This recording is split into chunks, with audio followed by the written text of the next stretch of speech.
Hey, pre-notification gang. No, I didn't go to the Jake Paul fight. I could not care less about that. I'm completely done with the whole YouTuber boxing thing. God, it's trash.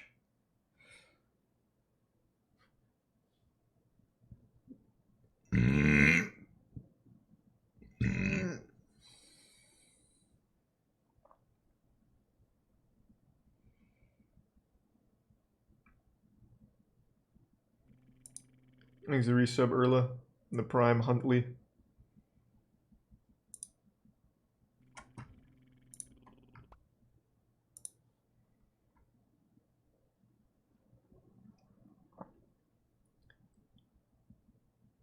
I think ghost hunting would be fun.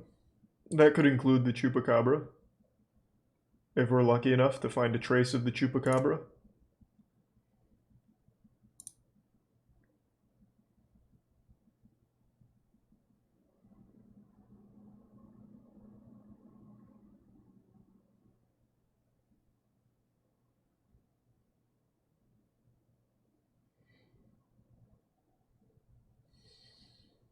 Hey, Buffalo.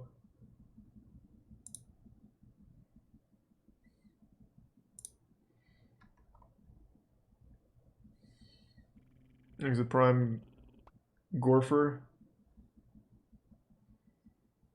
Oh, is there new channel? Is there new channel 5? Did you watch Cola? I watched Cola vs. Shuton, but I wasn't able to watch like the whole thing today. Thanks a good sub, Noah. I know he's in winner's side.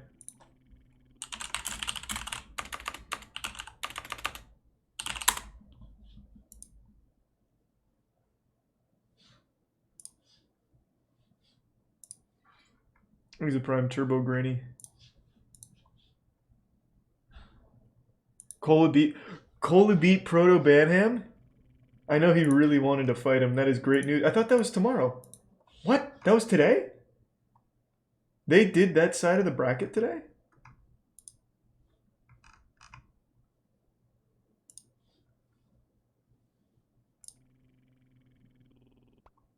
Oh, you're right. Thanks to resub Knee Slappa and Nate.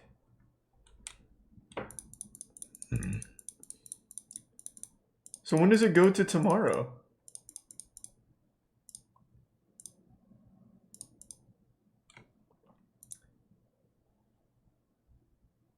Yeah, I must have just missed it.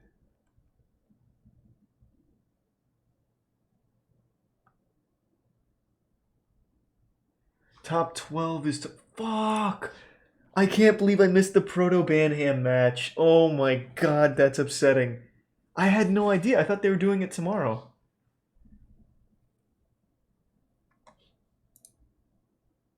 Thanks to resub Emperor.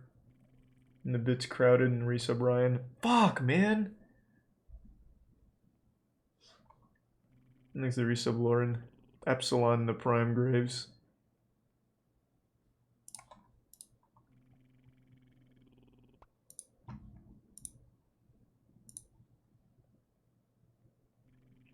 Thanks to resub Dylan, Liam, and Lore Master.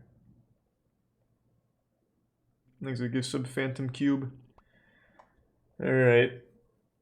So does Cola play again tonight, or is that tomorrow? Thanks to resub Hobo, Dirty Rat, and gift sub I am trash. Or am I trash?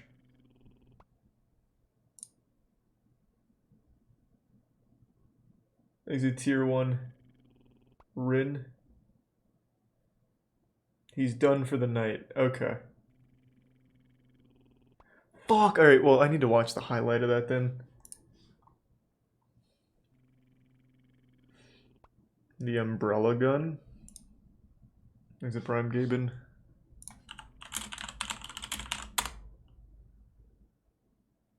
This. There's the resub Rado. And the resub Elliot and Zach. And Mo. Yeah, I didn't think Cola was playing again for tonight. I can't believe I missed that one. Thanks to resub Dino.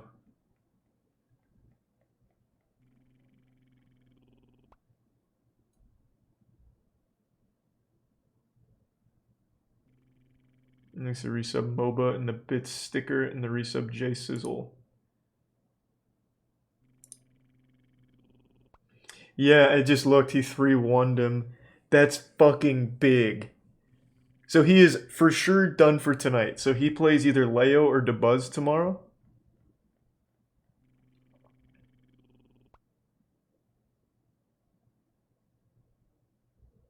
Thanks to resub Flames in the Prime Gym.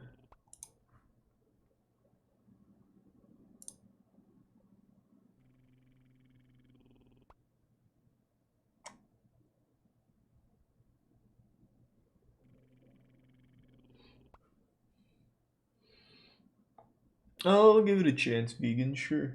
Thanks to Prime Person. I don't know about that, Ski. That sounds a little stale, but I'll look it up anyway. I don't know if I care about Barney's history.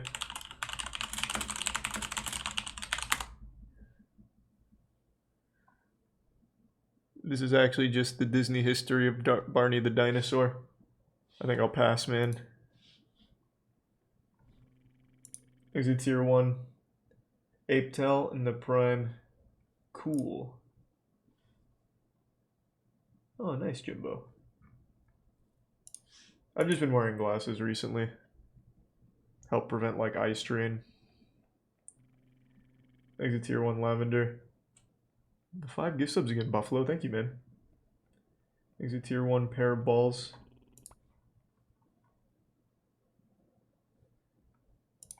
Yeah, I think I've seen plenty of the weird angel shit. This is a Prime Wormbo. So for sure, Cola is done for the night. It picks up tomorrow. Thanks to resub No Rinder and Warmest Oranges and Drohan. Okay. Yeah, because tomorrow we're gonna be here all day because Cola's going the distance. I cannot believe he 3-1'd Proto Banham. That is so huge. Oh, that's fucking big.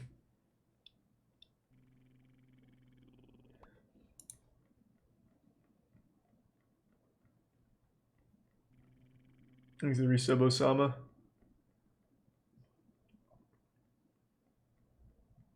And they need the 5 gift subs in each player. Thank you for that, man.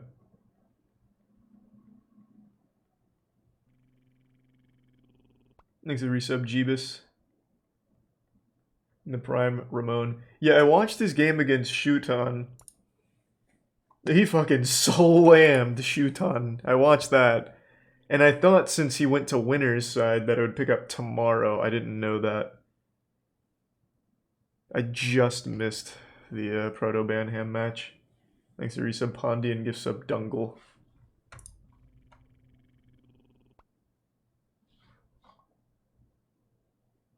That is the first I've heard of that, Ben. I don't even know where I'd find more info on that.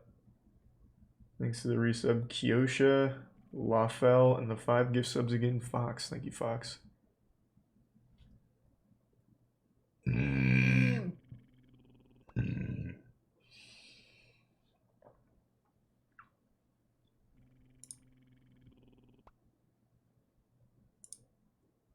Thanks to Prime Grease. Let me text the gang to see if we're getting together to watch Smash World Tour tomorrow. Cheer on Cola.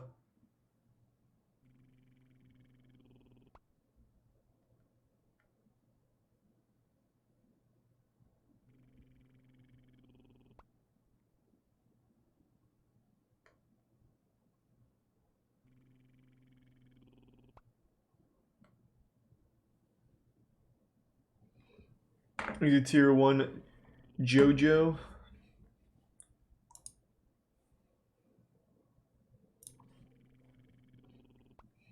Give me 1 sec.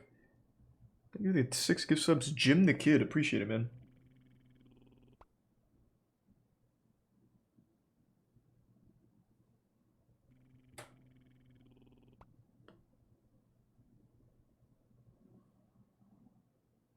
Okay. Thanks to tier 1 local 58. And the resub all in.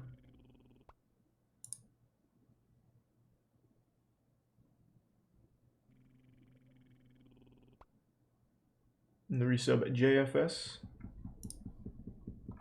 Hey, enjoy yourself at the concert. Hey, it's an open invitation to Dale from Detroit Urban Survival Fitness CrossFit, whatever the fuck it was, I don't remember. But yeah, if Dale wants to teach us the correct techniques, I'm down to give them a try. Thanks to tier 1 disc. The gift sub Lafel. No, I didn't see the Cola vs. Proto Banham. I thought they were done after the Shuton match. I thought he was done for the day. So I missed it, but I did see that he 3-1'd him. I'm gonna have to watch the VOD back. Yeah, see this umbrella gun shit. On the morning of September 7th, Like a tier 1978, fetal. Bulgarian writer and expatriate Georgy Markov was on his way to work at the BBC in London when his life took a fatal, if nearly imperceptible, turn. He was waiting for a bus near the Waterloo Bridge when out of nowhere he felt a sharp pain in the back of his right thigh, LeBron. like a bee sting or the prick of a needle. He turned around to check his leg, but found nothing out of the ordinary. He did, however, notice another man nearby in the crowd of commuters, bending over to pick an umbrella off the street. This man mumbled something that sounded like an apology in a foreign accent, then stood up, hurried across the street, and disappeared into a taxi. Markov initially thought nothing more of it, but when he arrived at the BBC offices, the dull throbbing in his leg had not lessened, and he discovered a small red wound had formed on the surface of his skin. Over the course of the day, Markov began to feel increasingly weak and ill. One of his co-workers noticed that he looked gray in the face. He really couldn't tell that he got shot. He didn't just be admitted to a hospital with a high fever that care. same evening. Markov, a dissident of the Soviet Union, an enemy of the state in his native Bulgaria, had been poisoned. It was one of the most devious acts of spycraft ever documented, and the umbrella incident stood out as an important clue. What happened during that fateful encounter on the street?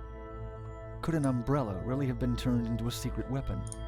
And who was the mystery umbrella man? That's some Kingsman shit. Disappeared, never to be seen again. He's resub Pegasus, Chunk, Thongu, and give sub LeBron. The most ominous public threats to Markov had begun back in 1972, when the Union of Bulgarian Writers officially suspended Markov's membership. At the time, Markov was already living in London as an exiled dissident. I don't know if I really care to hear about the history of Markov getting assassinated. I just wanted to see the umbrella gun, to be honest. He laid stories of how Bulgaria's General Secretary, Todor Zhivkov, and his inner circle lived, and the disinformation they spread began to find their way into homes and minds back in the Eastern Bloc. Markov received warnings from the state, delivered through his family. Still, the case thought it much more likely that something like a gas pistol would have been used, and murder. Though many KGB defectors have come out in the decades since and claimed without a shadow of a doubt that the secret police were indeed behind the attack. Yeah. I thought they were going to show the umbrella in action or something. Here's an hour-long documentary on it, I suppose.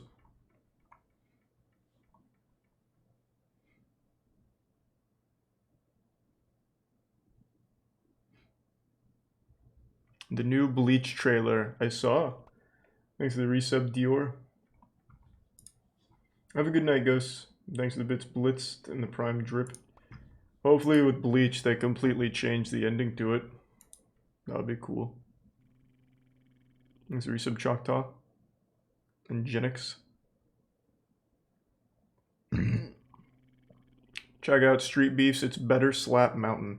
What a weird comparison. Street Beefs is nothing like Slap Mountain at all.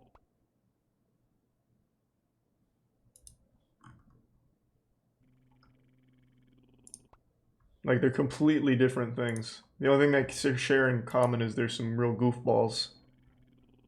Thanks to Tier 1 Spectre, and the resub Kitty, Adam, Best, Stardo, and the Prime 7.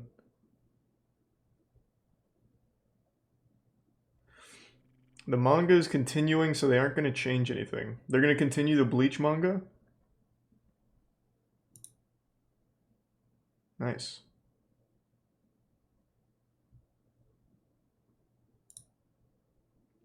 Craziest rapper alive. What a silly title, but okay.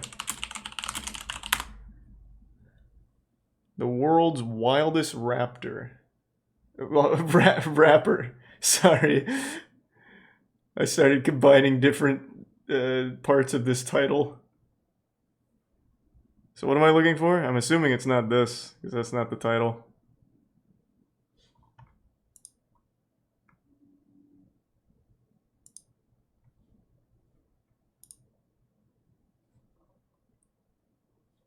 Yeah, all the members are online, Colt. And sure, just send it through email. Thanks for resubscribe. Oh, that sounds hopeful, Mormon. Thanks for that. Maybe the second one?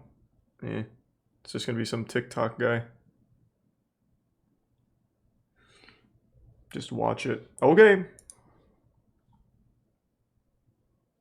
Can I even watch it? Is this toss?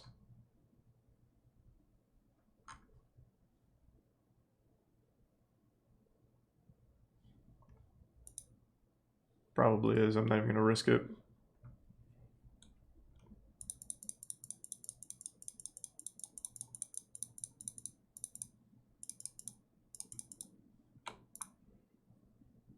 Animal Fight Night? What? Thanks for resub, Griff. Why New York's Billionaire Row is half empty.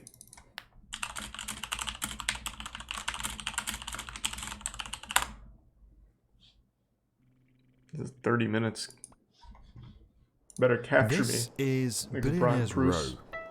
You've probably seen these buildings on social media. They're a stretch of homes in New York City that only the I'll look that up in world's a minute, richest Tommy. people can afford to live in.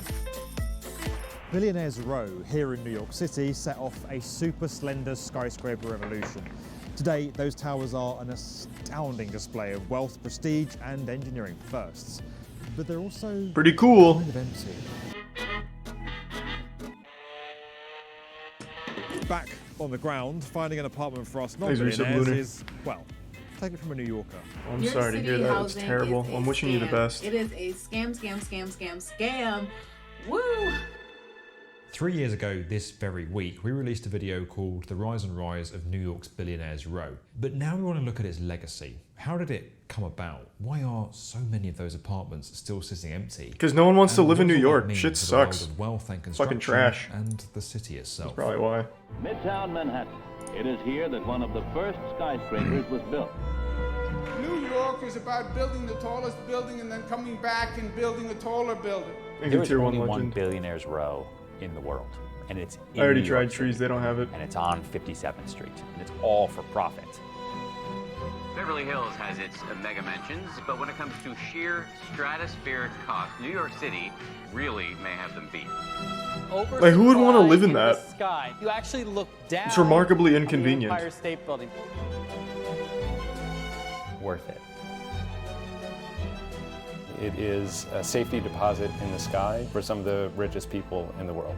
Some of the buildings on Billionaires Row are quite beautiful and amazing constructs. I want to live in one of them. We're at a moment in Just society ask. where there's a widespread great reckoning Think with the the Tier 1 abuses sauce? of power and the concentrations of wealth.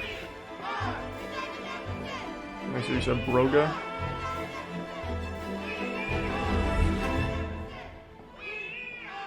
I don't know if I care to watch 30 minutes of why no one wants to live in a really inconvenient place. I can kind of already gather as much. Just south of Central Park sit some of the most Thank you, exclusive for the Prime homes anywhere Crawford. in the world. There are Resub no Lotus. official gates to Billionaires Row, but the name refers to a handful of buildings on and around West 57th Street. Nestled alongside iconic New York landmarks like Carnegie Hall, the Russian Tea Room and the Plaza Hotel, you'll also find 432 Park Avenue, 53W53, 111W57, 157, Skip and to minute Central Park 15. Tower. Why was A it little minute further 15? out, you have 220 Central Park South. Wow. For all the effort, money and planning that's gone into these buildings, it struck me just how many of the units seem empty. But once I started to look into it, it actually made a lot more sense. And it turns out there's a couple of different reasons for it. Thanks for 5 They're gift either subs, Grand DC Mode. unsold Thank you for that, or man. simply unoccupied. In fact, there are quite a few Billionaires Row properties still on the market. And Yeah, that's not seeming too wild and wacky. I just don't think anyone wants to live in New York. Shit's awful. I mean, it's a horrible place to live.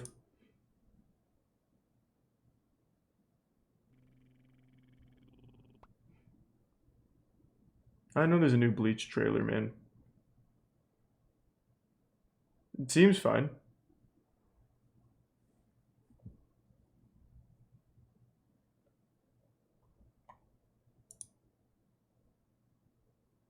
Most US cities are shitholes.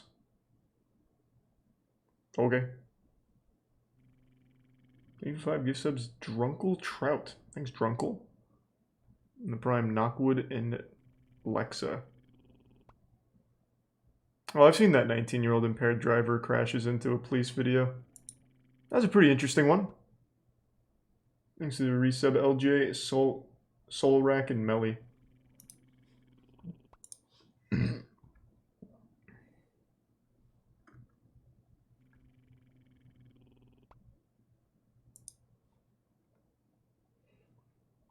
Why do so many people want me to see Konbini Confessions? I literally can't. I tried watching one of those on streams and immediately there were titties.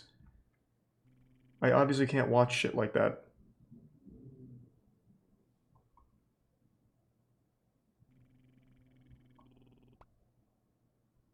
Windows 11 ice cream. Is that a suggestion? Okay.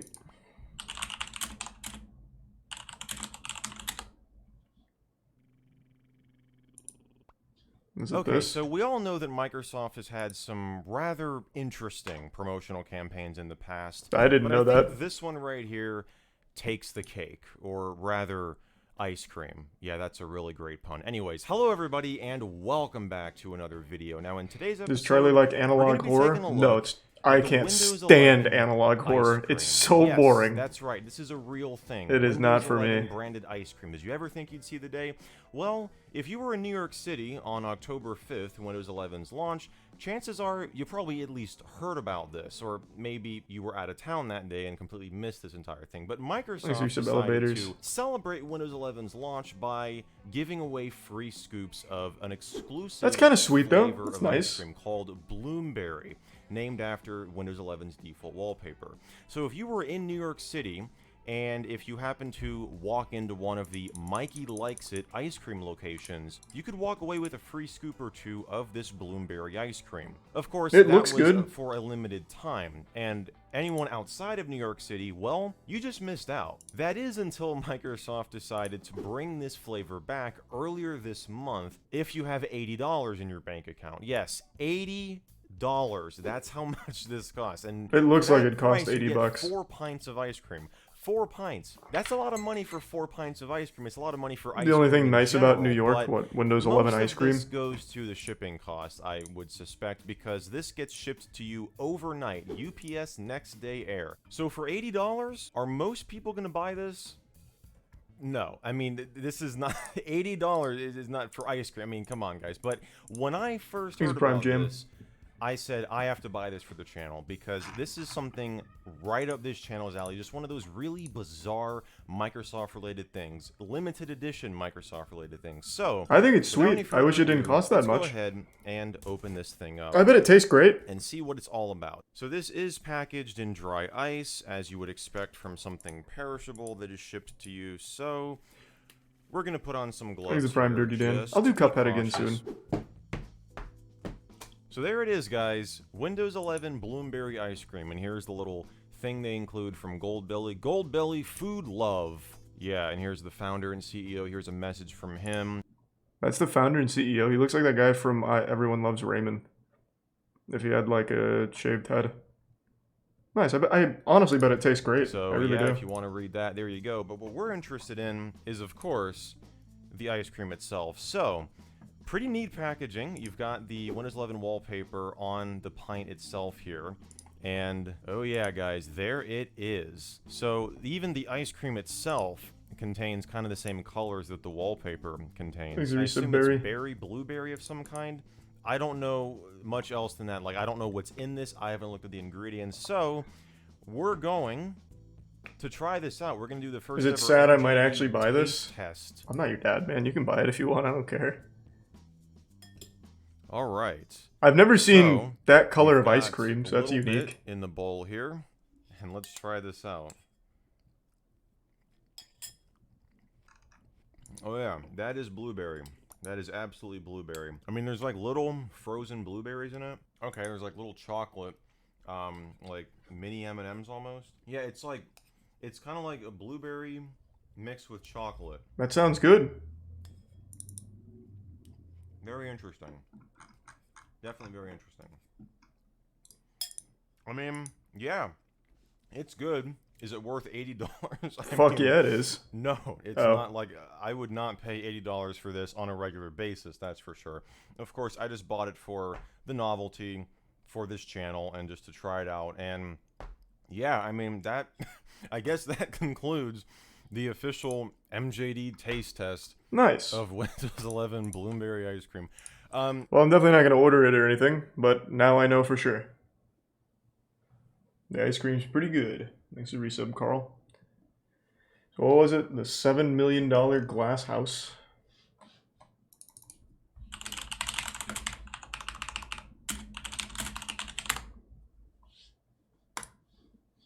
This is a $7.1 million home in East Hampton made entirely out of glass. Why? Why would you want to live here? This actually just looks like something out of The Sims when you want to spy on your family. This looks absolutely miserable. Jesus Christ. It looks like the music video to Underoath's Writing on the Wall. Very obscure reference, but that song used to slap. My name is Eric Conover, and I'm going to take you on a tour of this one-of-a-kind mega mansion.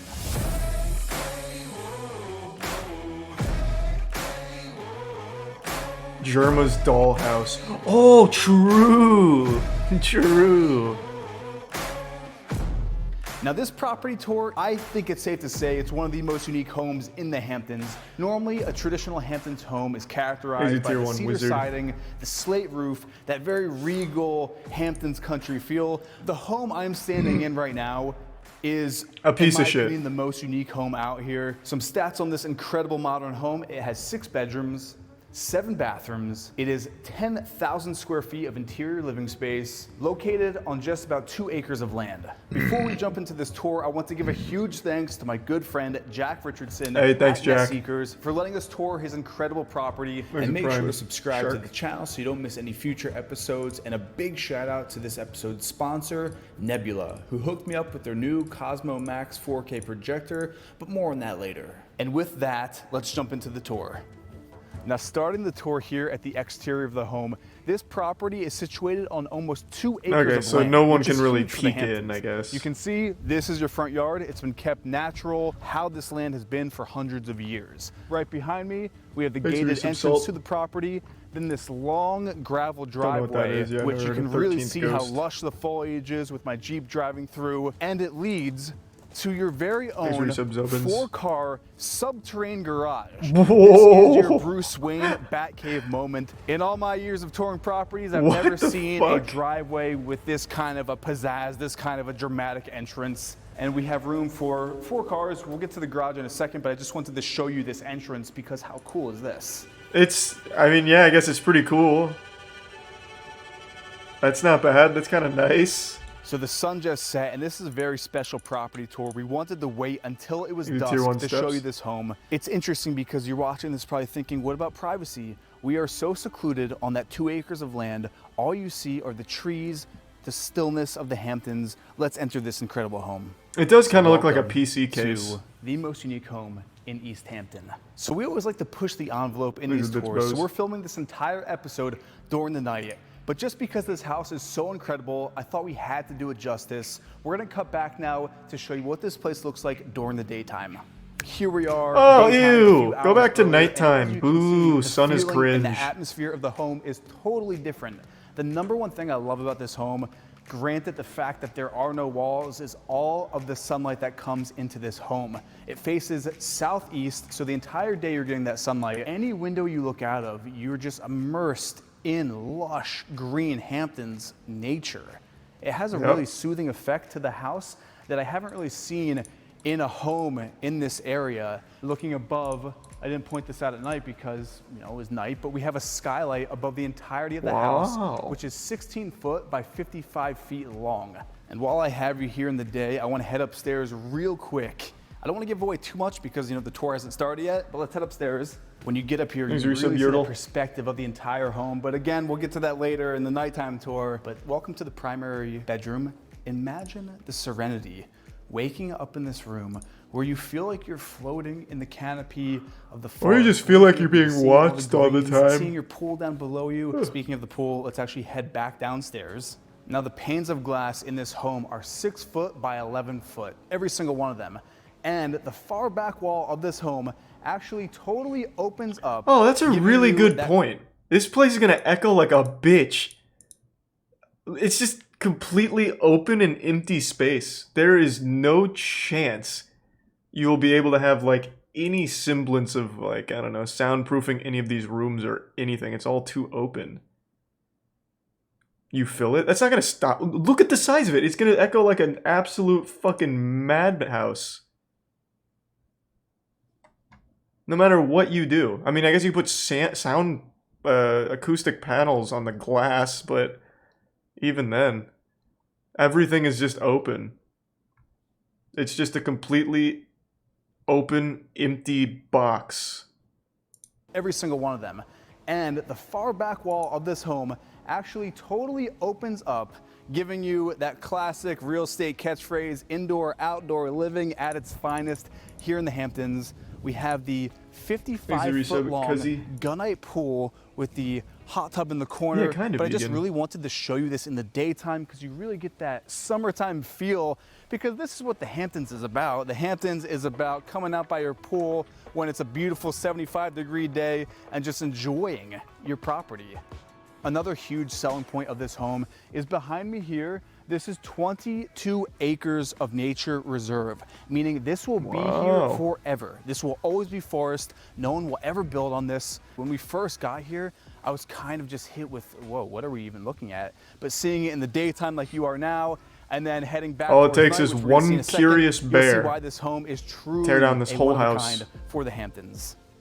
So welcome back, nighttime. Let's jump into this tour. And as you can see, entering the home, this is 5,000 square feet of open concept living space. And the most unique aspect about this entire home is there's not a single column that's in the way of this living space. The amount of steel and glass used to design this home totals just about $3.5 million. $3.5 million well spent. I'm just gonna take a little stroll around just because if you were to purchase this home, you have to have some imagination. This is a blank canvas essentially for you to do whatever you'd like. I'm just gonna touch on a few details. Below us, we have poured polished concrete on the floors. Above us, this is very unique. We have all these inlaid LED lights. There's an app which you download to your phone, and with the push of a button, you can change these lights to any color you want. Let's put them to red right now.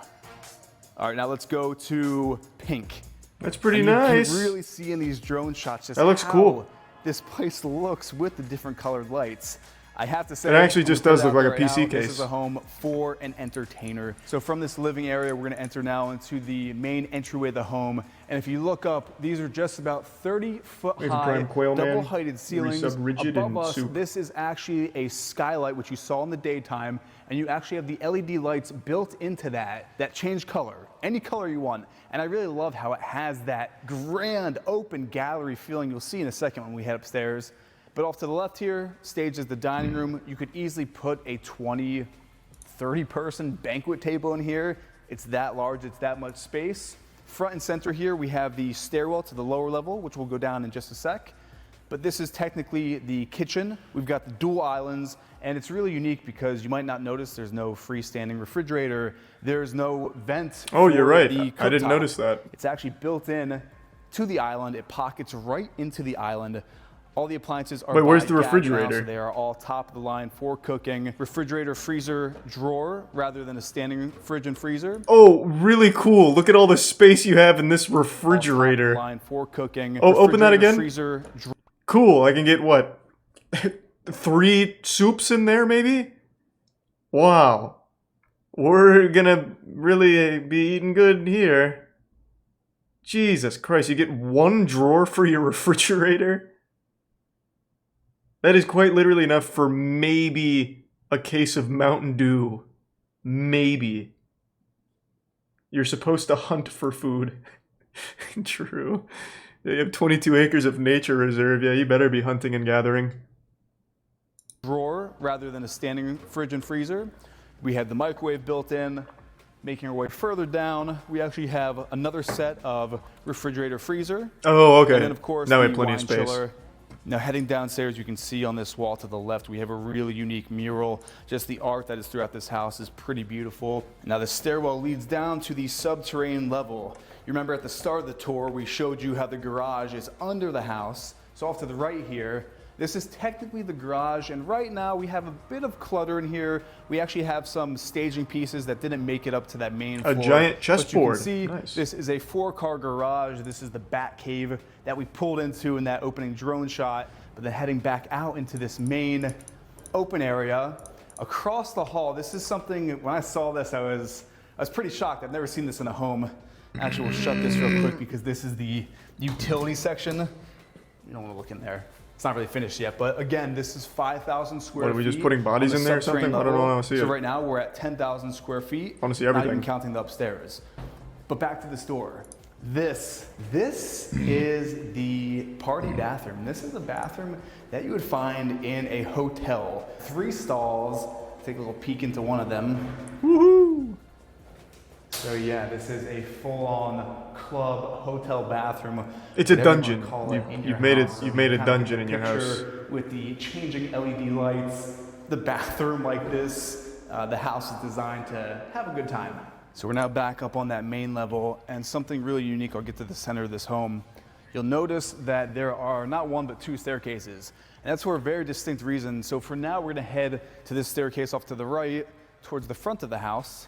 We have the steel frame with the glass, this cool LED light built in. Massive giving that sharp sheen of the LED echoes. throughout the whole house. And Yeah. this staircase leads to the guest wing. True. And you'll notice there's this hallway right here, but it doesn't connect to this stairwell. It's separate. So the guest wing is kept separate from the primary, the owner's wing, which we'll get to in a second. But first, let's head in and show off a guest bedroom. The first thing you notice is the lighting. There's no lighting overhead. It's all built in down to the floors, which I've never seen that in a home. It's a very unique choice. Off to the right here, every single guest It's a bedroom stupid has choice. ensuite bathrooms. But then heading into this guest bedroom behind me, very decent sized, very modern and minimal staging. We'll cut to a daytime B-roll. You can really see just how serene it makes you feel, like you're almost floating in the canopy in that lush green Hamptons foliage. Back to the nighttime, we're gonna head out of this first guest bedroom to the gallery hallway in the guest wing. And I'll let Nico get some space here to really show you just the perspective and the depth for this hallway. Again, we have all those awesome lights built in, recessed into this wall. The owner has all these old school vintage movie posters. I love that. And then off to the corner here, we have the second guest bedroom, the third one, and now these are all pretty much the same, so I'm just gonna skim over them. And then the fourth one we'll actually head into here, just to give you a little look. So I just made my way down the guest wing stair. $7.1 million and you live like a college dorm here? What is this? What the fuck? You kidding me with this? This is garbage. This is actual motel setup. $7.1 million? What is this? I just made my way down the guest wing stairwell, walking back across the home because like I mentioned, you cannot access the primary wing, the owner's wing of the house, from that staircase. Now, I've never seen that in a home where there is that level of disconnect and privacy from the guest wing to the primary wing of the home. During the night, you're looking in on the master bedroom. You're not looking out. You can see from that drone shot just the perspective of what this place looks like from the outside. From the bedroom area, the master wing flows into this. I've never seen a bathroom like this. It is clad in porcelain and marble. There's even marble on the ceiling. And this is just so unique. What is this awful design? Jesus Christ! Your shitter is underneath your shower heads. That's fucking horrible. Why would you want to sit on a toilet that's going to be fucking surrounded by water? The toilet paper is going to get drenched. I mean, yeah, I guess you could, like, while shitting, kind of take a shower a little bit too, I guess. I don't know. It's a terrible idea, though. This actually just looks like a prison. Except worse. At least in a prison, you can go somewhere else to shit. You don't have to be, like, in the shower to do it. It's stupid. On the ceiling. And this is just so unique because it's totally open concept. There's 2 rainfall shower heads. There's nothing blocking the water from the shower from going over the rest of the bathroom. It's all just one large shower. Yeah, why? Why though? Vanities with these full-length body mirrors with that LED light strip wrapped around the entirety of the mirror. But then from the bathroom, we are now entering... Oh, also, I just noticed, yeah, it's just right in front of the glass. You have to close the drapes in order to get privacy, but those drapes are going to get drenched because the entire fucking room is a shower. The first of the primary suite walk-in closet, huge built-in right here, all custom shelving, making our way further on in to the second closet, and then we'll enter this way.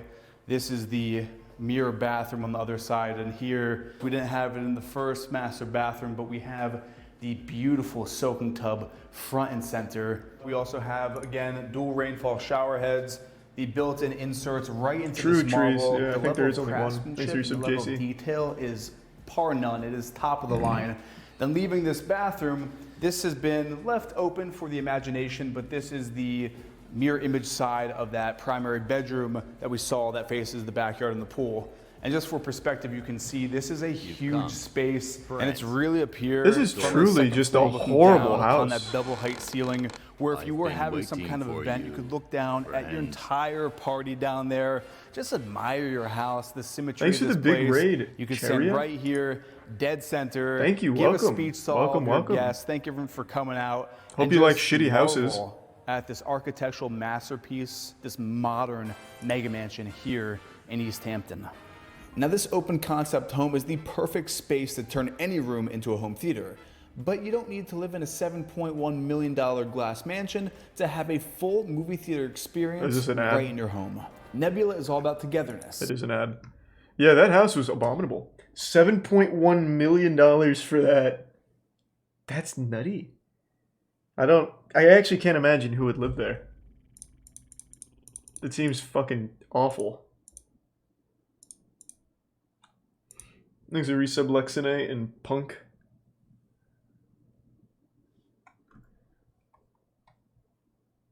Paying for an empty car dealership. Yeah, that's what Vegan said as well. It kind of does just look like an empty car dealership, to be fair.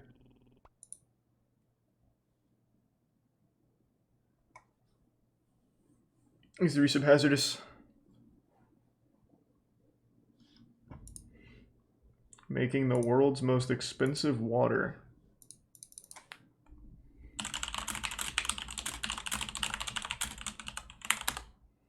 There's the Prime Osk. Oh, it's Nile Red. Is this the one where he turns urine into water? I mean, this is diamond water, but I don't remember. Does he piss and turn it into, like, drinkable water in this one or not? Is that a different one? Is it tier 1 cobbled in the resub time? No, it's not this one. Then I don't know if I've seen this one or not. I do kind of want to stay on these shitty house rabbit hole for now, because now I'm invested again. No, I still haven't even started Arena.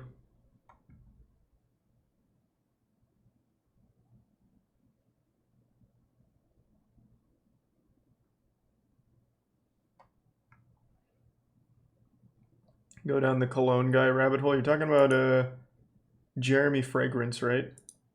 Is that his name? Or Jerry Smells or some shit? I don't remember.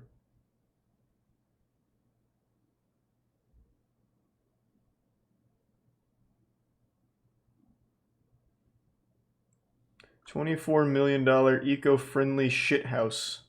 Is that actually what is that the title of the video? $24 million $24 million eco-friendly shithouse?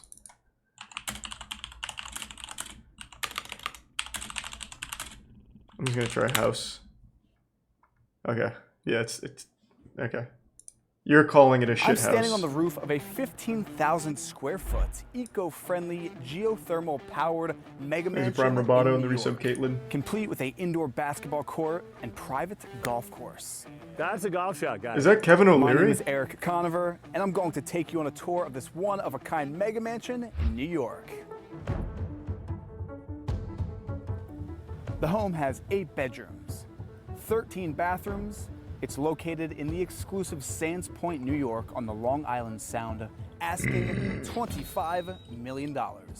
I'm co-listing this one-of-a-kind home with a special guest. He's responsible for the most expensive Hey, we saw spec that home one. sold in the history of the United States at a price point of $102 million. The one, the only, Mr. Sean Elliott. Oh. So pulling up to this home, Why do there's a all lot to Rich unpack. Baldmen look this the home same? sits on 4 acres of land right on the shores of the Resub Long Jack Island off Sound. in the Prime Milky. The home is nicely set back on the lot from the main street, so there's plenty of privacy. Additionally, this home has a gated entrance for that extra level of security. This is a postmodern styled smart home with very tons of postmodern. glass, wood elements, and steel on the exterior. One of the main features in the front of this home is this eco-friendly motor court with a beautifully landscaped garden right in the center. It really gives a thoughtful and pretty serene cool. feeling when you approach the home for the first time. This mega mansion is an entertainer's paradise. Where Is it this Prime driveway Absolute can Zero in the easily be resub used to Holland display and the owner's resub supercar Quickster? collection, or be the valet for a huge party, which it's been used for many times. The motor court then flows into this paved driveway, complete with a basketball court and automatic 5-car garage. It's Now, not this a. home is I one mean, of it's not really a basketball court. They just turned the driveway into a basketball. Well, they didn't even. They just took the driveway and put a basketball hoop there and painted lines. Every kid who ever bought a basketball hoop did the same thing in their driveway. Like this, a little disingenuous to call this like a basketball court. Like, yeah, I mean, it works as one, but it's not like they designed it to be one. It just, they have a driveway and they put a basketball hoop there. this paved driveway, complete with a basketball court and automatic 5-car garage. Now, this home is one of the greenest in the entire country. It has a closed-loop geothermal heating and cooling system. The home is covered in solar panels and also features a living rooftop, which we'll touch on a bit later in the video. This is living one of my rooftop, favorite huh? homes we've ever toured. It's pretty amazing. I'm excited to see it. This shit better be alive. Look how oversized this is, mahogany. This door weighs 2,000 pounds. So this door is not only here because it looks beautiful, it's here for your protection. All right, let's head inside. Oh my gosh. This might be the most impressive entryway to a home I've ever seen. There's so much open space. There's a lot going on. Let's just break this down section by section since this is open concept. This is 16,000 square feet, a total open concept. You're looking at 40-foot ceilings Wow. and 40 feet of glass. Is Tier Here we 1 are, Mini we're in and the empty Tier 1 foyer, and Jorge. there's different vignettes for seating. The Resub first Red Eyes. vignette is more of like a formal living room. I've noticed that the furniture in here is extremely elegant. What is the price for the staging in this home? This furniture was made custom, specific for this house. Actually, it's Roche Bourgeois. The value is $2 million in the furniture alone. Rouge Bourgeois, huh? What a So I have name. to ask you, what is this art piece? Can you give a bit of detail about this? I mean, it's incredible. Our client was in London, and if you turn around and look at that piece, he fell in love with that piece and he fell in love with the artist. That piece alone is $100,000. Wow. So he commissioned that same artist to come over from the UK and do this wall. And if you look at it, it's people and it's hands and it's his and it's hers. And this piece alone, $250,000. How cute. Not only is As far as expensive art goes, at least that doesn't look If you take a awful. Look that piece out the window. That chess piece. That looks is like shit. $150,000. So off here, this is, like you said, the formal living room, and then the open space flows into the dining room. Correct. So you've got a formal dining area, but you also have an informal dining There's a area. Resub So Gypsy whether and the you're Prime entertaining TK. 12 or you're just entertaining 4, you've got a great place to entertain.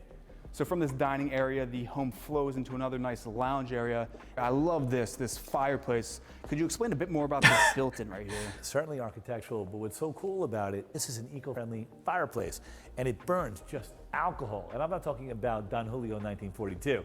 I'm talking about clean alcohol So it has no pollutants that go in the atmosphere. And this Wow. area, to me, you know, I That's a love cool that you idea, have I vignettes guess. of seating inside, and then you have vignettes of seating outside. So really, this room brings the outside in and the inside out.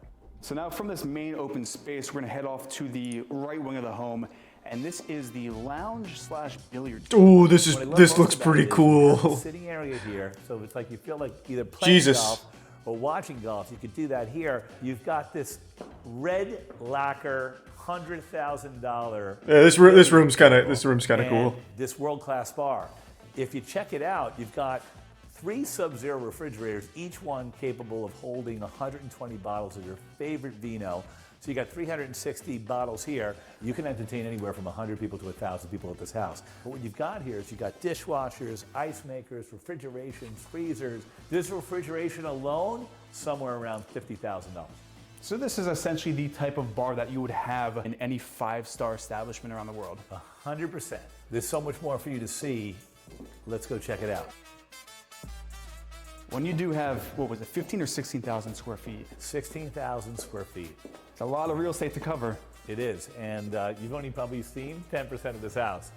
So when you come in this area, again, this beautiful fireplace supports not only this vignette of seating, but this really cool. So far, it's not a casual horrible living area. piece of What I shit. love most I'm about kind of this, surprised. Eric, it overlooks the Long Island Sound and overlooks your indoor pool. You know, it's just Thanks, Resub Zombie. calling your name right from here. It's just extremely relaxing. To me, this house is like one big decompression chamber. This is the breakfast room, and this can be used for breakfast, lunch, and dinner. I would hope kitchen so. is very simplistic. And Would hope it it's doesn't just designed shut so down that after you don't see breakfast. any appliances except for this espresso cappuccino maker and this microwave. Other than that, you see nothing. In addition, this house has what most houses don't have, but they did 100 years ago. This house has a chef's kitchen. Everything Oh they've done, my they've God. done at the highest level. You've got Gaggenau appliances. There's There's some more R2 than and Cynical. $100,000 in appliances in this house alone. Eric, do you Why was he striking like a superhero pose here? Eric, do you want to go appliances in this? Look at that. God damn, Eric is really fucking power stancing on Sean right now. Looking like an android in here. To be fair though, this place isn't bad. Like, this place is pretty cool. I don't know about this whole chef's kitchen thing, but whatever's going on with this wallpaper, I'm about it. In this house alone. Eric, do you want to go upstairs or do you want to go downstairs? Let's go down, because I know you were mentioning that the entertainment floor in this house is, There's you some guys stone saw in the red. intro, there's a lot down here. Let's check it out. Tier 1 camper. Welcome to the entertainment floor. We've got 6,000 square feet. What do you want to do first? It's very interesting because I've seen entertainment floors in homes of this caliber, and I've never seen a basketball court right smack when you get off the stairwell. So we want to check that out first. Let's go. How do you would basketball? You want to go one-on-one? Can you dunk this? You can palm it. Dude, you can dunk this. Come on, you're 6'5"? If you can dunk this ball, I'm going to double your commission on this sale. Oh! Nice.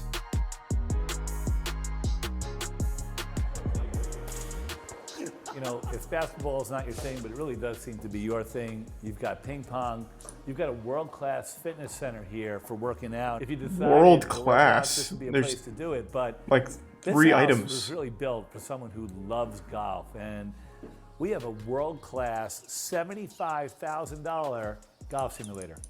And the birds you're hearing are a simulation to make you relax, right? So, you know, grab a 7-iron, pick up a club, pick up a ball, practice your swing. True You've vegan. got over 1,000 courses loaded into this database. I'm gonna grab probably a 7-iron. He's a tier 1 rin pet, rin or yeah, rin pet. Experience. See if we can put this on the green. Trash. Crazy golf simulator, the home gym. Gonna head back across this main section, past the ping pong table. And Sean, you mentioned that there was not just a pool in this home, but a spa? Not just any spa. We're talking about a world-class 5-star spa that you're just walking into. You've got an indoor pool, you've got a steam room, a sauna, you've got a massage room, and you've also got that jacuzzi. World class And like indeed. you know, we see a lot of nice homes. I've never seen a home He's a tier 1 clueless that in the has prime so anus. many amenities And the first thing I noticed when walking into the spa is there's no humidity in here. There's a system in here that gets rid of the humidity, and that's $500,000. I think when you get into the class of ultra luxury, you do everything right. And the one thing about this client, this home, is every single component of this home, from the finishes to the materials, is world class, down to the mechanicals, are the best of the best.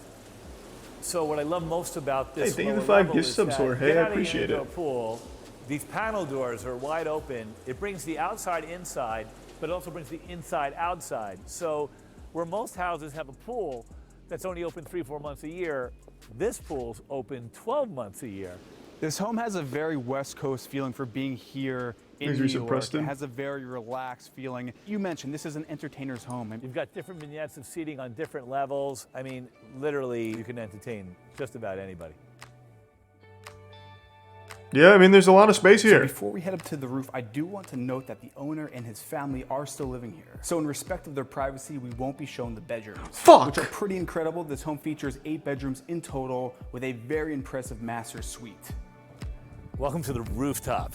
This rooftop rivals any rooftop of any major hotel in New York City. And, you know, New York City rooftops are great, but I don't think any of them are they? View. Sean, you mentioned this is a certified green home, and we have a living rooftop. Is Resub Supersonic? Exactly. So it keeps the carbon down. It's as eco-friendly as it gets. You've got the solar panels on the roof to heat the pool. The water that this house has is reclaimed, so it's just used over and over again. Normally a home of this price point, it's extravagant. People aren't really focused on the environment. I think it's very refreshing to see a home that is so conscious of the environment and their footprint. Because it's the largest is it that conscious? certified home Jesus, in North conscious? America of its kind. What you have Everything is inside was leather and rare stone. bills, right? So your electric bill in this house, Is your it- gas bill in this I house, mean, is it like geothermal. that Actually, environmentally I've been conscious? told they're under $1,000 a month. Sean mentioned that there's one other feature on this rooftop. Here we have, like I said, this is a golfer's paradise. This is a par 3, about 110 yards shot. That's fucking cool. That's a golf shot, guys. So the beauty of this tee box is... Hey, wait, this guy's kind of good. That was a nice shot. In the sand trap. That wasn't bad. The sand trap in this instance is your very own private beach. Now that you're on the property, we're talking about 4 acres, and they left no stone unturned. Every 6 feet, you've got lighting, and every 12 feet, you have a speaker. But what's really cool is you can see that walking track. Yeah. If you walk that track, which surrounds the entire house, that's a quarter mile. You do it 4 times, you've walked a mile. It's truly... Yeah, that's how math compound. works. It's I the understood kind of that. home where you could essentially never leave this home and have everything you would ever need here. If it's basketball, that's your thing, golf, your thing, swimming, your thing, or just relaxing in the spa. All the information to purchase Thanks to this 2 home gift is down subs, below in the Twitch. description. I want to thank you for watching this episode, and with that, we will see you in the next one. That house wasn't shitty. There's some goofy elements to it, but it wasn't shitty. Oh, here's another one. Oh, and here's another one. A $24 million minimalist Colorado mountainside home. If I'm paying $24 million, the last thing I want is minimalism. What the fuck is the point in that case? 24 mil, and I just get, like, what, a couple empty rooms? Made out of, what, reclaimed oak? You have to check this out. Come here. I want to show you something. So this is what $24 million buys you in Telluride, Colorado. Oh, wow. Oh, my. Man, you can feel completely isolated from humanity out here.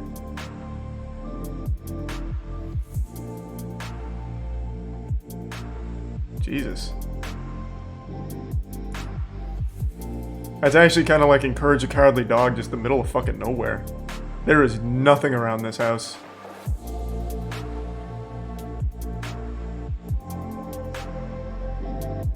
Thanks for the 5 gift subs, Ray, in the resub temple. Thank you for that, Ray. Appreciate the generosity. Thanks for the Prime, yo. I can't click links, Bose, but I'm going to assume it's favorite not. home that we have ever done. Hold on. Let me see. Maybe I can copy and paste it. Thanks for the gift sub, Doc. Tell me what it's called, Bose, and I'll make another tab for it, but I can imagine it's not actually one of the lost ones. It's probably just a re-upload. And I also can't click links Twitch, so please just tell me what the title is. Yeah, I can't even copy and paste it. I've said that a few times, but this is truly my favorite home. As you can see behind me, we are here in the beautiful Telluride, Colorado, and we're about to tour this modern architectural masterpiece that has been built into the side of this hilltop here in Telluride. Now, oh, never mind. I was wrong. Hold on. There's a house behind this. Yeah, look at this. $24 million and I don't even own the entire mountain? Fuck. I'll pass, Eric. Thank you. Give this pigsty to someone else. Here in Telluride. Now, a bit about Telluride, because this is my first time here and I've fallen in love with the town. Telluride is an old Victorian mining town that's nestled in the bottom of a box canyon. It's the most picture-perfect, wild western town that you can imagine from all those old movies. God, that sounds awful. But now some stats on this home, where we're at It sounds right now. so miserable. This home has 6 bedrooms, 10 bathrooms. It's just under 12,000 square feet of interior living space, and it's situated on 35 acres of prime mountainside real estate. And this beautiful home is listed for $24 million. Now stick around to the end of the video because we're gonna sit down with the listing agents, who I'd like to give a huge thanks to for letting us tour this incredible property. I believe Josh is actually here and we're gonna sit down with him. And with that, let's get into this tour. I'm so stoked. Let's get into this. Thanks, resub Cody, Nuclear, Harrington, and the gift sub Ruthless.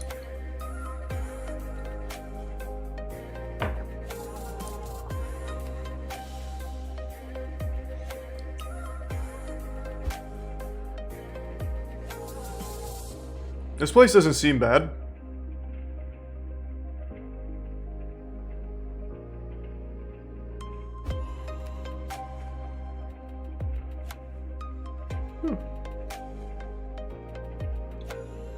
So welcome to 296 Grayhead Lane. Now before we even get to the home, Thanks, the resub approach Chaos. to this house is something out of a movie. It's a long winding dirt road overlooking the mountain range off in the distance. Upon finally turning this corner, How and seeing inconvenient. this modern architectural masterpiece behind me. Now this home was designed and developed by Poss Architecture based out of Aspen. And the coolest thing about this home, we'll actually head up to the door. If you look through this oversized front door, it was framed perfectly with Mount Wilson right in the background. Now, most of you have seen Mount Wilson, but you've seen it on a Coors Light can. That's the Coors Light Beer Can Mountain, and that's framed right in the front door. Who cares? So here we have the motor court, and it's been left unpaved, keeping with that rustic, rugged feel of Telluride. We have the 2-car garage off to the corner here. Right in front, the landscaping is beautiful, cute, Swift. keeping in with the theme of the area. We have those quaking aspens, and then we have an awesome water feature there off into the corner, which actually flows under the home. But let's make our way up to the front entrance and head into this beautiful home. So now normally we'd go through the great room, but when you walk in here, this home is framed around No, the she mountain didn't range, actually. floor-to-ceiling glass, Not at all. with the Schuco doors. So we're She just didn't gonna play go with it right today. outside and show you some $24 million views here in Telluride.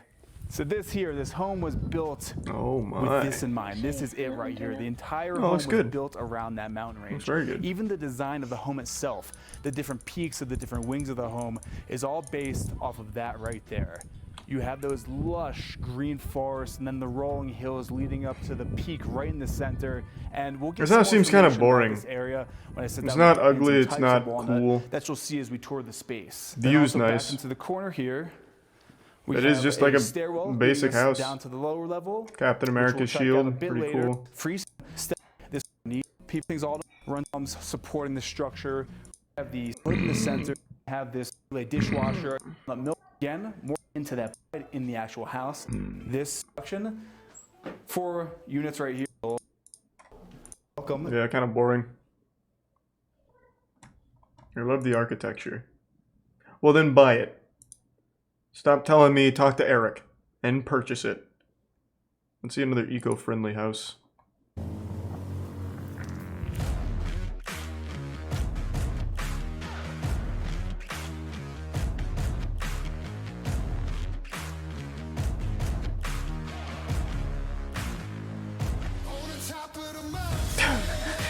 This is a pretty intense intro. I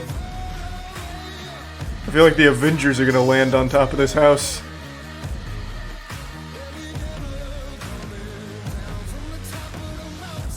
Yeah. Welcome back to the channel. Eric here, and this week's Hey, episode, Eric. I've traveled all the way to Spain to meet up with the top real estate agent here in Marbella, Artur Loganov from Drumelia Real Estate, and we are touring this first property, which is an oceanfront mega mansion. Artur, tell us about this house. Well, first of all, I'm excited. It's great to have you, Eric, in Marbella finally, and amazing to show you this spectacular property that I have right in front of me, featuring 12 bedrooms, 13 bathrooms, a totally frontline beach plot of just Art over collector's 4,000 luxury square home? meters, Sure. 2,500 square meters built. We've got indoor heated swimming pool, cinemas, a spa Oh. overlooking the sea, which is absolutely unique, and loads of rooftop terraces with lounges, bar areas, and jacuzzi, everything overlooking the sea view. There's a lot, so make sure to watch this entire episode. Make sure to subscribe to my channel and also Artur's channel. He tours the best properties here in Spain. And with that, let's jump into the tour, starting with the exterior of the home. Let's start right from the beginning. Let's do it. The property is set in a cul-de-sac, so it's completely private. No one sees you from outside, like you've seen it yourself when you drove in here. Well, with what do you Ferrari. mean? Oh man, I love how you have the wall around the house, the gated entryway, and then also this driveway, the motor court, how it does like a loop around. Yeah, you drive in, you drive out, park in front of the house. What Nice and the- easy. Then we've got it's- the 6-car garage here. it's called for the the owners. driveway. And there's a 2-car garage on the other side. What do you for mean? Staff, the guests, with their You own mean- entrance to the you mean house, like a which we'll see driveway? later on, pretty cool as well. And then also we're surrounded by really big estates in this neighborhood, so all the houses around are really huge. They got all these pine trees and also 24-hour security here, not very important. That's nice. And then as far as the architecture, I love Thanks, how Rishabh modern Kohaku. this is. It's very grand with the white stucco on the exterior, then the black on the windows, nice grass in front. Like we've got this marble detail also around the Oh, window. yes. That adds a Beautiful. bit of character to the property. And then this is the coolest feature. Check this out. So this is There's a found prime cache. in the ceilings of a Rolls Royce on your overhang entry. So you get out of your car, like you were saying, if you're having an event. That's kinda the car cool. pulls up. This is your grand, almost Hollywood This entry is like to the your home. Yeah, that's red cool. carpet moment. God You damn. come out of the car and you just go to the property. I like how you have the black ceramic to reflect. Yeah, the that's light, and then nice. it mixes with the white stucco. Also, those water features are so pretty, very serene. Yeah, you've got both sides, nice details, and well, you're ready to check this property out, which is priced I'm ready, at Artur. 14.9 million euros, which in dollars is Just about 16.9, 17 million. And it's interesting because you'll see in this video what you get for that amount here in Marbella. If this home was in, let's say, Malibu beachfront, it would be probably closer to, let's say, $75 million. Oh, not well, bad. There's a lot of stuff to see here, right? Let's go inside. Let's go check do it out. it. Take me in, Artur. Well, how's your first feeling the moment you step in? That looks like shit. This is, it's elegant. I love It the looks like a skylight when you first sensory walk in. deprivation Tons of tank. natural light. You've got this plaster on the wall, which is a rose, which is hiding the sea view, which you'll see in a moment. Absolutely spectacular. Marble on the floor. Bedroom section is on that side. Call of Faces MK Leo tomorrow. Yeah, but we'll All see right, that a let's bit go. later. We'll be watching. Let's check it out.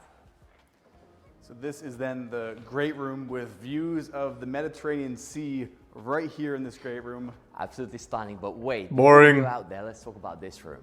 This is your main living room. We've got height about 5 meters in here. Very special. This is the worst couch I've seen in my life. It's very grand. It's a bunch of You know, fucking you walk sleeping in here and bags. You have the wow moment from Boo. the car, and this high ceilings. This is beautiful. This is like an art piece. Really stunning chimney. I like the black ceramic, which again repeats that entrance moment, remember? Yeah, this is cool too. This kind of like fun beanbag couch in the center. Yeah, you don't see many of those. Yeah, because they're And awful. this would be the family room off to the right here. Yeah, this is more like your family moment, the cozy part of the house. I mean, you've got your grand living, but then you want to be maybe with your kids watching the TV. Is it? What's with the furniture, man? All of this is like made for ants. And it transmits that warmth. These couches are barely off the floor. Like, it's basically just sitting on blankets. Why is everything so small? Get some, like, actual furniture. As well, right? Yeah, it's nice to have the contrast from the entertaining room to then bringing it in here, kick off the shoes, watch TV. Exactly. Or kick off the shoes and And head. go to the outside. Shall we head out there? Let's do it. Because I mean, Marbella is all about the outdoor and indoor lifestyle combined together. Like here, you spend most of your life out here, not inside the house. That's why No, you don't. in What- properties it matters the fuck so do you mean? much. All the outdoor spaces, you've got your covered huge porches, then you're outdoor here for the sunbathing. I mean, check this out. I want to take a moment to thank the sponsor of this week's episode, Oh, this was sweet. Omaze gives away, you know, it's really that serenity. You hear the sound of the waves crashing on the beach, the warm air, the clouds. It's really the feeling here that I have never felt in any market in America. I'm thinking maybe Miami comes kind of close, but... That's amazing that you say that. Also, the property here with the plot is so wide. It is actually like that's what allows NPCs you to having a get so much view. conversation. You can see Gibraltar today. Wow, Eric, it's so crazy you said that. Come look at this glass. Next to Gibraltar, on a clearer day, we can see Africa. And at night, it's breathtaking. I love the infinity pool, how it's the walk-in, like that beach entryway. Correct. All this patio space, the glass railings here. Then you've got all this extra garden space down here, like for kids to play around. If you want to throw a big party, you've got plenty of space around for that. And have a look at the facade. I love how you can really see the architecture of the home and the symmetry with that white stucco, all the patio spaces, all Thanks that to resub glass. Ultra Fry and give some Zumba. This is not the And typical and delusion Can property, Baron and Slap but really a and modern Wathi house and which Pico. nowadays here on the market is so Catfish. popular and so demanded. And have a look, because the facade is so long. There's so many different sitting areas all around. I mean, check this out. I like that, how you have where the indoor family room, you open up that glass door, you have the outdoor family room. All connected. As I said, all the time we have the indoor-outdoor living together. So important. And even this. So this is that Rolls-Royce star ceiling again here outside. The moment we added the entrance, that's right. We've got the heating system as well. At Yep, night we'll it's be still watching chilly. Cola We're tomorrow gonna for be sure. out here anyway. Oh yeah, I'd be out here all the time. Exactly, 24/7. When you look at properties in Marbella, people that know, they value this space way more than anything else. Imagine you have a nice dinner, you have your entire family out here, you even have this hanging swing to chill from. Yeah, like your meditation corner, read a book, watch a YouTube property of Eric. I'm not gonna sit down though because I'm still a little bit jet lagged and I will nod off. Probably, Take a I'll cat have nap. to do the tour Yeah, myself. let's keep on going. We've got music. Oh, Eric, you everywhere, jokester. Inside, out, all the time. And we're back inside, into the dining room. Wow, this is a 12-seater, beautiful hardwood table, modern light fixtures above. I love this. It's just very warm, very communal. Feels like a family would be here. And then all this space connects together. Yeah, that's kind of the idea, I guess. Everything looking out to the sea. And then of course, Man, it's like people are you can always supposed to like put live in it this or here, something. nice This is and weird. easy, no problem at Why all. would they do I that? think, I know about you, but I really like I this. like the grand feeling of it. I also like the kitchen then, right off of the dining room. Very open plan. I mean, you've got lots of space around. Oh, sweet. Gated We'll welcome them, outlines, Par. You've got the fridge, Things will give some wine Marcus. fridge in the middle. I love the white lacquer on the cabinets, on the countertop, Wow, induction look at cooktop that. here. And this is the kind of place, like you said, where you could have a huge event, and you were saying that off here. Well, Thank you this for house 5 is gift huge. subs again, So Buffalo. Remember, we have 12 bedrooms in here, and for that, you also need a lot of staff, and you're going to have a lot of guests. So all this corner, this is for staff. This is like a second dirty kitchen, we call it. What do you call it, Eric? Prep kitchen, chef's kitchen. For I like example. dirty kitchen because this is where you would. Thanks, Reese. Yeah, this is the hamsters. dirty, exactly. That's like where you have the sushi and the glass of wine. And this is where you come and you make the feast. Not you, probably the staff. Exactly. Yeah, we You've got don't. the What? outdoor Yeah, of course. entrance as well. So if you have a party or something, you can serve it directly from here. And then on this side, this is like a staff bedroom. It's just really, really small actually. It's got its own entrance as well. It's Nice. small, but yet you have. Thanks, Resub CJ. views. Got sea views. I Yeah. mean, this is happy staff living in this house. But let's carry on. Happy staff. You have like a haunted picture above them. It's not a happy picture at all. Over here, we enter this hallway, which connects with the entrance that I spoke about at the beginning of the video. So then you have 2 bedrooms here with the shared bathroom. Thanks, Prime That's Henny. right. And another separate bedroom, completely ensuite. I want to check this out. And it's so nicely decorated. It's also interesting, you mentioned how long the facade is. Even in the guest bedrooms, you have sea views, which is pretty rare. You would expect this bedroom to be at the back, and I have no views at all, but even from here. So outdoor space Man, that's access, amazing. ensuite bathrooms. Artur, Even the this guest place bedrooms is rare. incredible. Well, the thing is, when you have 12 bedrooms in Wow. a mansion, you still would expect many bedrooms or guest suites to be in the basement, but here it's all above Cool ground. car. I've actually seen houses, especially in What Los makes this Angeles or, eco-friendly? say, Atlanta, where the, I have no the fucking guest clue. I quarters don't know. are almost subterranean, Yeah. so they don't even have sunlight. Yeah, but this is like completely separate wing to the property, just for Thanks, guests Reese, some or hug. staff, depending on your lifestyle. Now we're back to the entrance. And then we've got the guest toilet right next to the entrance. You want to check this out? Yeah, so this is Take a shit in it, Eric. So there's a standing pedestal which is lit from underneath, full-length mirror in the back with recessed lighting, and check this out. What the fuck is that? Push the touch, the faucet comes out of the ceiling to this standing pedestal. Why? Pretty unique. Also views here Yeah, but why? the property with the water features. What is the point of that? We'll leave this for now. Back into the main entry. Got the glass lift. Another cool detail as well next to the entrance. This is very, very sleek. Yeah. Also, I've never seen one this large in a home. It was built an extra size just for this property. You're absolutely right. Closet space off to the left. Exactly, right next to the entrance. And then over here, this is the family wing. So we've got Happy 3 birthday, bedrooms Broken here Wings. and 3 bedrooms above us. The 6 Thanks, Resub Rex. beautiful family bedrooms. Let's start with this one. What do you think Wow. I love the fact that it's a corner room, floor-to-ceiling glass, and the fact that every single room you can see the sea. Everywhere. Everywhere. That's the whole point about this property. And then you've got glass into the bathroom as well, which brings all that light. You sitting at the bathtub, overlooking the sea view as well, which is awesome. Is there no toilet here? What Bathrooms, do you do? You just hop in the freestanding toilet and soaking shit? tub, the floating vanity. Oh, there it is. The steam shower with the glass divider. Yeah. It's all so well done. Glass doors as well.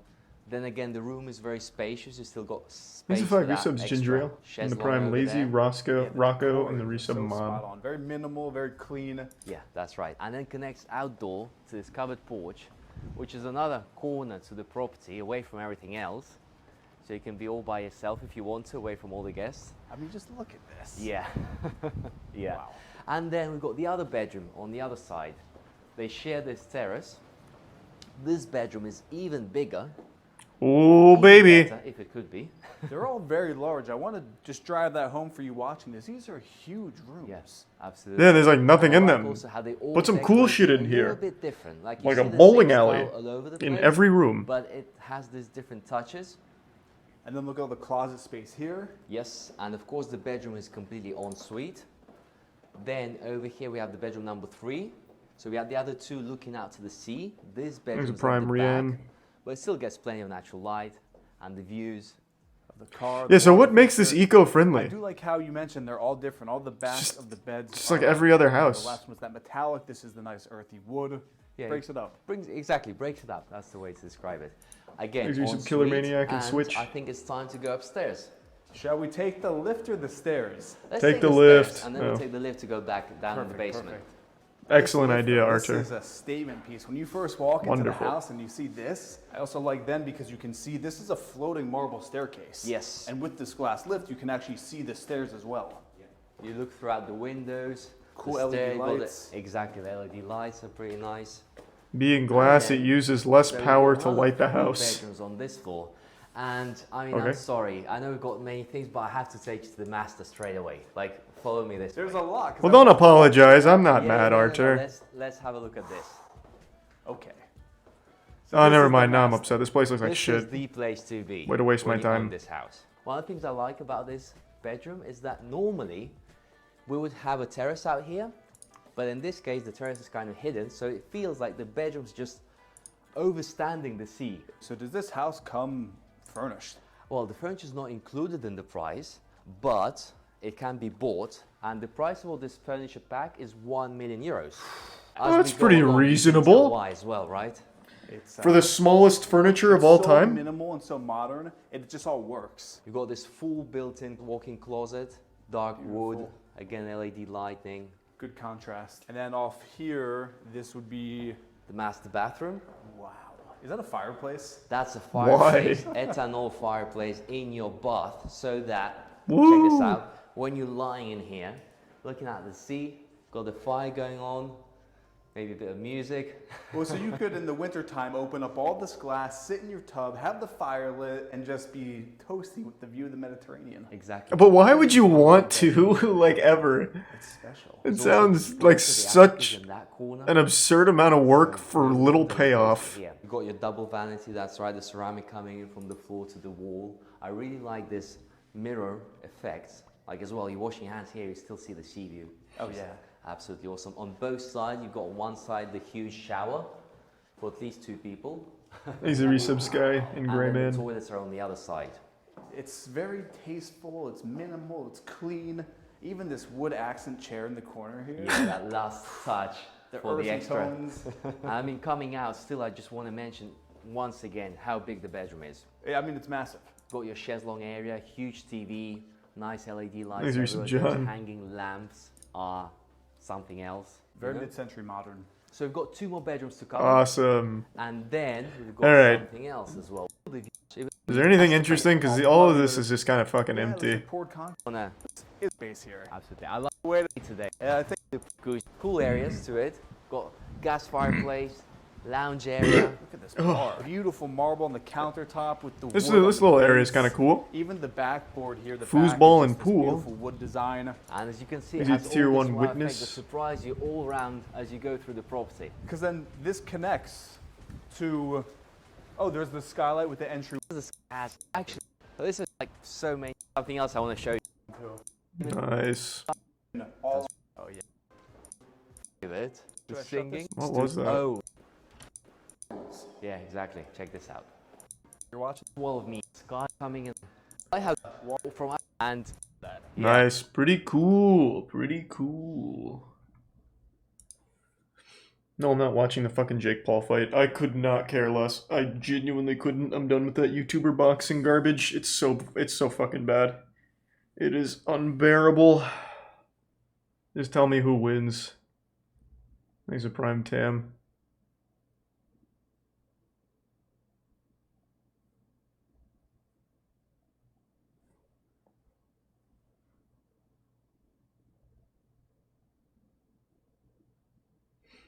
Why do the richest people have the emptiest houses? I don't know, man.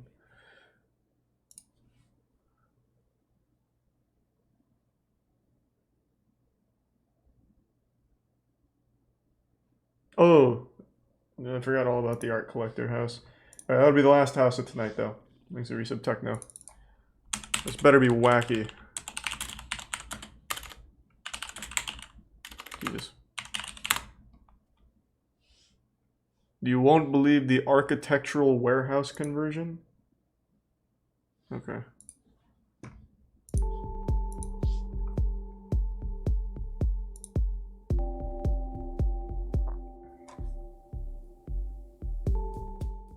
Hi guys, Lucy here from Hunting for George. Hey, Today Lucy. I am in Paran and I have a very Prime Cosmos. unconventional home to take you through.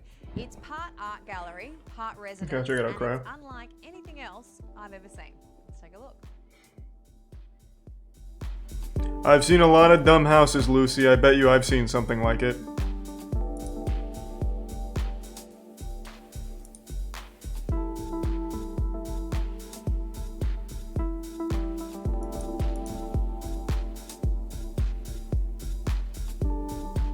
Hey, I'm coming in. Alright, cool nutsack chair, I guess. Oh, god damn it, I didn't mean to do that. I just wanted to look at the art on the wall. Too late now, I don't care, it's probably bad. Thanks, Risa Baka. Hey, welcome then, witness.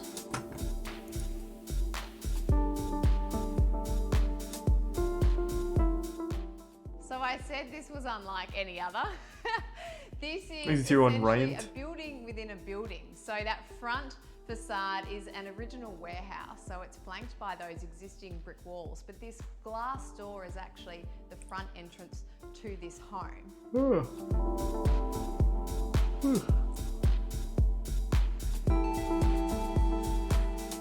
Music is so painted. So the ground floor of this home is actually dedicated to a gallery space, and in fact the clients, the homeowners, went to the architect and their brief was art first. What is this? What the fuck is going on here? I mean, I guess it doesn't look awful. I don't know, it's just hanging foil. It's a whale shark. It looks more like an origami frog. You know those frogs that you like push on its ass and it hops a little bit? It's just kind of like that.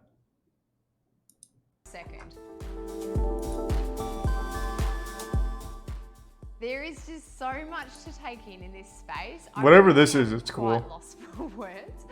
As soon as I walked through that front door, this digital artwork caught my eye. That's cool. I loved the movement in here, and there's so much catching for your attention, but this is actually an incredible gravitation. Oh my god, there's even a picture of Hassan back here. Wait, does he know that? He's part of what is this, a $10 million art collector's masturbatorium or some shit? Hey, congrats, man, you made it. This is cool. Wow, it's got everything. It's got Piss Fountain Monster, Hassan, and Captain Davy Jones. Alright, gang's all here. Leading you towards the back of this home. Through here, we have a powder room.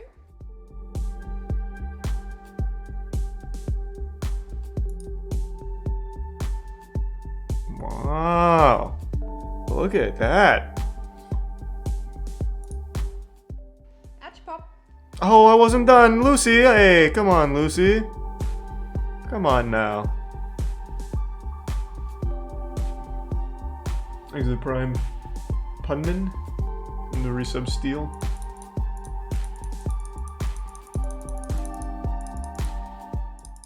Through here, we have the home office.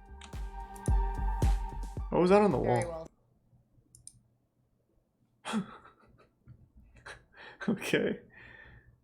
I don't know if I'd necessarily want to be looking at this thing while I'm on the computer doing stuff. This is kind of sad.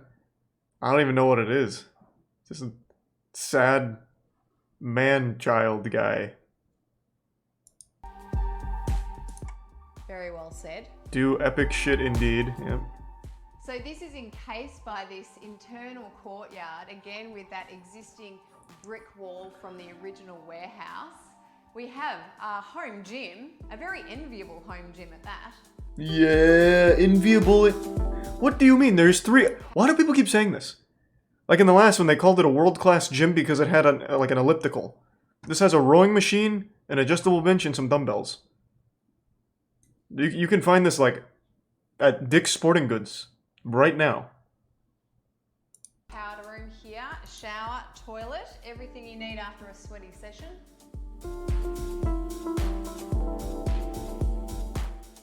I love the artwork. I can see a Stormy Mills on the artwork out there, and as well as that, there's this beautiful vertical garden.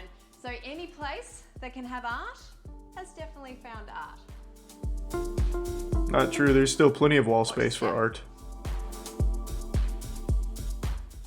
So here we come Oh, through this is kind of into nice. the dining room. So this is off that open plan gallery area. I love how dramatic it is in here. This long banquet table with very indulgent styling. And again, the way just every wall is just celebrated with artwork. Yeah, this room didn't look bad. That was kind of cool. Yeah, that looked nice.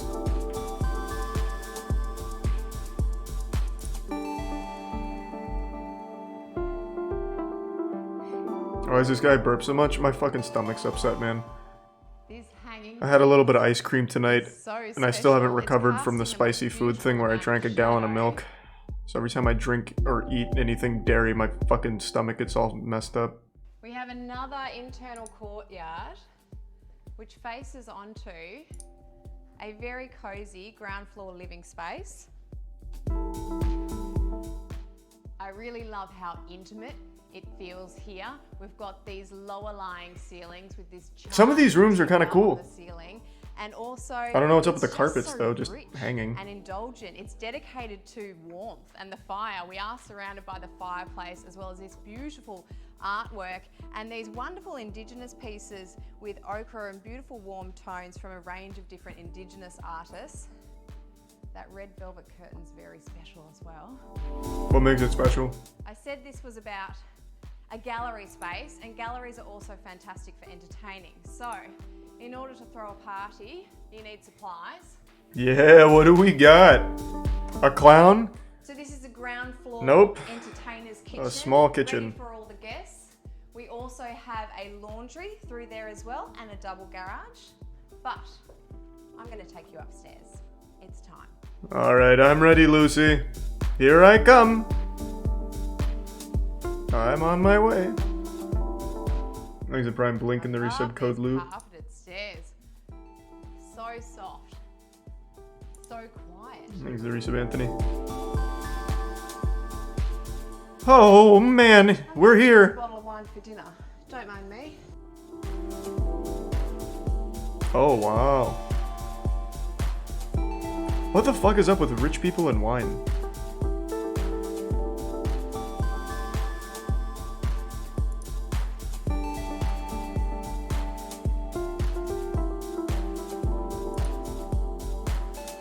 There's some cool cyberpunk art on the wall, I guess. This room's nice. So now that we've transitioned up to this upper level, we're now in the heart of the home. And it means cozier living, lower lying ceilings. Thanks for 5 gift subs, Blink. Just has such a wonderful warmth as well. Appreciate it, man. We have a butler's pantry. What is up with all the sad people on the walls, Lucy? Who's living here? Do they need like a mental wellness check? This is like the third sad, like bean-shaped man. Like they're all made to look like mighty beans and they're all upset and depressed and shit. It really takes down like the entire mood of the house.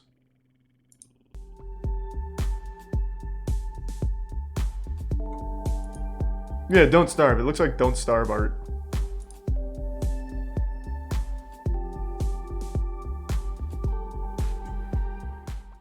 I love the black and white marble contrast on this island. It's incredibly dark and moody in here, but there's a Here's a tier 1 Elation Panda. coming through. Resub Darren in the Prime Mercury. That gives you a peek of what's to come, but as well as opening those curtains up, I also wanted to open up this. Oh my god! It's a secret TV! Let's go! I do love a very clever hidden TV. I love those details within a home. Just the Why are we hiding the TV? artwork in this home are absolutely sensational. There is so much to see, but first I want to take you through to the master bedroom. Thanks to the resub Pepperoni Nips. Alright, well I appreciate it, Curtis. Hope everything's alright. Brace yourselves. You can go first.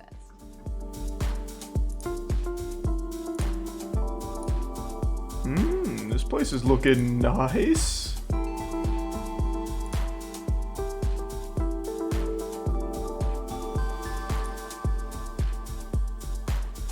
Thanks to resub.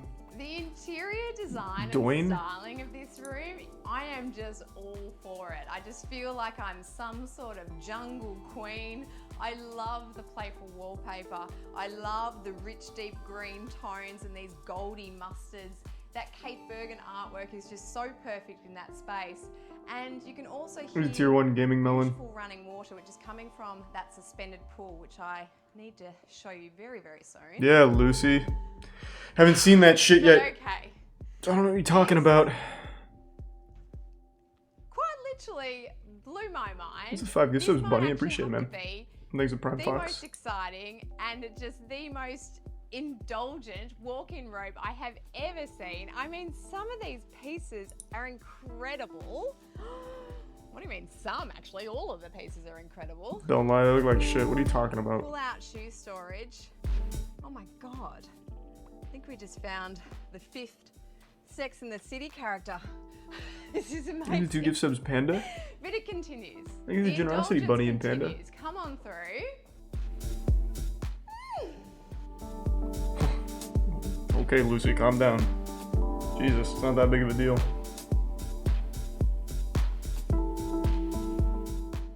Welcome to the Master Ensuite. Very There's generous Risabel Gato proportions in in here. Maki I roll. absolutely love these deep aquatic blue tiles. We saw them on that lower level powder room as well. They're very dramatic and I literally have no words. Yeah, because there's not a whole lot here, just a bathroom. Our ensuite opens up to a nice private, secluded courtyard space leading onto our pool area and spa. Oh yeah! That's a pool? Can't really do a whole lot there, but fuck yeah.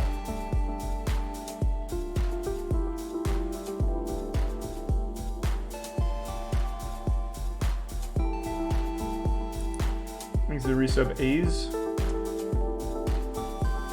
A swimming lane, pretty So we much. actually have 3 bedrooms on this upper level. Yeah, we didn't spend a whole lot of time with that pool, huh, Lucy? Bathroom, 2 bedrooms and an ensuite at the rear of this building. First, the bathroom. Thanks to resub Vizlo.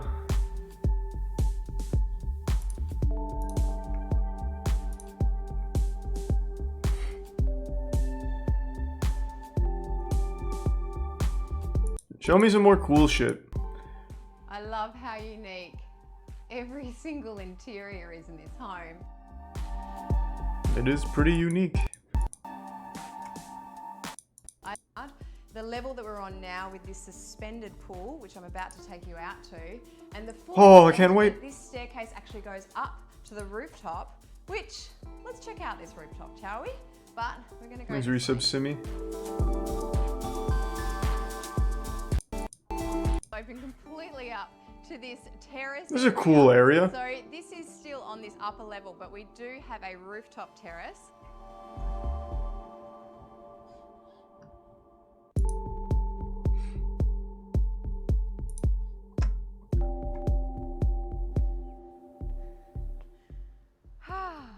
Yeah. What do you think? Well, I think I wasted my Your time. average home, is it? I don't want it, Lucy.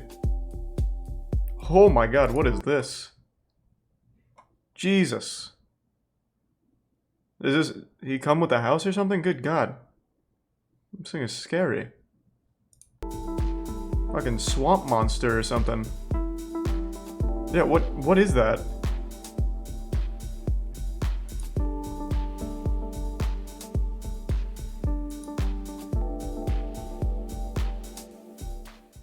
Do you know what?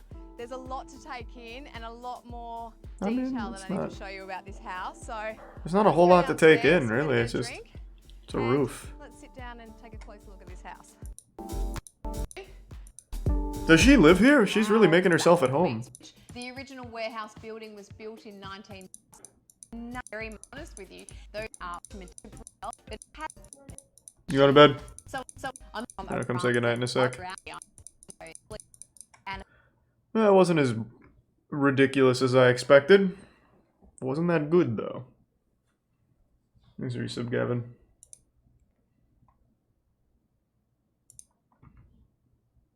Thanks to tier 1 Reaper. Oh, sweet. Well, thank you, Blink.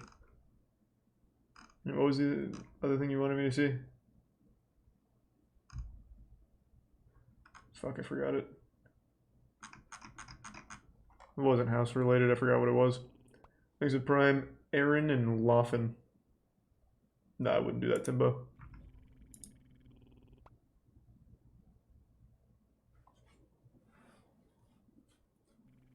Thanks for your sub complexity.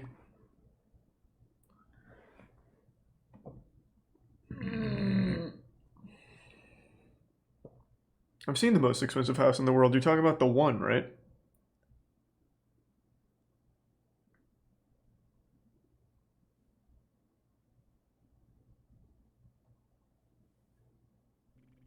Thanks to the bits Ryant and the resub Tickler.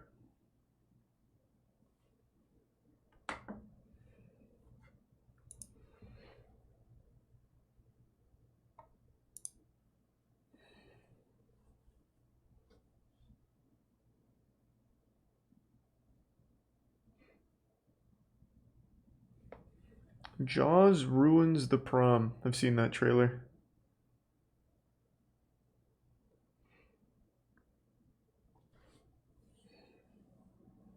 Sleep well, Earth. Thanks to resub Pyronomic.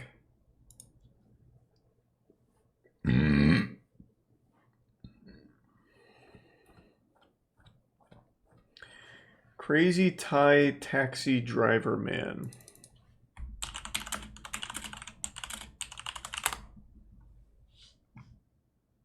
This? Part 4. Om jag ska vara ärlig så älskar jag när blåljusen blinkar faktiskt bakom mig. och de inte har en chans. Det är ganska vanligt.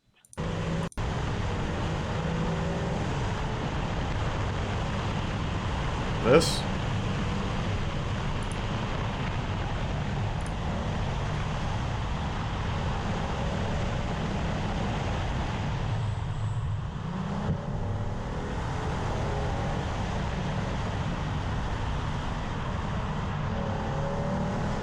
Okay.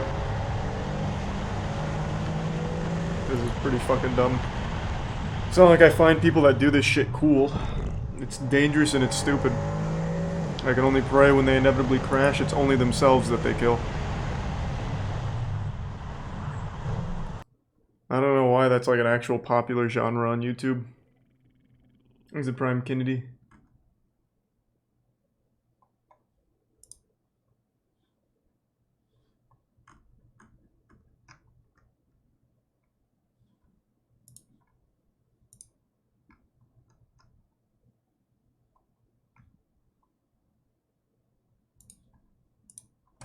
Thanks for the gift sub, noob.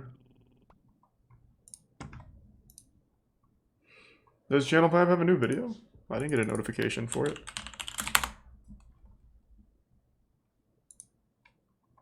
No.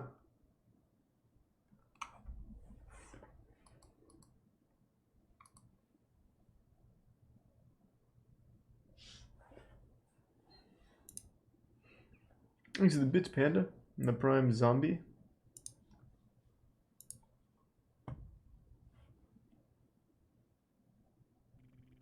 These are Prime Piss in Mouth.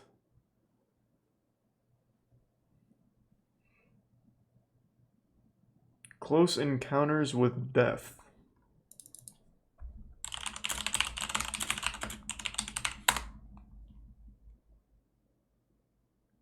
This? A GoPro compilation? Thanks to 2 gift subs, Noob and the resub Wonder.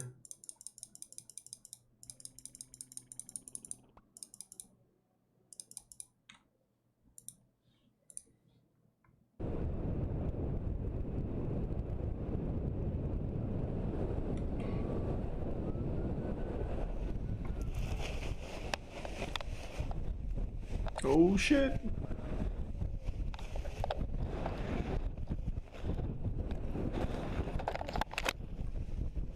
Do people, I guess before I watch this, is this Toss? I think it's a Prime-ish. Obviously no one dies considering it's called Close Encounters. I'm getting yeses and nos. I'm just not going to risk it then. There's a tier 1 yeet and the resub called.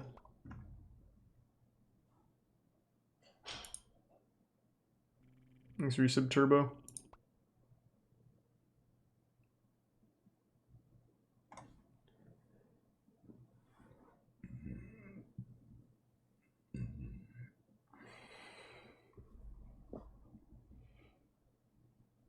Japan's $680,000 hover bike.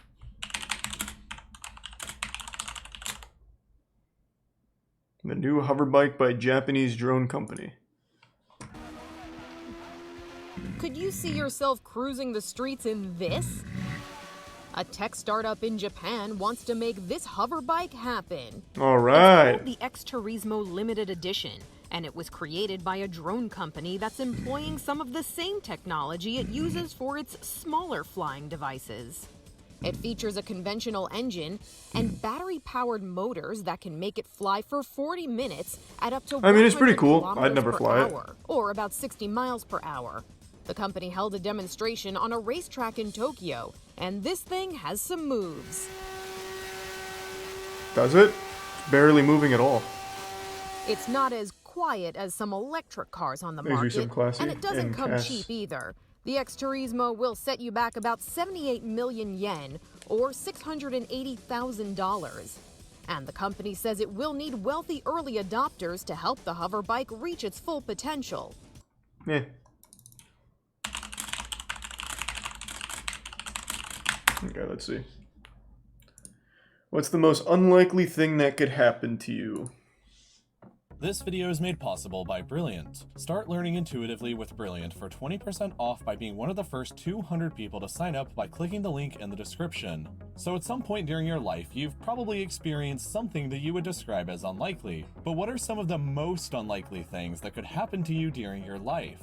To start with something more easy Lottery's to gotta be visualize, one of them, imagine right? walking into a room with 30 random people. There is a 1 in 12 chance that you would share the same birthday with somebody else in that room, which seems unlikely, but it's almost infinitely more likely than some other future probabilities later in this video. If you apply to Harvard, you only have a 1 in 20 chance of getting accepted, but that's still more likely than taking a pair of dice and rolling a snake eyes, which is only a 1 in 36 chance.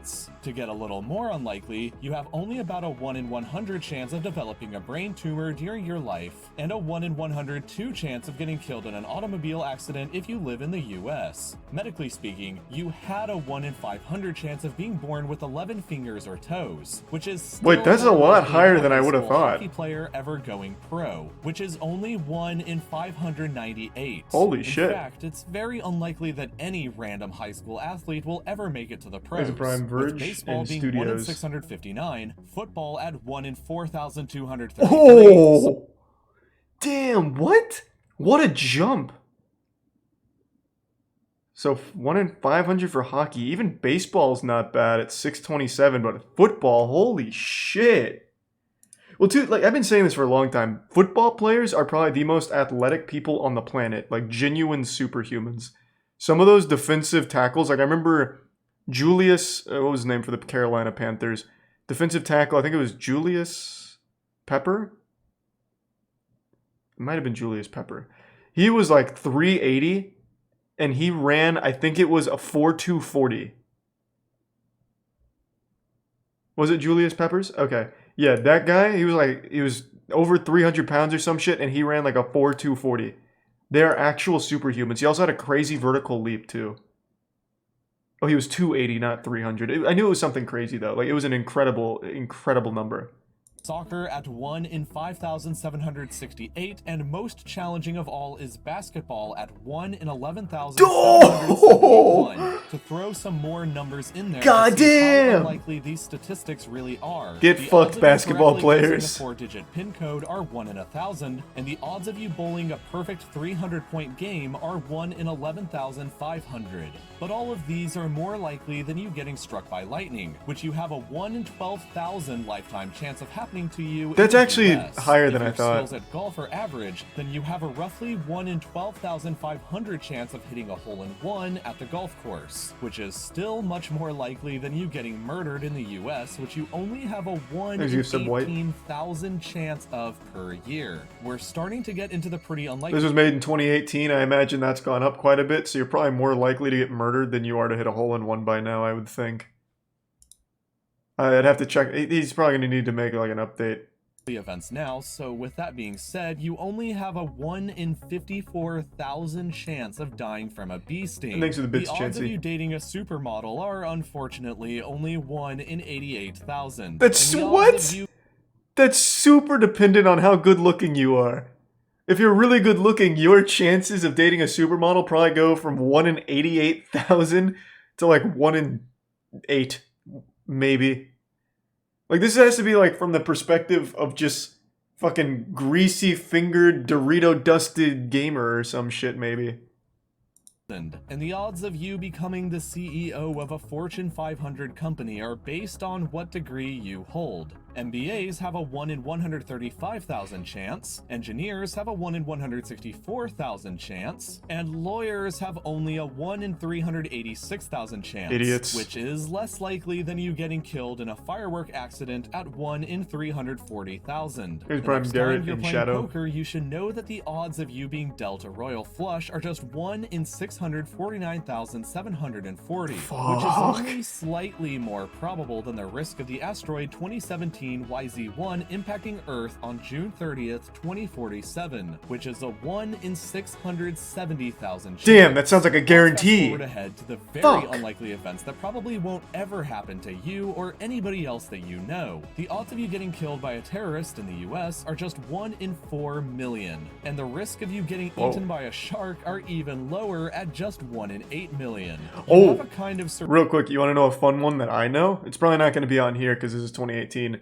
Your odds of getting killed at a gender reveal party are, you're twice as likely to get killed at a gender reveal party than you are to get eaten or killed by a shark. So just keep that in mind. That would probably be somewhere between shark and the terrorist one.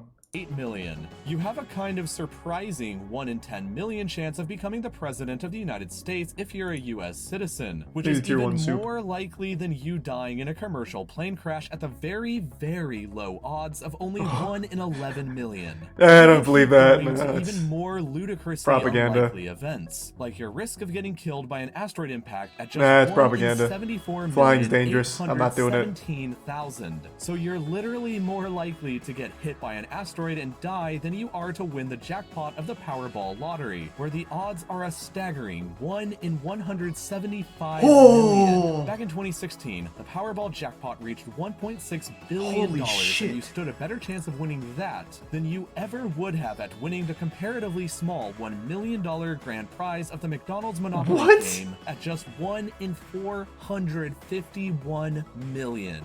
But even still, there are people that these statistically unlikely events actually have happened to. But the next events are so unlikely that they may never happen to anybody in history, like picking a perfect NCAA bracket at a chance of just 1 in 128 billion. You're telling me it is more likely to win the actual Powerball than it is to have a perfect bracket? I find that so hard to believe. Has there never been a perfect March Madness bracket? I thought for sure I remembered hearing about a perfect bracket when I was back in college. Never. Huh. That's shocking. NASA claims that the odds of you getting killed by a falling satellite are just 1 in 21 trillion. And if you haven't studied for that test coming up in a few days, you should know that the odds of you passing a 100-question multiple choice exam by guessing on every question are only 1 in 750 trillion. But the most unlikely thing that I'll be talking about in this video that could happen to you seems pretty mundane at first. Shuffling the same deck of 52 cards and getting the same order of cards twice. The odds of you doing this are roughly 1 in 80 unvigintillion, or 1 in 8.0658 times 10 to the 67th power, or an 8 with 67 Oh my fucking god!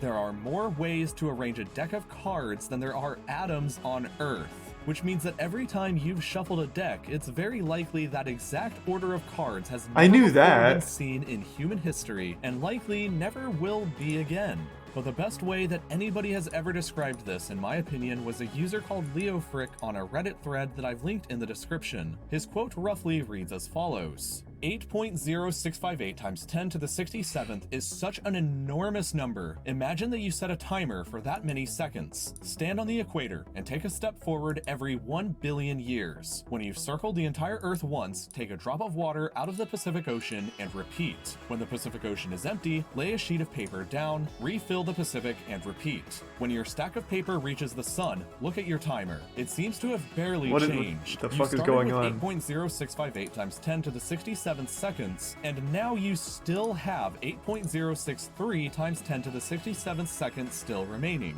To kill the time further, you start doing something else. Shuffle a deck of cards and deal yourself 5 cards every billion years. Each time you get a royal flush, buy yourself a lottery ticket. Each time that ticket hits a jackpot, throw a grain of sand into the Grand Canyon. When the Grand Canyon is full, take 1 ounce of rock. What the fuck is Everest, happening? Empty the Grand Canyon and start the process. This is the most all Reddit over shit again. ever. When Everest has been completely removed from the map, check the timer again. There's still barely any change. It's now at 5.364 times 10 to the 67th seconds remaining. You would have to repeat this entire enormous process 256 times to run out the timer to 0. The reason this is so complicated is because of a mathematical principle called factorials. You can figure out how many combinations a deck of 52 cards can be arranged into by multiplying 52 by 51, by 50, by 49, and so on until you get down to 1. That's how you get a number as ridiculous as this. So the math that goes into figuring out something like this is one of the most confusing things that I've ever experienced in making videos for this channel. That is knowing probability shocking. can be extremely rewarding. The next time you go to a casino, for example, it would be good for you to know that playing blackjack is where you're most likely to win any kind of money, and your starting hand determines what you should do based on probability. If your hand starts with 12, you only have a 31% chance of 2K bits, busting Robert. on the Thank next you. card. But if you start with a 20, your odds shoot up to 92%, and you can see everything else in between. I learned all of this and more by taking the course on Games of Chance over at brilliant.org. That was interesting. I knew about the card thing where, like, if you shuffle a deck of cards, there's a very good chance whatever combination the cards end up in has never been seen before in the history of the world. Which is, it's so weird to me how a deck of cards could have that many possible arrangements. Because it doesn't really, like, on the surface, it doesn't feel like it has that many. But apparently it does.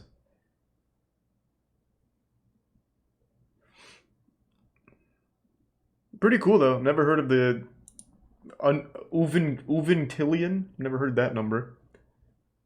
Thanks for the resub, Oculus and Tier 1 Blood Bunny. Alright, give me a second. I'm gonna go say goodnight to Tiana real quick.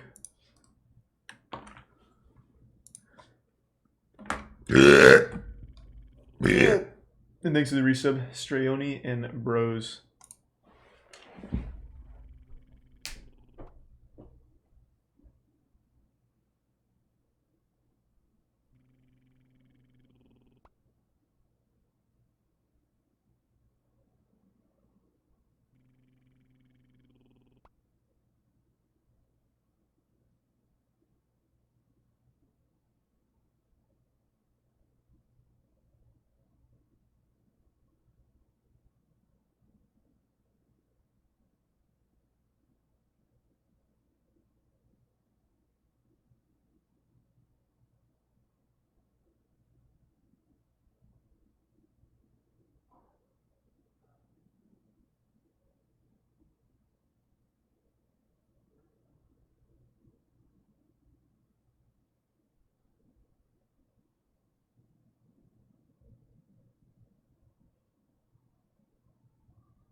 I'm back.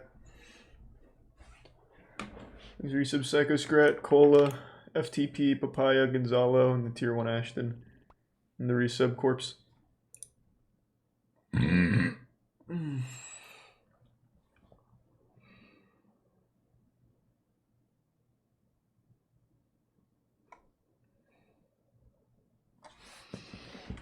Oh shit, I forgot I had that in my ear.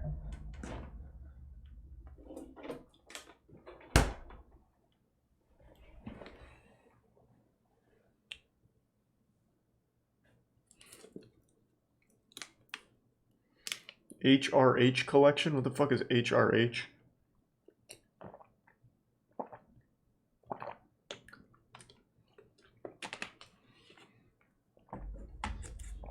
Alright, let me see.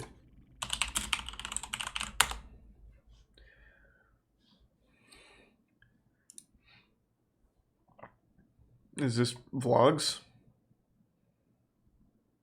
Thanks to Resub Sentinel.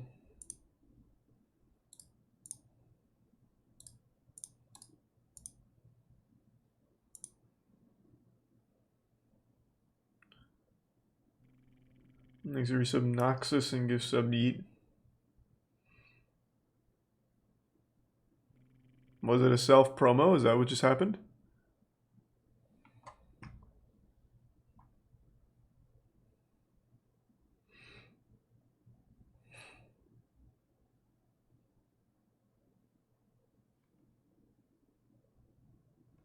Have you heard of or seen Fast and Furious, the animated series?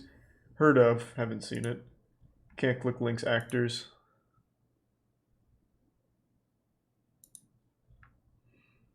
The current affair hasn't had anything interesting in a while.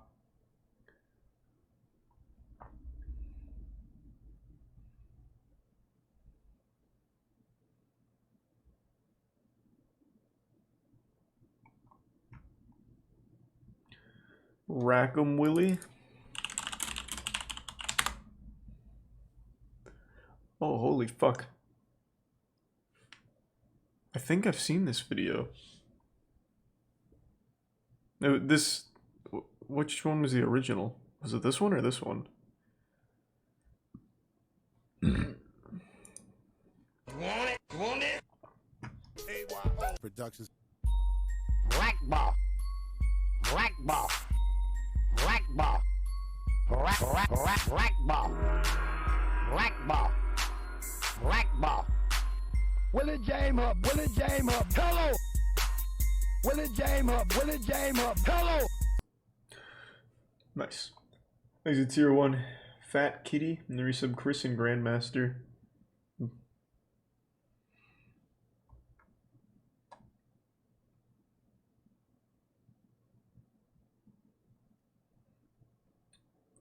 Oh, we haven't checked in on Truly in a while. Sure, we can see what's going on. It's been a minute. Thanks to resub Zero.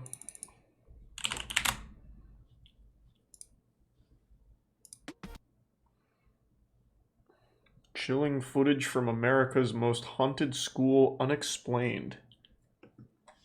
I bet I can explain it. It's so cold in this school.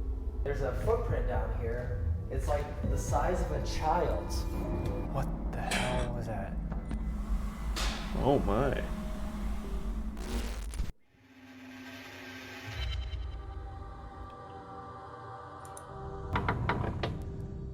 Experts are investigating one of America's most haunted schools. Each floor kind of has a different feel. The third floor is more of the negative, the authoritarian, the principal type floor. He owns that floor. Then the second floor where we're at now is more of like the kid-friendly, light, bubbly kind of atmosphere. Man, what the fuck are you talking about? 3 p.m. when What's kids wrong get with out you? of school. The best thing to do right now is to just set up our static cam, face it towards the baby powder and the bells, in front of the auditorium, and at the end of the hallway. Thanks for some Buffalo. If the residual haunting is here, and the kids leave and race outside to get home, they'll be crossing those bells. I would love to hear What those go are you off. talking about? One of these desks here in the back. What? Sit here and observe. Let's just suspend disbelief for a moment. Let's say this place is genuinely haunted by the spirits of some kids. This guy's talking about it like they're not ghosts, but they're in like a different dimension. Well, when school's out and the kids want to go home, they're gonna have to run past our balls. Because they're leaving the school. My man, it's a fucking haunted school. They'd be like locked to it, right? Like their spirits would be trapped here or some shit? They're not gonna be like running to leave school to go home. These are the experts? Observe.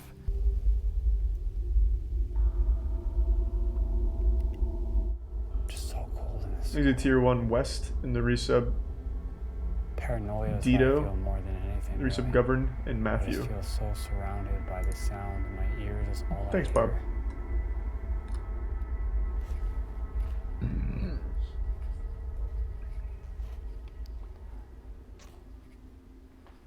Let's give some art.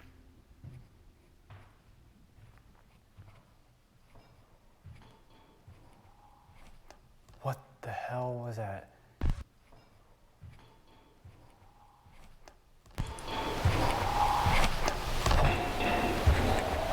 What am I listening for?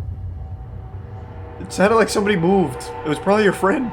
I don't know. It sounded like it was just a scream or something. I don't know what I just heard. If I'm really hearing that, or if I'm just hallucinating that. That was weird.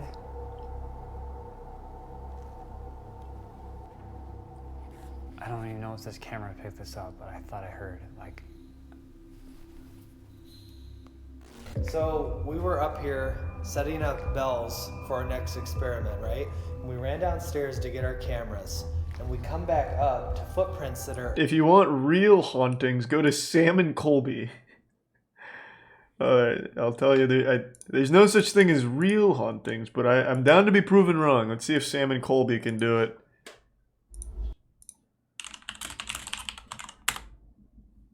Alright.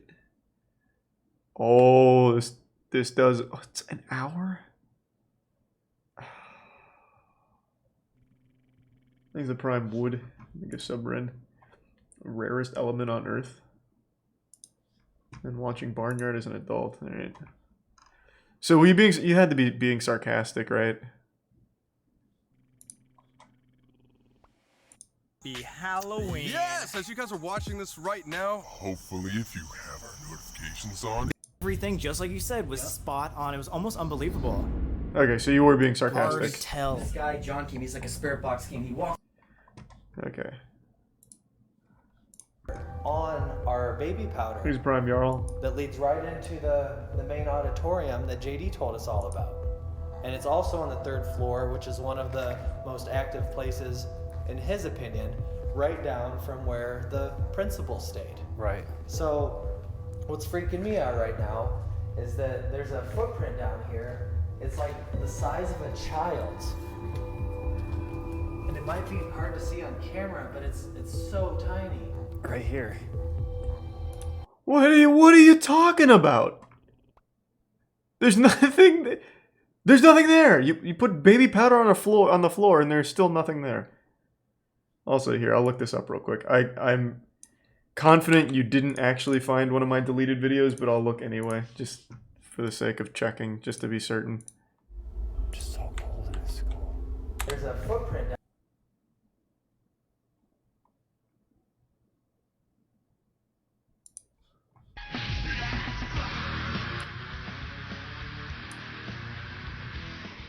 Hey, what's up, everybody? It's Critical. I see.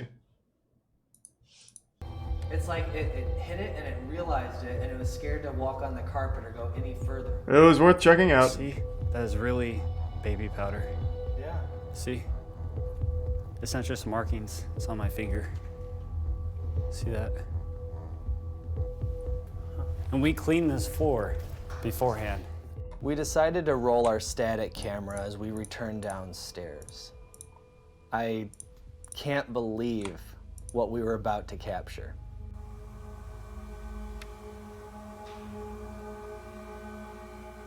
What do we got? One of the ghosts is banging pans.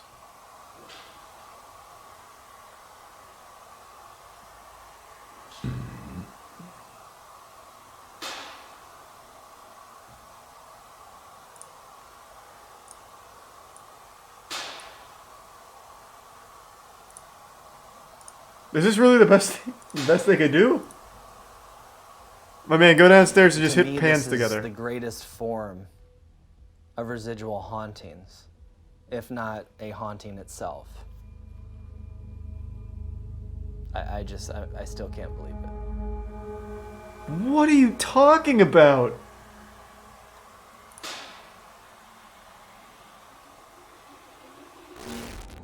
Before we conclude this episode, that was the whole I have episode? One last question for you. Do you fear the unknown or embrace it?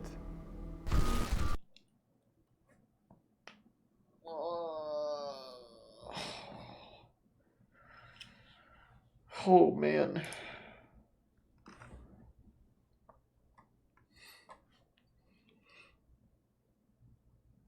Thanks to Resubdaxify. I thought like at least something was gonna happen. Like they'd at least try. All I did was make a couple of noises.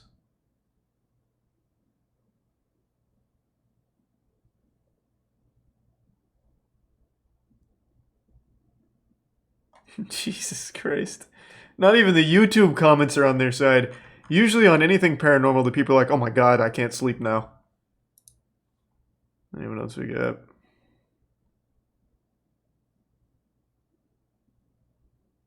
My husband controls my life and I love it.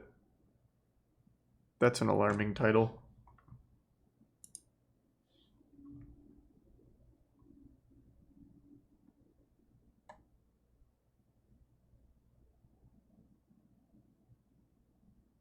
God damn it, I gotta see it. This is Monica. Hi, Monica. She fell in love with John. Hey, John. You're hot. You play the guitar. I have a thing for musicians. While the pair may look like your average couple from the outside, the way their relationship functions has shocked many. I actually had like childhood friends straight out telling me that I've lost my dignity as a woman. Did you like choose this? Or did it just happen? Why is it that John can sleep with other women? Oh. Can we cut? Answer the question, Monica. Here's a little dress.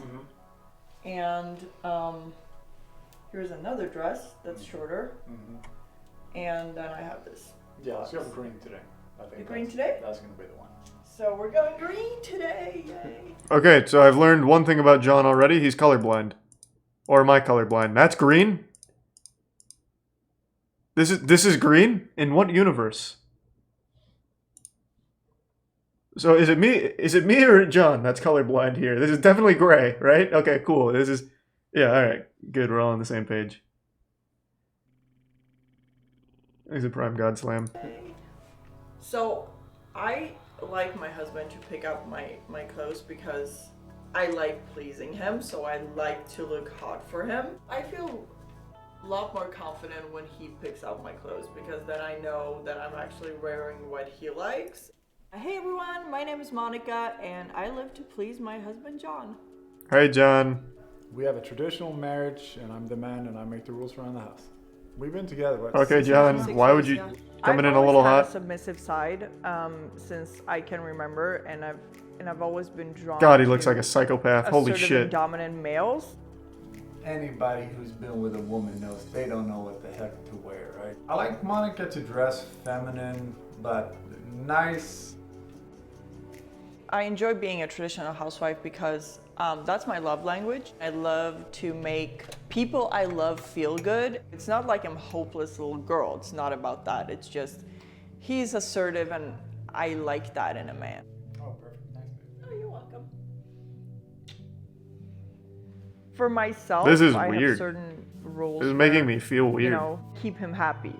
So my mom, she taught me how to cook, how to clean, how to be a good wife, how to please my man, and she also told me be in good shape and look pretty because nobody wants a fat and ugly wife. Why is this so aggressive? Also, John was going on and on about being alpha. Meanwhile, he has Lego dump trucks and heavy equipment on his shelf. I am the alpha of this household with my Lego excavators. Monica, you harpy, you're not welcome in the headquarters, the command center. Oh, he's even got little action figures up here, I just noticed. babe. Hey, babe. What you want for breakfast today? Would you mind making some pancakes? Yeah, sure. Want some whipped cream with the pancake? Hell yeah. Let's make some bacon too. Awesome. Thank you. Cool. Love you. Love you. Thank you, Monica. I try to make him happy the whole day, you know, throughout the day, and he does the same for me. So, yeah, I would say 90%. Yeah, this is definitely my day fake. revolves This is around very fake. My husband, which I love. They used to do like real stories though. Finance. This feels very fake. Bills are paid on time. It feels pretty natural to make most of the decisions. I'm more of a bulls by the horn kind of guy, whereas Monica doesn't like conflict and stuff like that. Why is it that John can sleep with other women? He's resub Slither and Capybara. Can we cut? Yeah. So the sleeping with other women thing, No, I haven't seen first that, of all, Maddie. it's a really small part of our relationship. Monica was cool with it, and I was cool with it, and I think it's a luxury I have that probably most guys watching this wish they had, just because of like genetic programming. If you look at all other mammals, how they do it, typically the alpha male gets to bang all the females. I think it just makes for a much very more alpha relaxed relationship, because there's nothing in my life that I desire that I can't have. And I think that makes me a better husband. Babe, breakfast! There's Brian Pickle and the resub Owen Crow. The Bits Goat. Can't click links, man. I feel like as a female, I have a different view on sex than a male does. So for a guy, it's just a fun thing. I know in my heart that he loves me. He comes home to me. He takes really good care of me. I can totally get that some people might think that there's an imbalance in power in our relationship. I actually had like childhood friends straight out telling me that I've lost my dignity as a woman, and I also shouldn't have children because I would be a horrible mom because we do what we do. And then I've actually had people saying, "Oh my God, I love the openness." I We're gonna give some Pickle and the resub Olbap and Boat. I don't care about Brian Maddie. at all. Tier 1's a solo. So I'm just getting the house ready for my friends. They're coming over. I always tidy up at home. Yeah, this one feels The very house fake. Nice and clean, so John is happy and content with the house. All right, babe. You're gonna go to the hope the conversation goes well with your friends. I'll see you later. I'll see you later. He went off script there for a minute.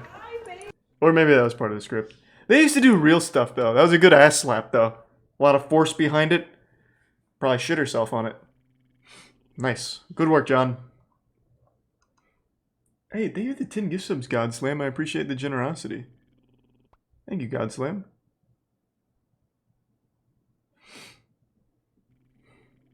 I used to be a waitress, now I make 90K a month. Well, doing what? Do I have to click to find out, I guess? Okay.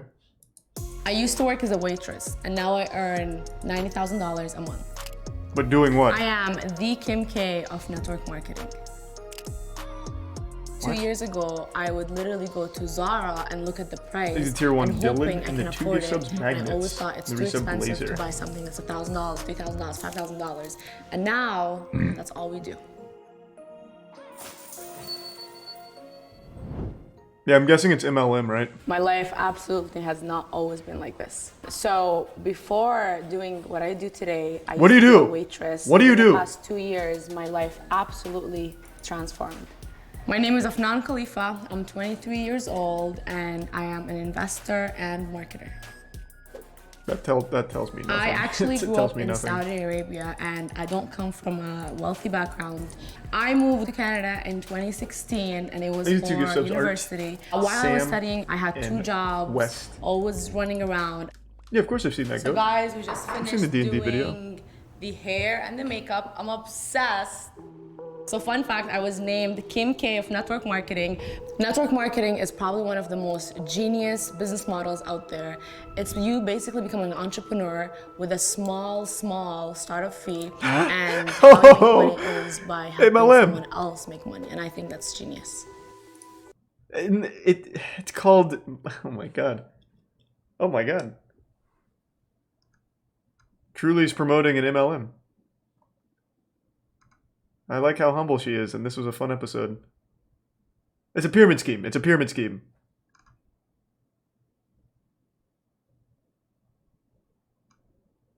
No one's upset about this?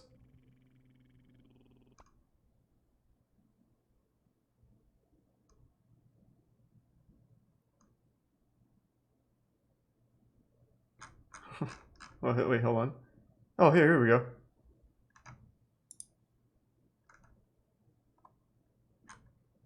One person called it out. When I got started here, I wanted to make, $3,000. I'm like, if I can replace my waitressing job and make $3,000 a month, perfect. I can do it from home. I can do it from anywhere. Fast forward till today. Now I earn $90,000 a month. Social media is everything in my work. The Reels, the TikToks, the Instagram. We're just getting started. I'm gonna go upstairs right now, show the walk-in closet. I feel like most people know pyramid schemes now, though. For my quick stay, we love designer, but we love investing more. We're gonna pick an outfit for Rodeo Drive. I don't know what to pick today. Okay, time to get dressed. There's Resub chiefing it. Bit psych. How does she make money?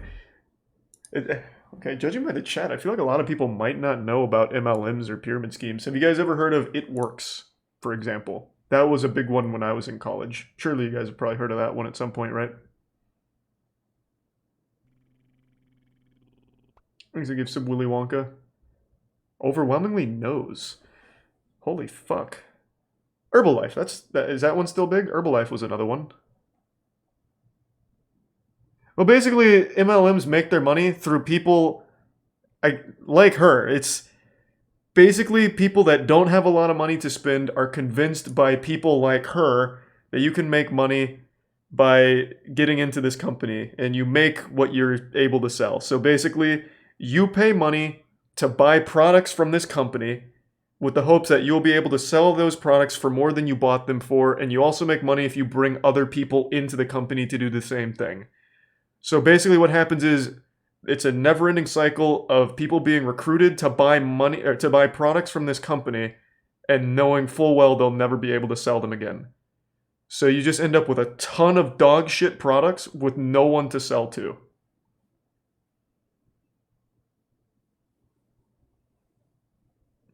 So people usually, it's usually college students. College students just lose all their fucking money in this pursuit of what this girl is preaching. Because at the top level, there's people like her that have a very wealthy lifestyle and keep preaching about how they achieved it through hard work in the pyramid scheme. Like It Works. It's rough, and it only works on people that don't have money to spend. It just sells a dream to people that are desperate enough to buy in. It's actually fucking sad. A lot of scams prey on the wealthy. MLMs, they prey on the people that are very far from wealthy. In fact, my ex bought deep into a pyramid scheme in college.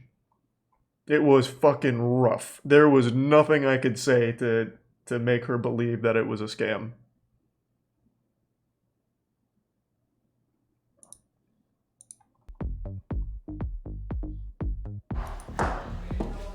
Ladies, I am gonna go shopping. Okay, we're gonna go shopping. You guys want anything? Yeah, I have a list.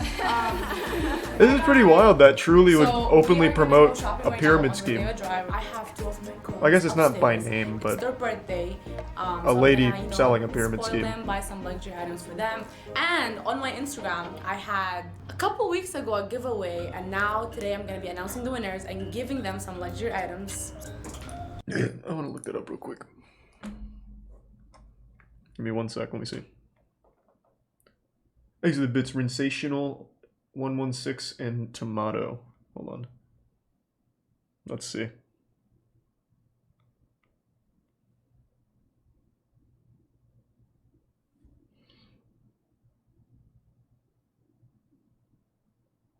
Her Instagram doesn't exist. Did she get banned? Oh, here it is.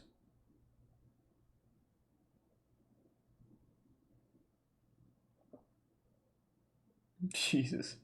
So they've rebranded the whole thing as network marketing. I guess that's smart.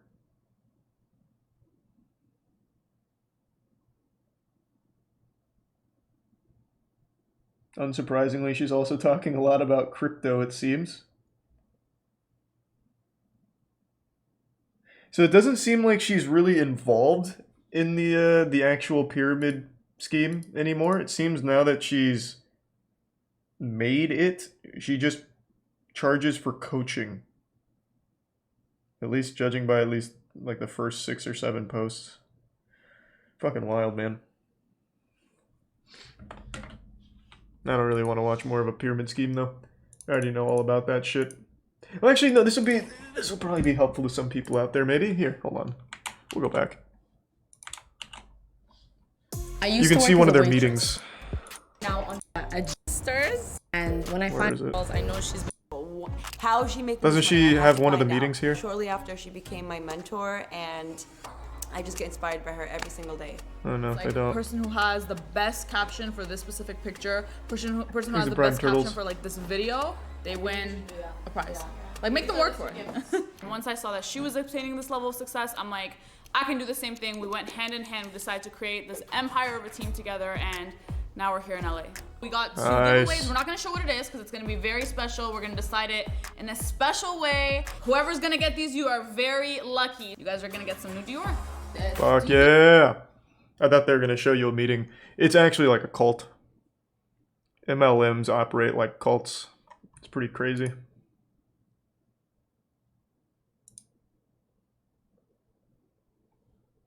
I was attacked by a spirit in America's most haunted jail. Okay. I don't know, man. I don't think the ghost of Jeffrey Dahmer came back and bit you or anything. It's probably fine. Whoa! What was that? I heard a little like child giggle. Was that you? Why would there be a child in the prison? Sandy, oh look. Why do you have fingerprints on you? Are we playing cat and mouse? Yesterday at 10:40 a.m., this man's neck was marked while investigating a residual haunting at Old Lake County Jail. The mark occurred at precisely the same time that former inmate and notorious gangster John Dillinger they've was searched there, violently 116. gunned They don't down, exist there. evading capture after making his And I'm not sure if escape. we've seen that sensational. Today he's back, looking for an explanation. Not a bad idea, Colt, but it's also not like a fun one either. We need to figure out what this symbol means. And maybe that'll be our proof. I only knew of one way for us to move forward. Exorcism. And that was for Connor to confront what just happened to him. You have to force yourself to go back in there Yeah, beat the spirit up. and talk. Hand-to-hand out combat. loud And say, you scratched me. It had our complete attention. The last 24 hours were just unreal. And so that's their way of showing him, hey, we're not messing around, we're here. And you know, I have a feeling you guys are the inmates, and these are guards. What? What are you talking about? Full body If we go chills. back there, I'll show you why I think it's happening exactly where it's happening. Okay. Thanks to resub. And you guys are Adult. right down here? At the very, very end, when we were talking, we were literally like right here. Well, come Right a there. little closer with me. Okay. I want to show you something. The guards sat in here in their chairs and listened to the cell blocks. They could sit in there and hear both cell blocks. What? And I'm wondering if it's just the guards listening, like you guys are the inmates. What are you talking about? Do you even work here? What are you said, going? "Oh, my head hurts," Who is and I'm this? like, good. I gotta say something, okay? When I was in there, I was facing this way and my head was starting to hurt. And Sandy just showed me that, and the back of my head was facing there, and the pain went to the back of my head. Like, What are you why? talking? Is that where the energy's coming from? Is that why everything's happening at the end of this hallway? Bro, just go beat him up or something then. Stop being a bitch. He's a tier 1 Trevor. whoa! Okay, let's see if that could be somebody outside. This is like the worst ghost hunting videos ever. Zero effort.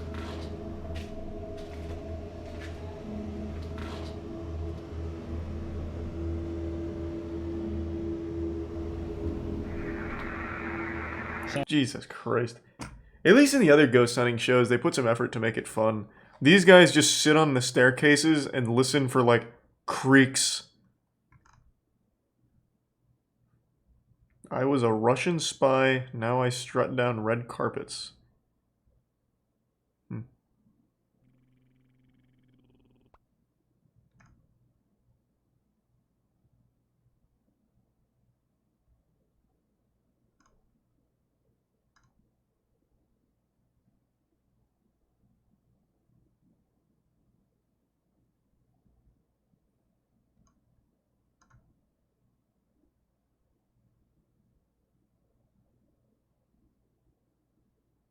Our mom's a big star on Only... Oh, I saw this one. Yeah, this is the girl I was talking about, by the way. The nurse who now makes like 250, 350K a month on OnlyFans. She doesn't even do like nude shit either. This is why I said, any girl ever should make an OnlyFans. You can just do fully clothed content and make money. Just for pictures you would have posted on Instagram anyway. Exit Prime, Salamanders, Spicy, and the resub cookie.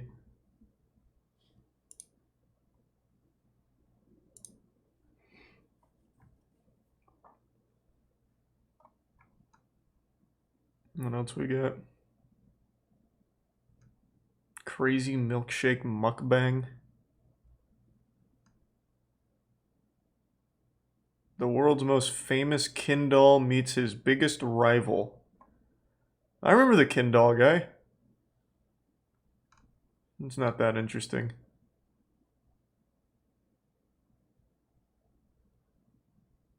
My wife cheated on me, so we started swinging. I mean that's one solution, I guess. Thanks for resub, DJ.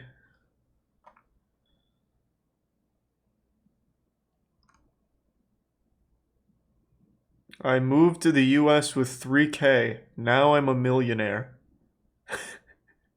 How? What? Is this another MLM? Very expensive taste. I love designer clothes. Versace, Versace, Versace, Versace. I love living in this mansion. I love my cars. I arrived to the United States from Buenos Aires. I left the country with $3,000 to my name and can become a millionaire. Where I came from compared to doing the what? lifestyle that I have now. Let me know. Hit it's me. Like day and night. This is Stella. I rescue her. She owns a warthog? No. Hey, how are you guys? Come on in. Say hi, Lucy.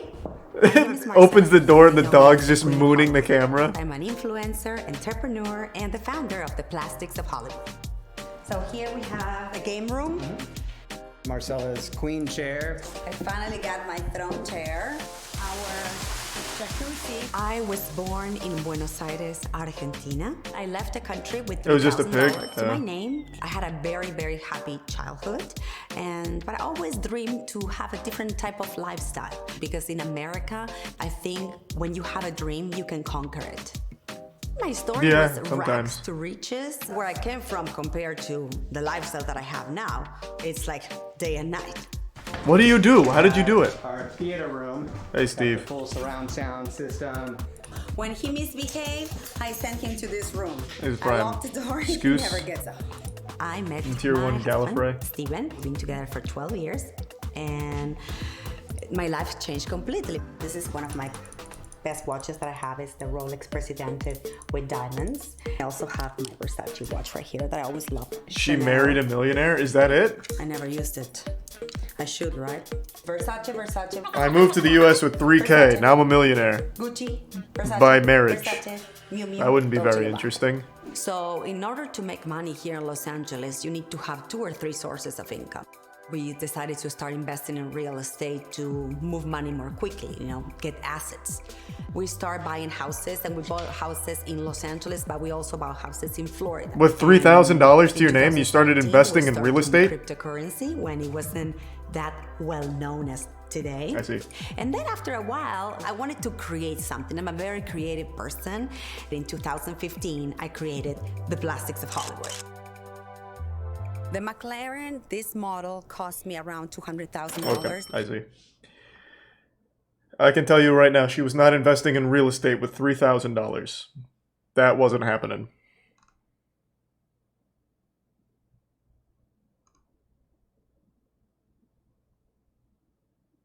We're polyamorous vampires.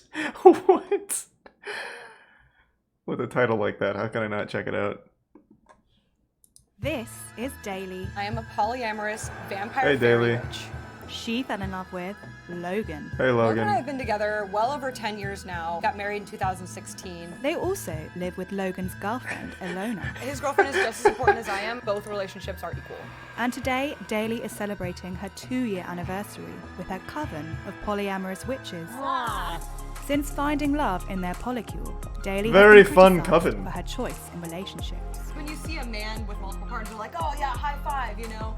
But when a woman is with multiple partners, it's like, oh, she's a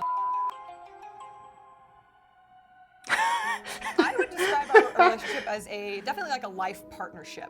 No, coven's a good word for it. That's cute. We tease each other constantly. He loves to tickle me until I throw him off me. He's extremely Tickling is a supportive. form of torture, Always been very actually. attracted to her unique energy spectrum that she puts off that What? no one else does in the same kind of way. Whatever that means, I guess. Our relationship was polyamorous from the beginning. His girlfriend is just as important as I am. Now we are married, so like obviously that comes with some responsibility. Yeah. But as far as like relationship, both relationships are equal. She's always been here. She's never not been here. I think I moved in with you guys like what? It was like 6 years ago. No, but it was like 2 months into us like actually dating. Oh, for yeah. sure. Like it was really fast. All three of us used to be together, and then they broke up, and then we broke up, and then we got back together. She's just been here ever since. So today is actually the 2-year anniversary with me Jesus and Christ. my 3 other All partners. right. And it's also the anniversary of our coven forming. So today we're kind of celebrating our anniversary. We're gonna He's do a got that little Steve from ritual Blue's and also Clues go to trip. dinner and just have a little coven date. So we are in a polycule, and a polycule is essentially just the word for a network of people that are all dating in some way. All connected through They're all dating. connected through a romantic relationship. So in our polycule, we have me and Logan who are married, and then I have my partner Jeffrey, who is a gay man. Hey, Jeffrey. And then I have my girlfriend Zoe, who is married to my boyfriend Zeph.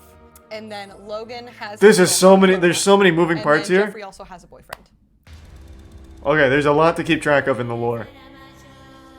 There's some Harry Heaven Potter is shit. Myself, Jeffrey, Zoe, and Zeph. We use the term coven because we do practice magic together. We identified that we each represented one of the elements, and we did a ritual Oh, together. he's and got it the was just, sage. Like the energy was so palpable, and we kind of all just looked at each other and were like, "What happened?" After we started doing rituals together, we started forming a romantic partnership. Are these the people that hexed the Fae? Feel Our like energies. the magic and the connection and the Back when like the chemistry. moon was I just cursed or found some shit? myself falling in love with these people. I call upon a direction of the east, the watchtower of the east, the direction of new beginnings and transformations and change. What are you talking about? Join us now. Hail and welcome. Hail and welcome. I call What? upon the watchtower of the south, the element of fire. Stop! Passion No, and don't, not- purification. Bring not the strength fire! To our circle. Hail and welcome. No! I call upon the watchtowers of the West. Oh, the West is a bitch. Intuition, Yeah, who cares about sacred that? knowledge, You can call and upon the them all day. ancestors. Hail and welcome. I call upon the watchtowers of the north, the guardians of earth, the roots of old The guardians? and new. Bring strength and life. Is he summoning the Hail and Eternals? welcome. We all identify as witches, and basically what that means is we work with the energies and the elements around us to create alchemy and to create changes Oh, in our alchemy. lives. Roots of old and always. Do they have an Ormus? Roots of old and always There's a tier 1 Roots of Rody old Kel. and always binding. This planet is very much alive. It's a breathing spirit, True. and we are in communication with it. Imagine these were the people that talk to the Earth. This is our only way of communicating with the Earth directly. There is a negative. The Earth has to watch their orgies. Poly, because Misogyny. Misogyny, yeah. Because when you see a man with multiple women or multiple partners, they're like, oh yeah, high five, you know. But when a woman is with multiple men or you know multiple partners, it's Thanks for like, your sub, oh, Buffalo. she's a all right, let's go eat. I always get these who will walk up to me and they'll go, "Hey man, I just see that you've got all these chicks, man. Like, how do you do that? Like, just like teach me." And I'm like, "Well, I'm polyamorous." It's just one of those things where, like, you know, as long as you are being open and everything is consensual between you and your partners, you're consenting adults doing whatever you want, that's great. Yeah. People see, I mean, you know, us if they're and happy, they're that's like, fine. They're like, "Oh my God. I could never do that. But then, like, they've they're cheated on their them. husband like 3 times, Yeah. or their wife, or they've divorced and trees. remarried with people they've cheated with. I'm like, and that's normal for you? That's what you consider normal? Alright, got your trees. Just, you know, if you want to have sex with other people, if you want other relationships, just say that, admit that. You'll find someone who's cool with that. Well, and life is so short, and life is hard. You find those pockets of joy and love, like hold on to it, and like screw what everybody else thinks, because or screw everybody else. Yeah, this is wholesome. Everybody else, if that's what keeps you joy. All right, I want to make a toast. Here is to 2 years of my beautiful coven being part of These our are the bits polycule. pickle. I love you guys so much. Thank you for bringing so much magic into my life. Love you guys. Cheers. Nice, let's go. What a coven. And I'm surprised how many people don't know what an Ormus is. An Ormus is basically like a fucking septic tank for magic. You just pour a bunch of dog shit into it, and apparently it's supposed to be like a powerful potion maker or something. I don't know. It's been a long time since we went down like the vampire and witch rabbit hole. Thanks for resub, baby man. Send them to me in an email, Pickle Kings. That would be huge if you did. Thanks for the bits, Pop.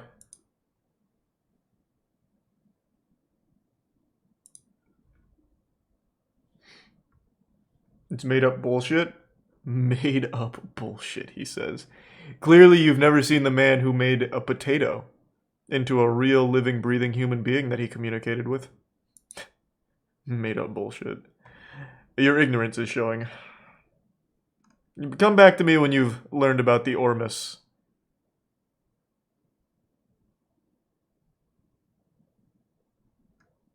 What else we got?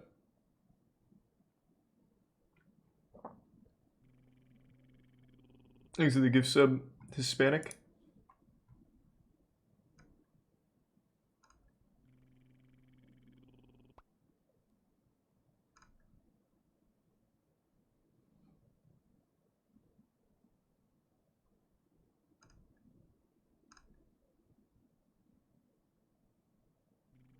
I run a $1 million Instagram business. I bet it's just showcasing cars. And I run $1 million. Exit tier 1 Chevrolet and the Prime got a name, and resub Human and Gabriel. Ninja. I've built myself from the ground up. I am so grateful. I can fly wherever I want in the world. I can eat wherever I want. I can do whatever I want. So, talk to me. What is this surprise that you brought me here for? Ooh, you sure you're ready for this one? I'm ready, man. Come on. Sure? How'd it go?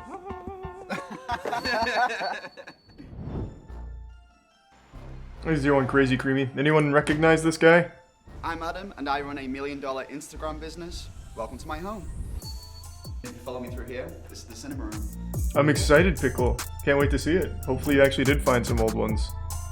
Some of the deleted ones. This is my office/studio space. So this is where I'll spend most of my time when I'm working, gaming. So this is my London apartment. I don't spend too much time inside of the UK, probably like 6 months a year. The cost of this apartment, I think this is a £1 to £1.1 million apartment. As I've traveled and picked up clients everywhere, I've got a lot of friends spread around the world. I don't actually have to be in What one do you place do, man? ever. I only need my phone to run my business, well, a phone and a laptop, so I can pretty much travel wherever I want.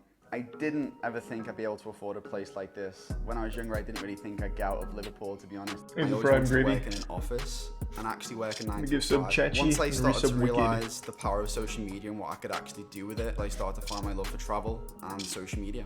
I started a fashion blog on Instagram when I was in university. Okay. I very quickly realized that this is something I could monetize, and I spent countless hours. I'm talking like 12, 13 hours a day on my phone, trying to grow accounts, networking, speaking to the right people, and trying to navigate my way through an industry which wasn't even created yet. So I run an agency called Social Kick. The agency itself is like a one-stop shop to help brands and businesses. Oh, I see. Utilize Instagram and any social He's media one of the platform. gurus. Friends and clients call me a social media ninja, so I kind of run with that. My watches are my pride and joy. I love investing in watches. It's always crazy how much those make. So what's his... It's Adam Mark. He's not even verified. Come on, man. He's selling the advice, and he's not even verified? Let's take a peek.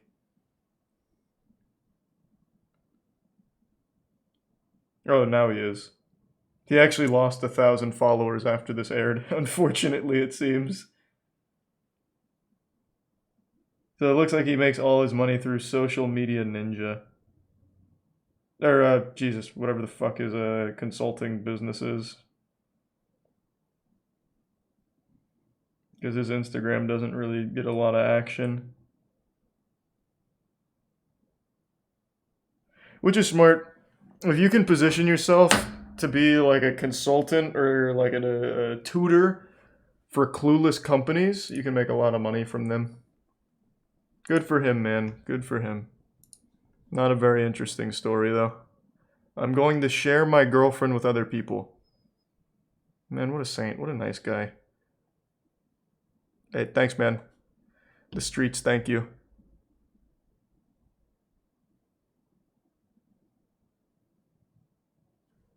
Thanks for the bits, Wicked.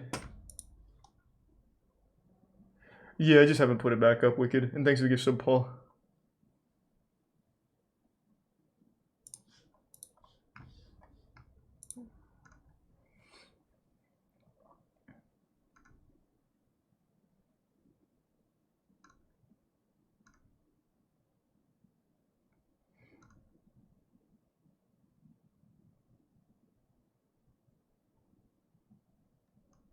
I made 2 million on Bitcoin in 10 months. Cool, man.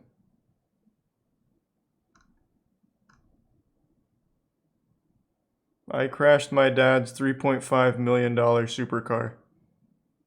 Hey, congrats, born lucky. Good spawn. Injecting synth. Oh! It's the Synthol Hulk. You remember this guy? Meu nome é Tony Geraldo e eu vou ter o maior bíceps do mundo. Mexeu no braço dele, aquilo muito duro. Eu falo pra ele, parece até que vai estourar. A substância só comecei a fazer uso a partir do. Man, that is not Synthol, that's just straight urine. This guy got scammed. Do próprio produto. 72 centímetros de braço. Excelente. Eu era muito magro. We saw something on this guy a long time ago. Eu não tinha nem vontade de ir à praia e tirar a camisa. Eu tinha esse complexo, principalmente. Então isso me levou a procurar as academias. Quando eu comecei... Wait, doesn't shit like that explode? Yes, it does. Eu só treinava.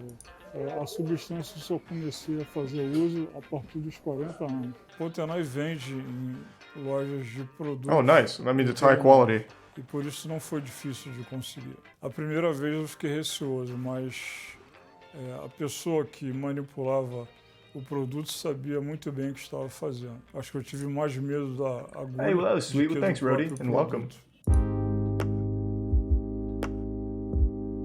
Eu vim a uma consulta para ver como é que eu estou, como é que estão os meus braços, se eu posso continuar nos treinos. Quais são os sintomas que você tem hoje em relação ao braço? Dr. Roberto looks jacked.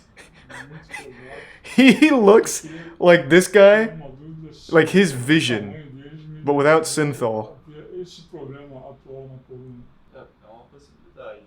Os principais riscos são ligados à parte de danificar a musculatura.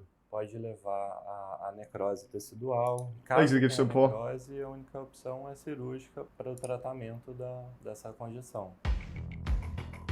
Com que frequência que eram as aplicações? A cada 15 dias. E a última aplicação em região de braço foi quando? Já tem muito tempo, estou com 52, foi com... Yeah, Synthol gives you like these bubbly anime arms. It's pretty cool. Aqui, ó, 3 furos, 3 aplicações, 3 ml. Entendi. Então, 9 aplicações por dia de aplicação. Eu nunca tinha visto um braço desse tamanho, realmente. Não recomendo de forma He must be pretty new to Synthol then, because this isn't even the biggest. Para ganhar volume muscular, porque o caminho simplesmente não é esse. O caminho são anos de treinamento. Oi, meu amor, tudo bem? Espero que você goste do almoço que eu fiz para você. Excelente. Hoje eu tô variando um pouquinho. Thanks for the resub, CJ. Tô comendo peixe com legumes para fugir um pouquinho do frango. Eu comia muita proteína e agora eu tô comendo pouquíssima proteína, mais fibras Eu tô com um problema de coluna. Tô com 5 hernias de disco, acredito ser por causa do peso. Yeah, it's probably exactly what caused it, to be honest. A orientação médica é chegar a 90 quilos, para não precisar fazer uma cirurgia de coluna. Eu e o Antônio, nós conhecemos num baile no Clube Dolaria. Michelin Man. Se conhece uns 31 anos. Ele tinha um corpo bonito, entendeu? Não era nem muito musculoso. Eu gostava do corpo dele quando eu conheci. What do you mean he wasn't very muscular? He looks fucking huge in these photos before Synthol. Antônio, só as fotos quando você tava mais magro, tava mais bonito. Nosso casamento. Aí, compara só uma com a outra. Antes e depois. Fala você, qual é melhor? Melhor é essa aqui, antes. Que isso, só você. Eu sempre disse pra ele, melhor você parar aí, que tá muito exagerado. E eu nunca, não gosto, realmente eu não gosto. Fica aqueles braços, fica muito Just duro, parece take que the Synthol out. né? You'll do fine. 75. You'll be alright. 75. 70 e quanto? 72. 72 centímetros. Makes it bits de braço. Excelente. Eu não me arrependo de ter feito uso da substância. Ela me deu o que eu queria. Não me arrependo de nada. Eu adoro ir para academia porque o meu corpo é o meu templo. Nice. That a happy ending.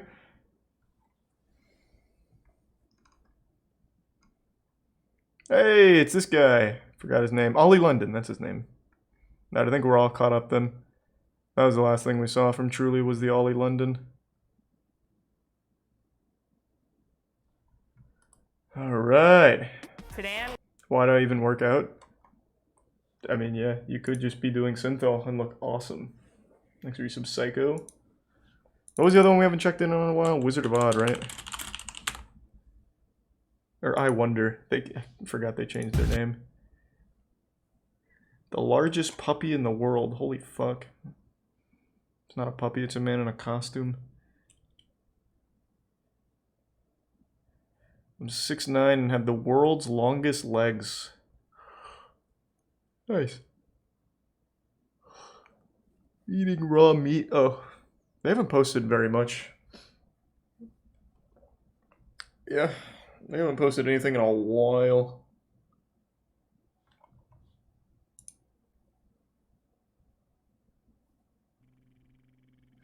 Thanks for the gift sub, Convoy.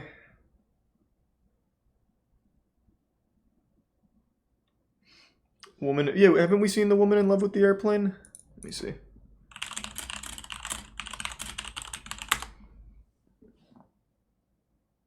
Yeah, I'm pretty sure we have, right?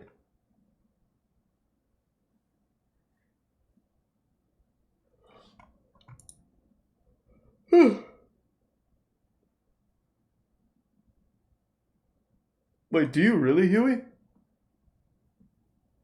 Wait, like the deleted ones? Toss me an email, Huey. But it's in the chat to command. Jake Paul knocked out Woodley. I don't care, man. Isn't that guy like 80 years old? Who cares? Was it at least fun to watch?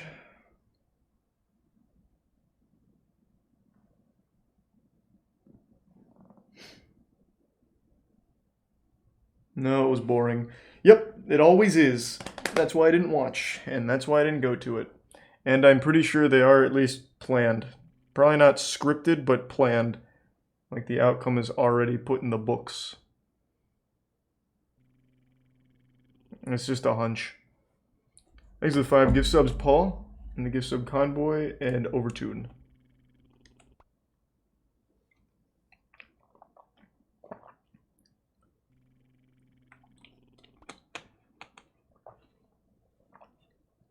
Thanks, Resub Turtle.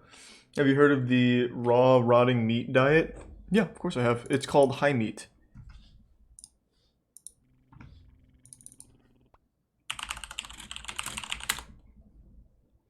Yeah. You eat... yeah, that's the one right there. You just leave food out to collect all kinds of disgusting garbage, and you eat it. You know what's really upsetting? These fucking people never die from this. Meanwhile, I'll get a tummy ache if I eat a little too much ice cream. Then you have fucking Meteor Man eating an actual 125-day maggot-infested rotten sack of meat with no problems. It makes me so mad.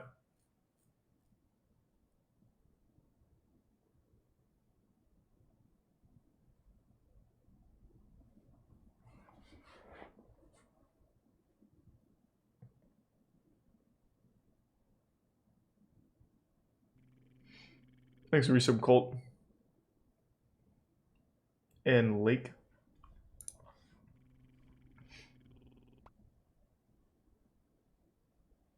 I hope you're having a good stream, Lunchbox.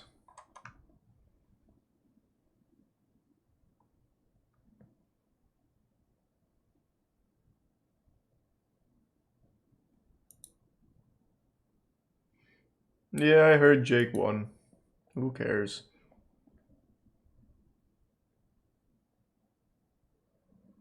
I honestly think a lot of them fake it. They don't. No, they actually don't.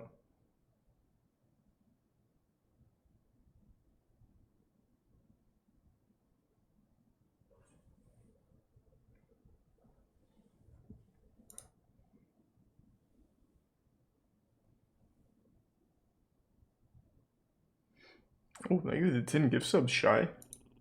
Thank you for the generosity. Appreciate it, Shy. Most definitely faked. Okay. I don't know this channel, but we're gonna have to watch it. They don't fake it. I've known about this community for a while. It's not bad. A lot of people will say it tastes like cherries or cherry wine. I mean, that's acquiring taste, to be honest. Thanks, Resub Cobra. Maybe. Did it come anywhere close to anything like that? Not so much. No, I didn't think so. Not so much. A lot of people have a lot to say about high meat, but Man. yeah, look at this. Look at this stuff. Now this is the side that was in the bottom of the jar, and it stayed really moist. So let's put this baby over. Yeah. Oh, that's the good side. See what's going on over here. Yeah. Yummy. Yeah. See, this is the side with all the. Now remember what this steak looked like when I first got it. It has when I made that that tuna into high meat, it just completely disintegrated. Evidence or pretty much swallow it the fuck down. The taste is not horrendous. Like the tuna was. The tuna was. There's a Prime Blue and the resub unsalted.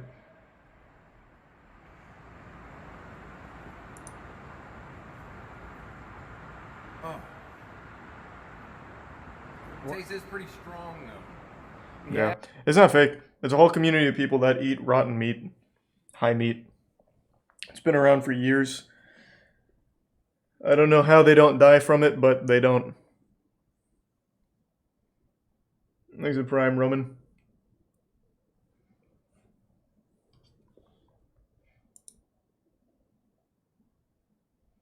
How can you watch that without wanting to throw up? Well, I've known about it for a really long time. They believe that it's really good for you. So they eat raw meat and they eat high meat. It's a community of people that just are fucking stupid.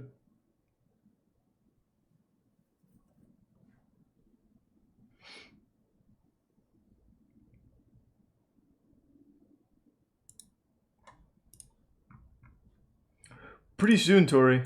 Pretty soon. There's a Prime Maiku.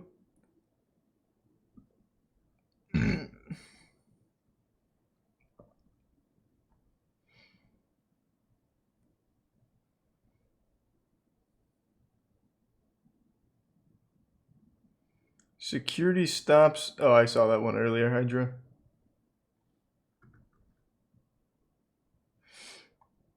Charlie, you're the brainwashed one for having chemicals in all your meat. Are you joking around? I actually can't tell. Oh, yeah, wait. I see. Yeah, no, I see what you're saying. Thought that was serious for a second. Thanks a Prime Jolly.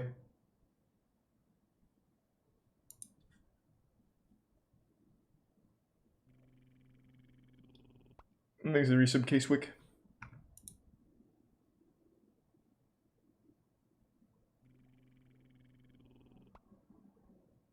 Oh my god, that sounds incredible, Pickle. I'm super optimistic. Alright. Hold on, let me check. Yeah, I've seen Fascinating Horror. Hold on. Pickle's got my hopes up that someone might actually have some of the deleted videos from my channel. Let's see.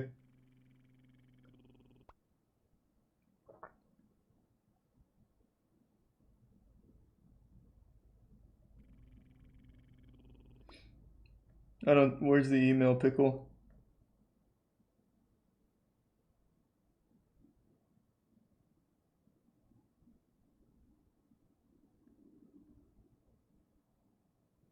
I don't see it. 80% is a scam. I think there's like a 90% chance it's again just more of the montages from like Gearsopedia and shit. But he's got my hopes up. Thanks to the resub Ash and Milski.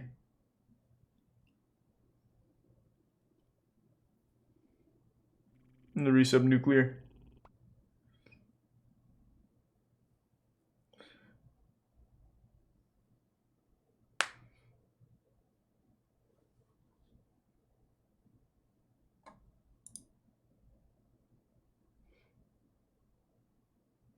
Visiting the Village of Death.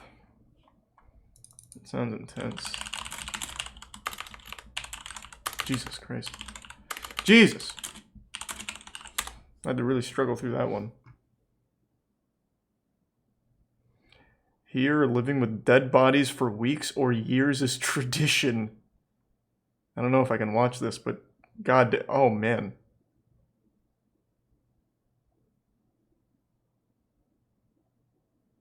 Okay. Yeah, probably can't watch that.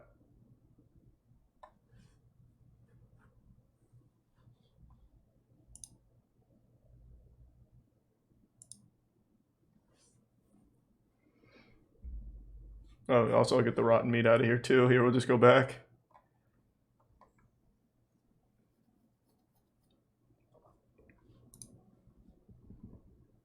Let me double check to make sure we did watch this. As objectophilia, and she's not alone. Over 5,000 people worldwide are also in love with inanimate objects, and that's just what's been documented. Yeah, we've seen this for sure. 5,000 people out of 7 billion? That's not a lot. Pretty rare. It's like a shiny Pokemon. Und ja, und da habe ich gesagt, was stimmt nicht mit mir, habe ich mit der Beziehung dann beendet. Und ja, und nach 2 Jahren, 1,5 später, habe ich die 737 kennengelernt und da habe ich erst die Liebe kennengelernt. Unable to fit 129 feet and 6 inches of 737 into her apartment, the focus of Michelle's daily love is her Okay, I can look models for it, Cabbage. and the life-size scrap parts she buys online.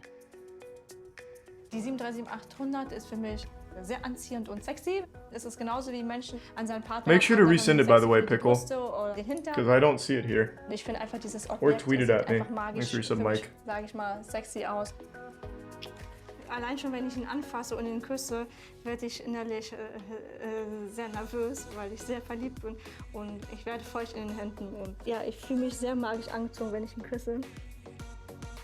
Which is just as well, because Michelle has spent some $6,000 on these 737 parts. Es ist einfach nur großartig, dieses Teil, und das riecht auch so wirklich Oh, of course it smells like him. It is him. You took a literal part of his body.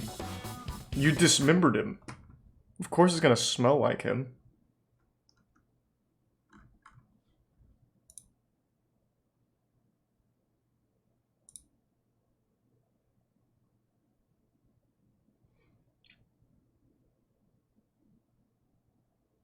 MTV Cribs with Steve Hardwell? Okay. I haven't seen MTV Cribs since I was a kid. Let's take a peek.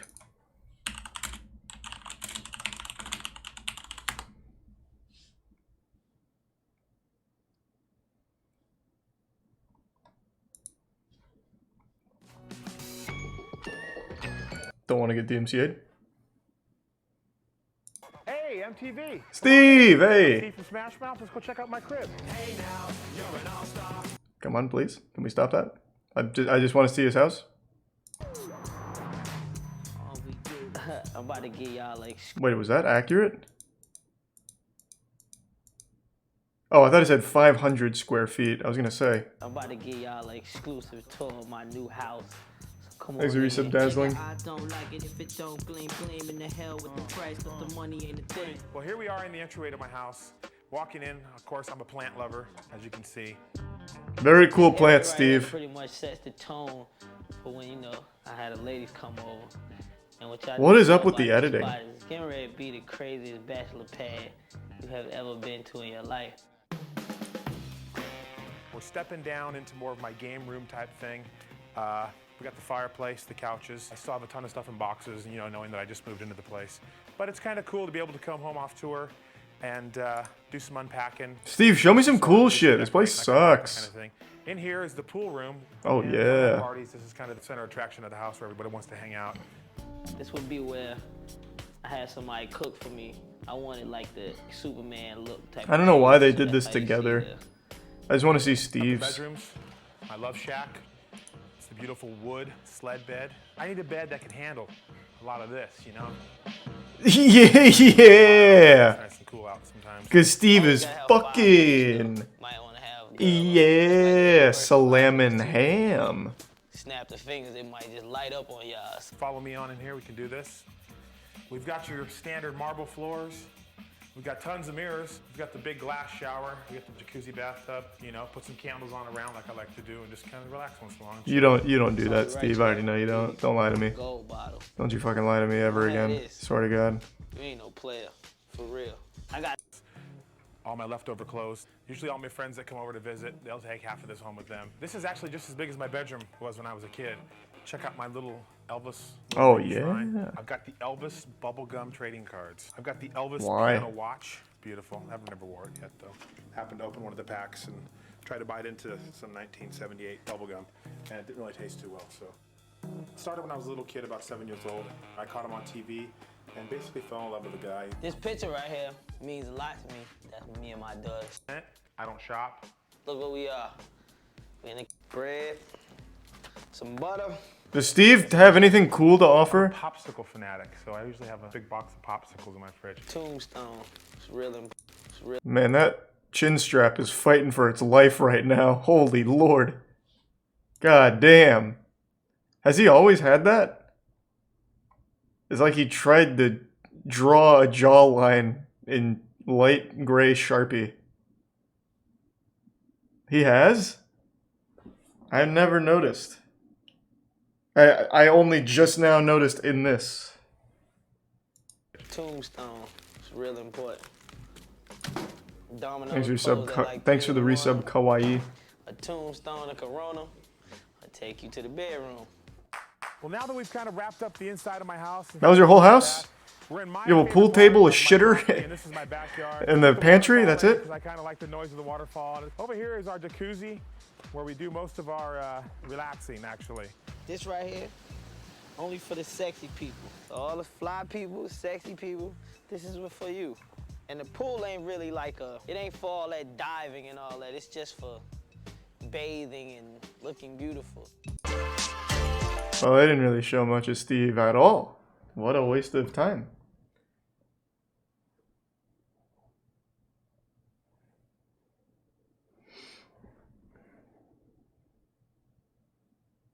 Can I be sexy and dive? You'd have to ask him, man. I don't know. It's not my house.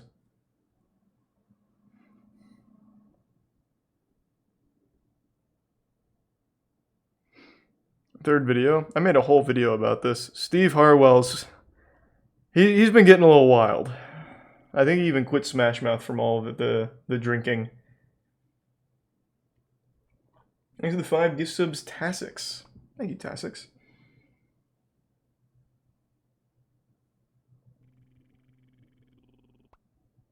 Yep.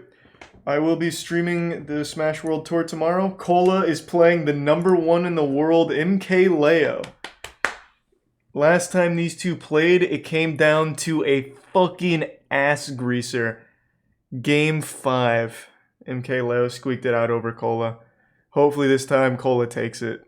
This is for 150 grand tomorrow, so it's big. It's going to be a big one. I'll probably start streaming around noon EST. Maybe a little earlier. Depends on when I get up, but it'll be an early stream. Thanks for the 5 gift sub socks. Appreciate it, man. Hope you're doing well. Cola's been on a tear, though. He just won CEO, and today he fucking 3-1'd Proto Banham, who's one of the best in Japan.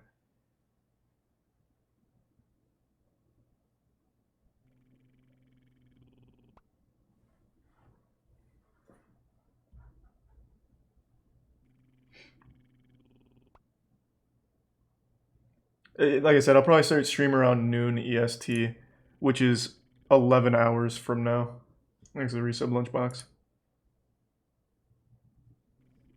If someone downloaded your videos back in the day, could they still have it that way? Yeah, of course.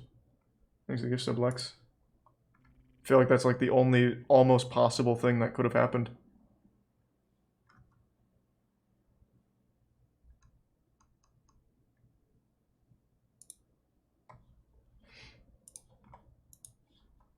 I've already seen the Bleach trailer, man. The 7-Up Jello salad, haven't we seen that?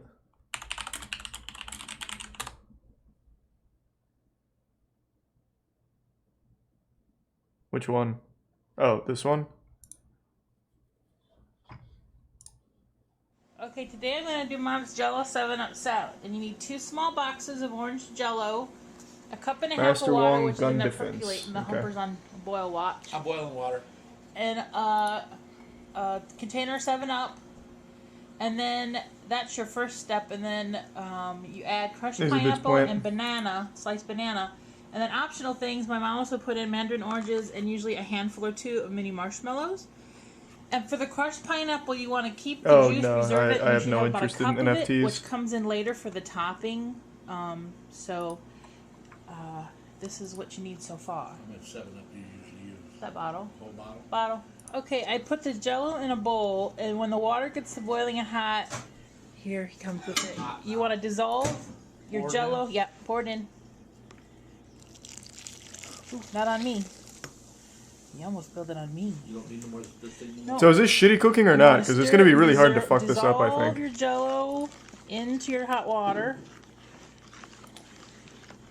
And I'll be back when that is done. Once the Jello is dissolved, you want to pour in. Will you open that soda and pour this in for me, Dad? You want to pour in the container of. Okay, let me see how it Slide comes. this in the refrigerator and let it get nice What and just happened? set. Oh, those are marshmallows. Lid on it. Thanks for some Bluffer. And then the topping takes a half cup of sugar and 3 tablespoons of flour, which is in this bowl, 2 tablespoons of butter, an egg, and the cup of pineapple juice that you set aside. I'm going to beat the egg slightly, and you put this on the stove to cook, and I will come back when I get to that. Go. Yeah, it came out fine, I'm sure. Yeah. Not even shitty cooking. Just boring. Thanks for you so Mercurius.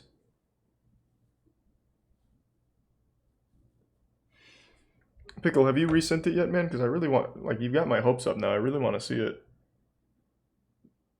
Because I don't see it here.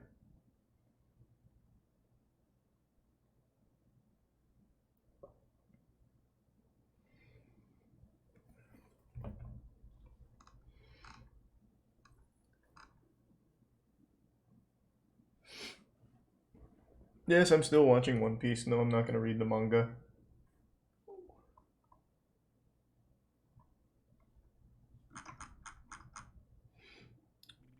Thanks to Prime Boba Fett. I heard Jake Paul won. I don't really give a fuck. I'm sure it was boring to watch.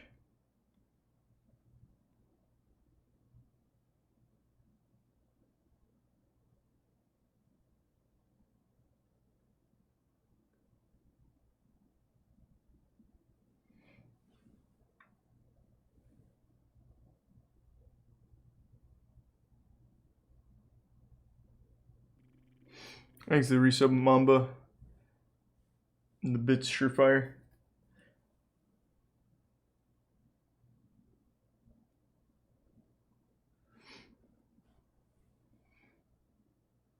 Mystery of Super Monkey Ball actor? Haven't we seen? Yeah, I'm pretty sure we've seen that. Sounds familiar. And I don't really want to see that tonight anyway if we haven't. I want another wacky one. Thanks to Prime Smell Hole.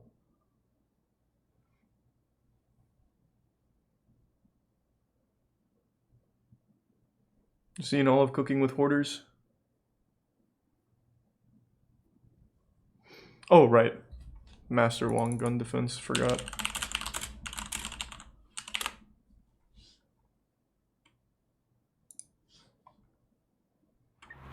On this lesson here, somebody asking me if you come in. Damn, this guy's ripped. Gun onto you, what sort of thing, technique and movement you can take a gun of them, what sort of thing you do. Now let me show you something. If somebody put a gun into my head, I will give them everything that I got. Maybe my bull bag as well if he wants that. I don't think costs a lot, but he might be good use of it. Because you're gonna mess around with somebody with gun, you're gonna get your hole on the head like this. But assuming you know what you're doing and you want to mess around people with gun, let me show you here how to mess them up. Okay, let's go to Jim. This is the problem. When he came in, he bring the gun to my head.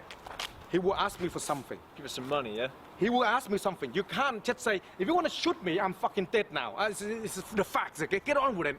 So, if you give some money, so soon as that's like, hand here, control. Move, whoa. And straight to the neck, control him, put his fucking neck and see if any more fan he got. I mean, damn, Master Wong. The fucking neck, okay? Because if you don't, you're dead. Smack when he's not there, maybe shoot his bull back off or something if you want. Let me go slowly. These are good techniques. Okay, okay. The first finally, self-defense techniques that'll work. Principle. Surprise, speed, and violent of action. I mentioned before about violent of action, not on the person straight away. So he will pull the gun out of his hand and get the weapon out of the way. Don't go like this and try to go like that and then go boom. Now you got big flipping hole in your head like this, yeah? Big fucking hole, then you're dead. So, hand up. Give them whatever they want, okay? Turn, weapon out of the way. Control by everything together, the force. Control like this. Lean toward them. Yeah. Because your fucking head butt the bars at the same time. Yeah, while lean toward it. Because this head here is a distraction to release this. Easy for me to move.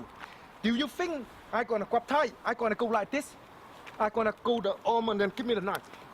Give me the gun, you fuck. Jesus. Do you think that's gonna happen?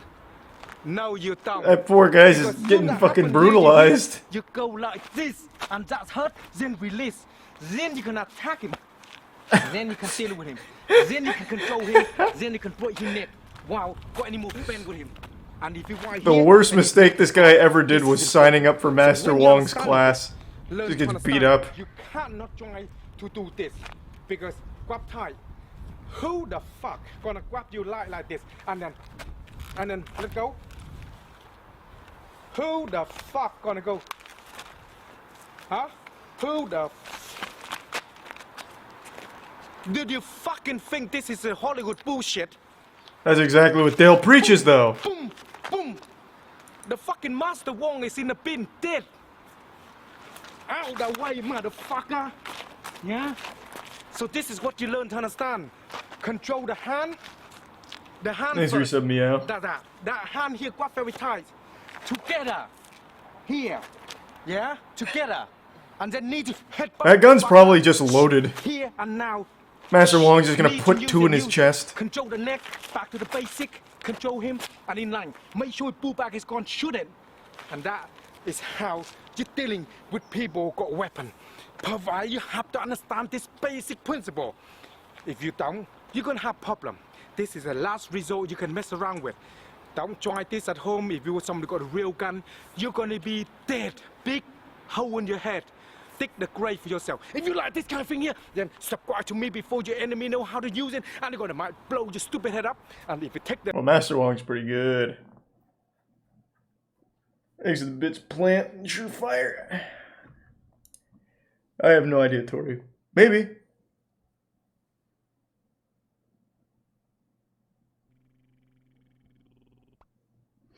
Thanks to the gift sub, Paul. I love you, Rudy. Alright. Thanks to tier 1 Shy Shy. Yeah, Master Wong should fight the Detroit Survival Urban Fitness Training Sensei Dale. I wonder who would win. Maybe there would be no winner.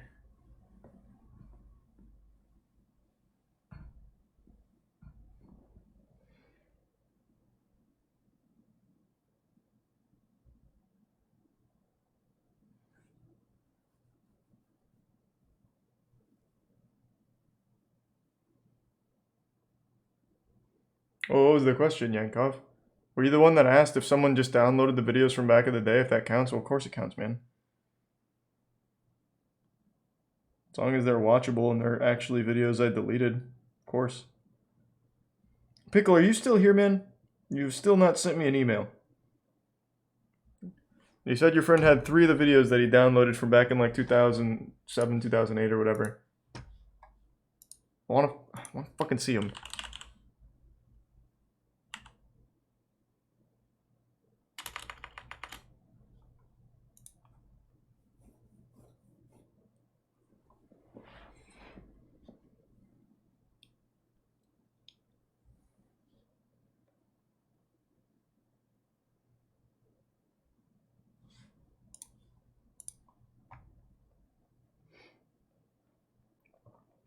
See the video, what?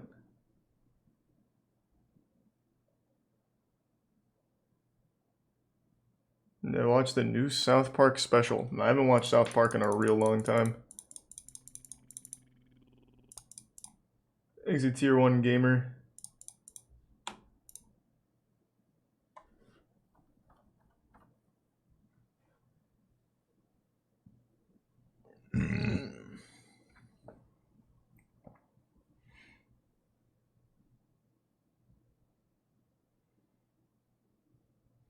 Have I seen the Killer Bean game? Of course I have.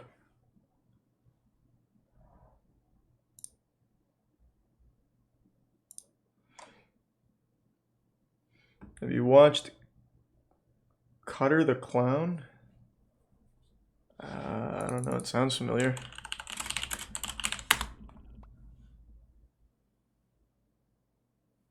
Is this something I can even watch? Looks like he has his... Like, it looks like he's pulling his pants down in that second one. Clown on me, ha ha ha. I'm not risking it. Thanks for the 5 gift subs again, Socks. Appreciate it, man. Thank you for the generosity. Have they seen Russian prison slap fights? Is that like a whole channel or something?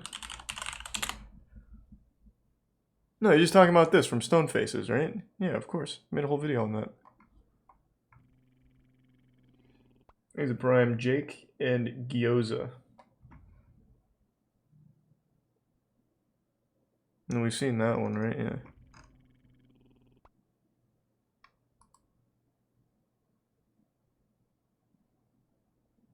There's a resub Kirkivore.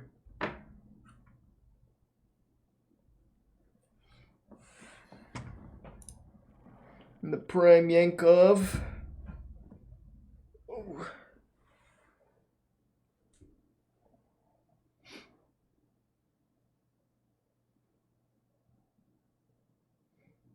Can we watch some fedora tricks? Of course we can.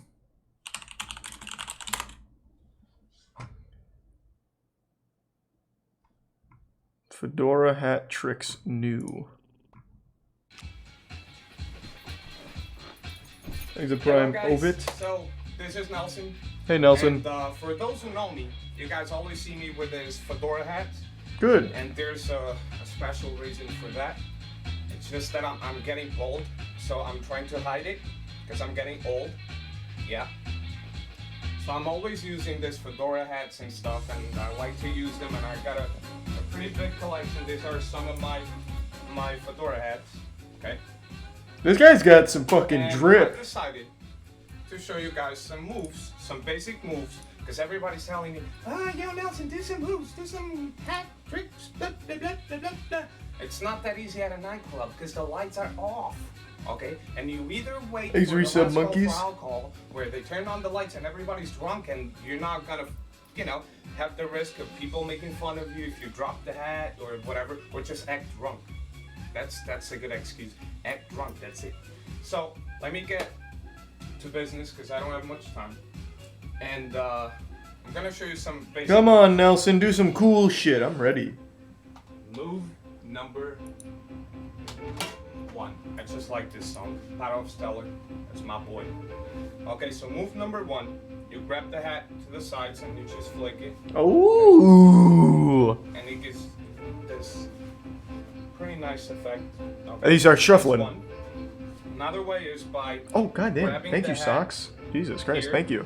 And just go like this. Hey! Okay. Let's see. The fedora tricks got you to drop 25, If eh? you guys want to grab it like this, Really appreciate it, fingers Socks. Thank you, here so man. it doesn't go to the sides. Okay, it's even better. Okay, you can follow as you guys see. You guys can grab it like this. This is some Sigma male shit for sure. Another way of putting it in your head. This one is a little harder, but it's not that hard. It's like this. Oh, that. Sometimes it doesn't. Yeah, that was a little off. But Yeah, that's cool. okay. And it looks hard, but it's not that hard because if you grab it from here, you see, and you put this finger. I need to get a right fedora. There. Okay. It's gonna go like the spring effect. See? See? And then you just gotta control it so it goes straight to your head. I'm gonna have to buy a fedora. I have to. With tricks like these. Now, in a nightclub, it's harder, as I told you. So we got one. Okay. That. This one you can actually follow it with this hand. Grab it like this. Now. Let me see. How? Jesus, how many tricks are there? If you go like this and you grab it from here, as you see, the round part is going to be right there, and you can go like this. Whoa! Okay. So you grab it. Thank you for like the 10 this. gift subs, Taozu. Appreciate it. Thanks for the generosity. Okay. And you just follow like this one. If you happen to grab it like this, you can always flip it like this. There's some different moves. Then there's the faking throws, where you fake that you throw, you grab it with his hand. Okay. You got the Michael Jackson one. Blah, blah, blah. This guy's kind of This one smooth. is a little bit more advanced. You can do it 2 ways. You either go like this, drop it, put it. Okay. Oh, blew it. Start to put it in your head. Not getting Or laid just now. throw it and grab it. If you can catch it with your head, better. You go like this, you drop it, put it on your foot, okay, and throw it. Another way of setting it to your foot. True is by Wasper. And thanks to taking tier 1 the throw Frankly like Savage. this, and then you just go like, oh, and boom. Okay. Just fake a throw, put it in your foot, you gotta look, and throw it. Okay? That's not nearly as cool. Kick it to your head. Okay. Blew it. And on my face. Okay. Thanks to tier 1 Big Daddy Draco. Okay. So I'm gonna do them again. Oh, come on. Jesus Christ, Nelson. Okay. That one, like this. You can follow. Yankov, what's the news? Okay. Got the other one that I showed Thanks for you the 10 guys. gift sub socks. Thank you, man. I appreciate the generosity tonight.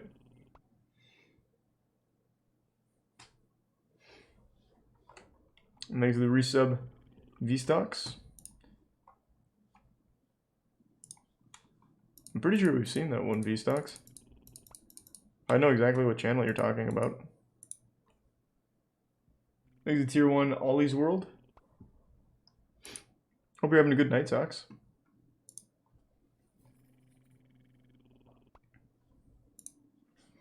Sleep well, Maniac.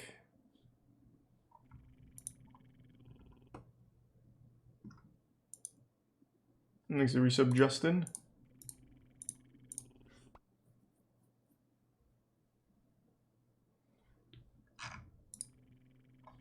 Have you seen the Japanese spinning top competition? Next bit's noob. You talking about the Beyblades?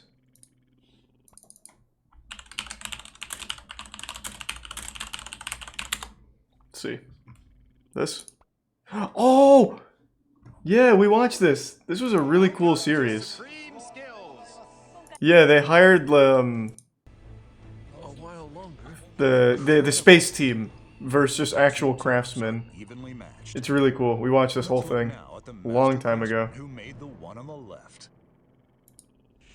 I don't remember who wins. Wasn't the space team? Heat of the friction that way. Just a little, right? It's worrisome.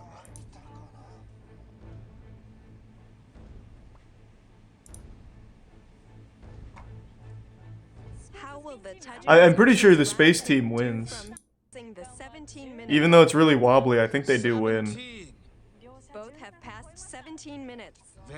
The top is Oh, never mind. It's down at 17:55. Damn, the master craftsman fucking slapped. At the 17-minute level.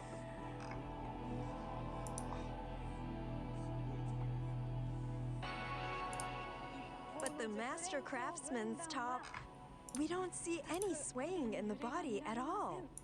Right. Team Space Spins. Thanks for resub, half baked. 17 minutes 55 seconds. Junior son, it lasted quite a while after it started swaying. Yeah, but the plum top Thanks, made by Reed. the master craftsman is just too darn good. Unfortunately, Does it ever stop? 56 seconds. Plum top Oh, there it goes. But it's swaying a lot. 10 seconds till we hit 19. But it's swaying a lot. Will the plum top manage to... Oh, just barely missed it. Thanks for the 5 gift. God damn, thank you for the 5 gift subs sucks and the 10 gift subs trash. Jesus, thank you for the back-to-back gift subs. We watched that a long time ago. There was a series where they used to do shit like that, and I forgot the name of it now. But we used to watch a lot of the Japanese like game show content and competitions. Like we watched the pizza spinning competition and all that. Fuck, it was cool. A lot of it's been removed now, though, unfortunately. Mexican top tricks. What does that mean?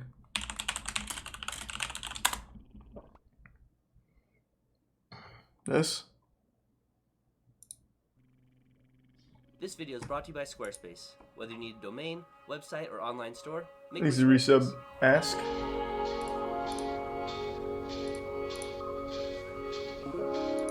I've never seen this toy before.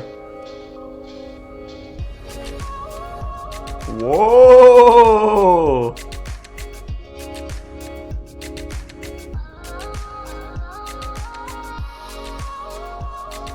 This is pretty cool. No way, does he catch it with the string? That's pretty fucking nice.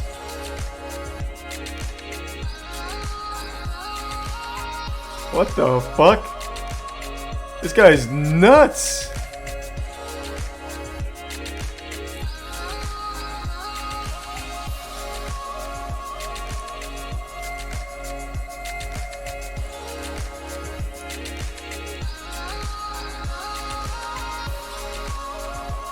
This is cool. I've never seen this. Thank you again, Trash. I appreciate it.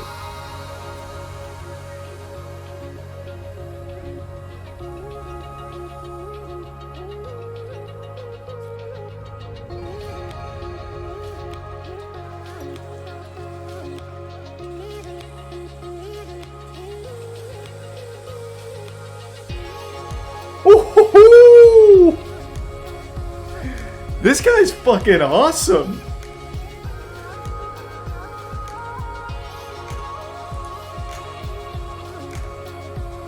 That knot's never coming out. Wow. God damn.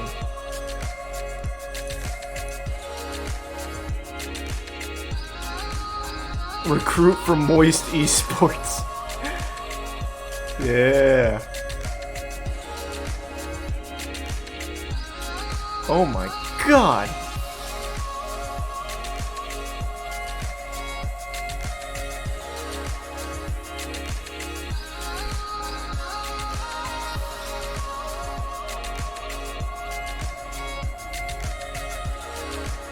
Oh!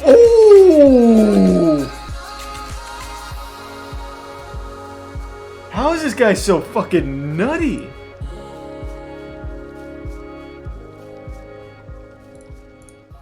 How's it going, guys? Joe here. Just want to give a big thanks to Takeshi for meeting up and filming with us for a couple days. God damn. And thank you again, Socks, and the resub Stewie. Cool clips on his Instagram page.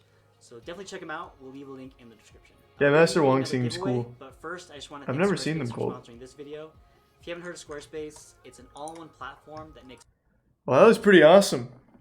This has 20 million views. I've never even heard of this thing before.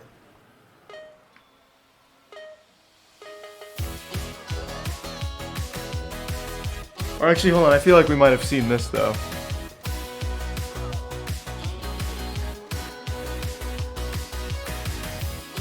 This seems familiar.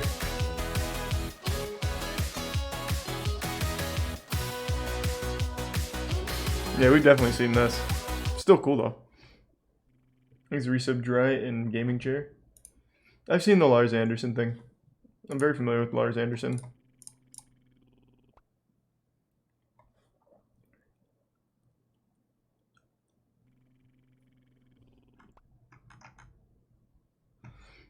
And again, goddamn, thank you, Trash, and the resub lesbian. Thank you, Trash.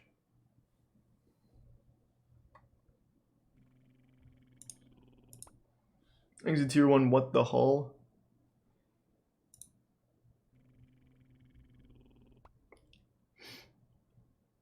Thanks again, Socks. Appreciate the generosity. Michael Guthrie, Ragnarok. Whatever that means.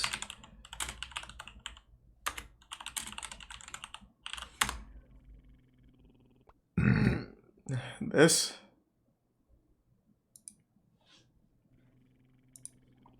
Thanks to Resub Savage. And thanks for the 5 again, Trash. And Resub Ace.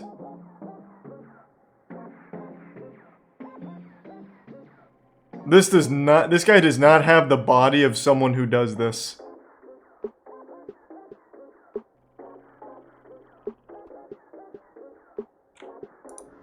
You want me to put the hammer down? Light it up. Yeah. They want me to put the hammer down. I don't want to get DMCA'd. Yeah, this guy's pretty fucking nuts.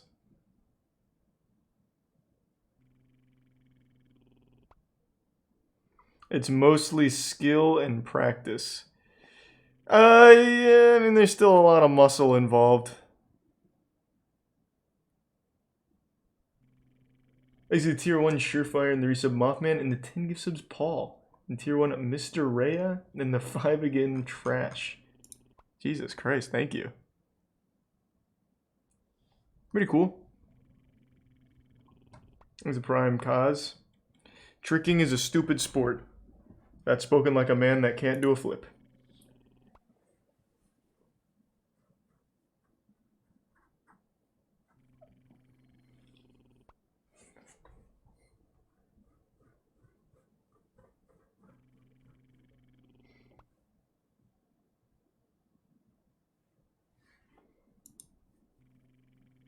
Thanks to the resub Taralini and Milksy. Have you seen The Dew? Yeah.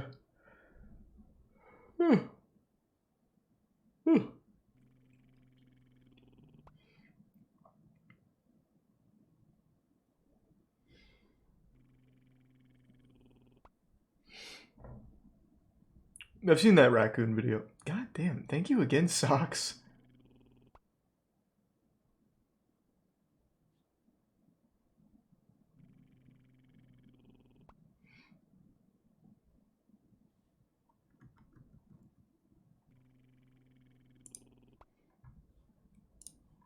Thanks to the gift sub Disembarky and the resub Wax. And the 5 again Trash. I know about the one, I've already seen that.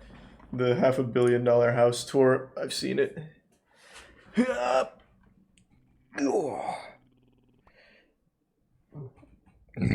Do you see Jay Schlatt banning every dream stand from his chat? That's how fucking rumors start. That's not what he did. He banned anyone related to Minecraft. It's pretty fucking nutty. Yeah, I saw that. That was wild. It wasn't just dream stands. It was everything Minecraft related.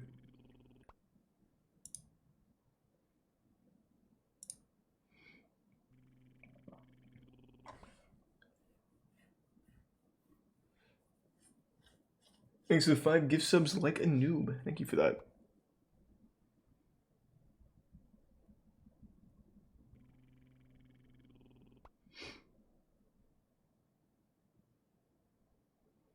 I tried to see how Minecraft Twitter responded to Jay Schlatt doing that, but none of them were talking about it, which was sad. I was hoping to see some good meltdowns.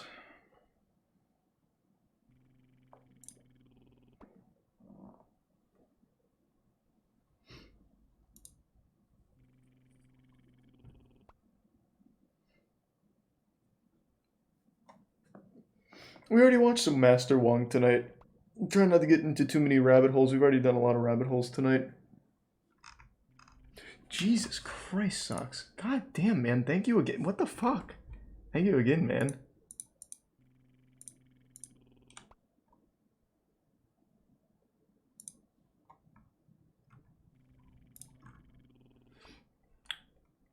Drawing your feelings? What is that?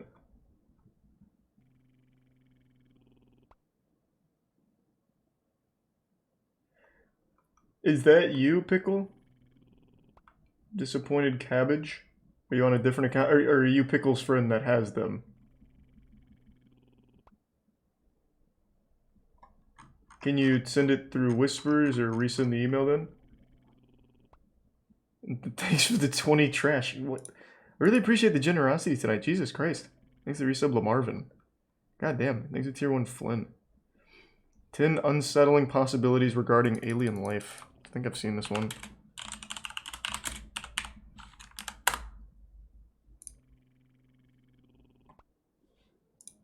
In celebration of Spooky October and the entire coming month of creepy, mysterious science content, here are 10 unsettling possibilities regarding alien life. Number 10.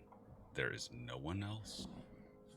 To paraphrase Arthur C. Nah, there's Clarke, definitely other life out there. Other intelligent alien life in the universe, or there isn't. Here's the And prime two Jablowy. possibilities Give some are surefire. equally frightening. The one thing I've never discussed on this channel until now is the possibility that we might actually be alone, and there are no others anywhere in the universe. Doubt that. The odds are dramatically against this. We live in a universe that has 200 sextillion stars in it, the vast majority of which are in principle habitable. Sun-like stars are amongst the most common, and that's only within the observable universe. There could be vastly more beyond that horizon. So odds are we are not alone. But what if we are? What would that You know what I keep fucking thinking about? Well, we just learned about the deck of cards. What was it? 80 uvgintillion? So there is quite literally more combinations with a single 52 deck of cards than there are atoms on Earth. I don't know why that's still fucking stuck in my head. So now the universe seems small, because he only said sextillion. That's nothing compared to a deck of cards. I'll tell you what.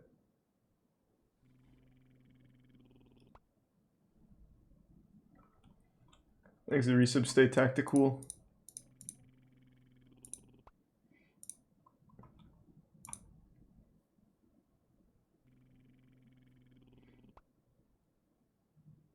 There's also more combinations in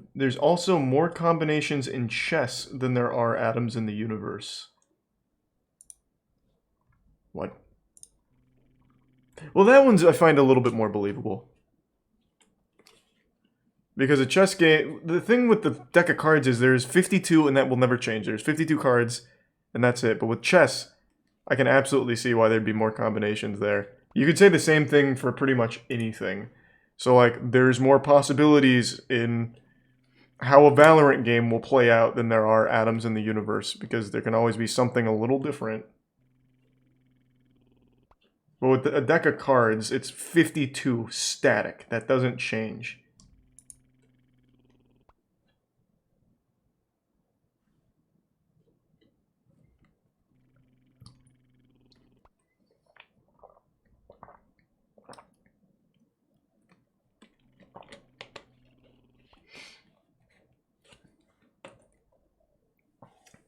The 52 factorial is a bigger number than you realize. I know. And that video we watched earlier really put it all into perspective. I always knew that if you shuffle a deck of cards, there's a good chance that whatever combination you land on is a combination that's never been seen in the history of the world. I always knew that. But I guess I never really just saw what number of possibilities that represented.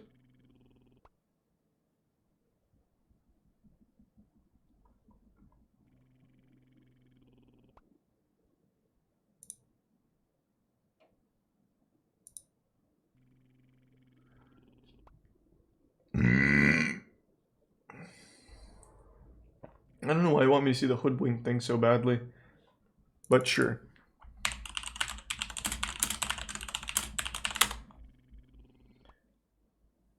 Oh, this is 32 minutes. I don't remember hoodwink being this bad. I don't know if I want to watch something this long right now. It's already 1:30.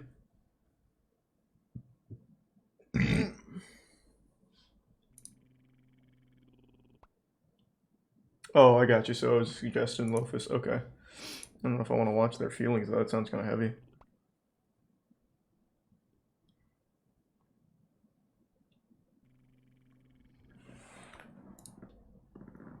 Whew.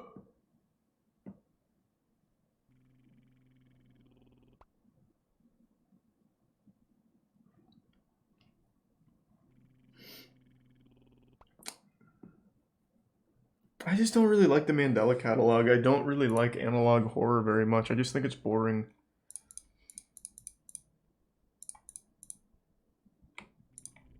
Thanks for the gift sub, Kaz.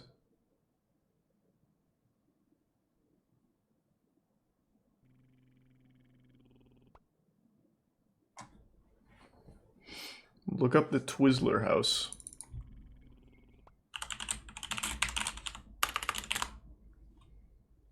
And this is just your video. Nice.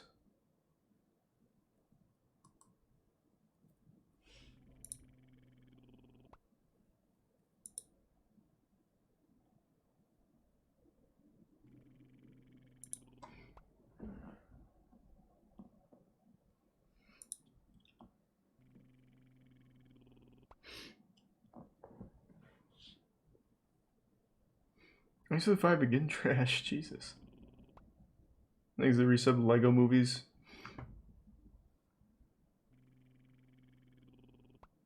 Absurd historical trends that need to come back. Yeah. BlackRock, the company that owns the world.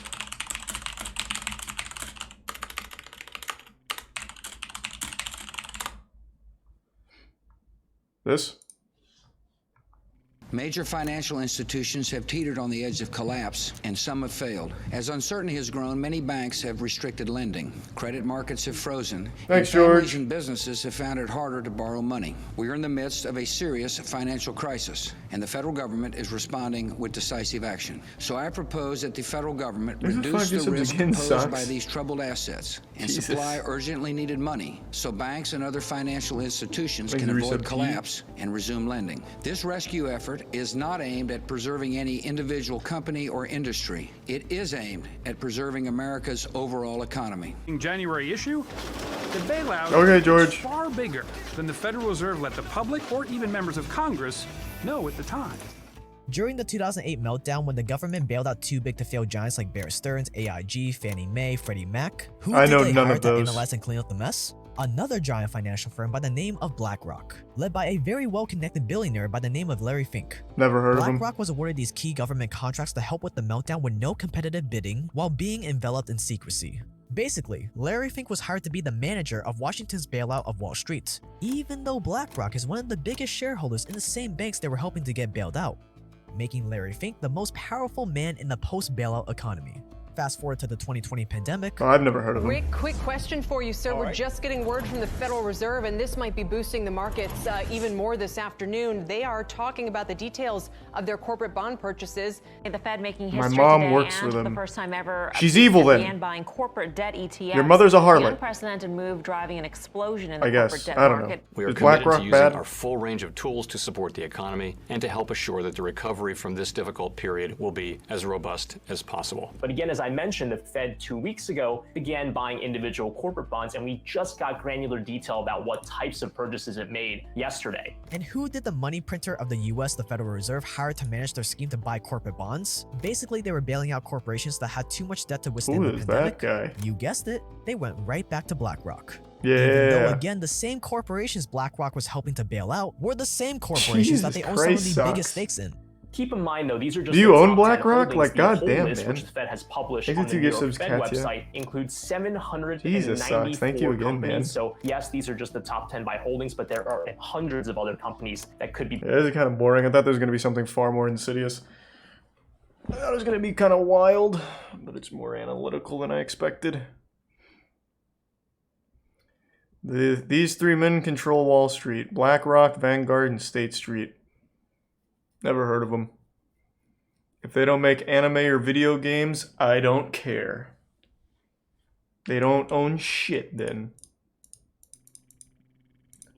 Thanks for the 5 gift subs again. Trash. Jesus. Thank you. Very sweet.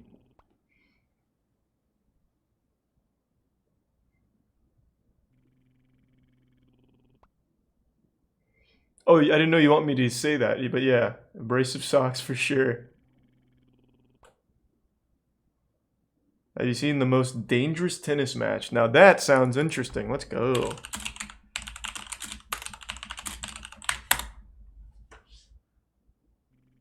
Why Dubai built the world's deadliest tennis court?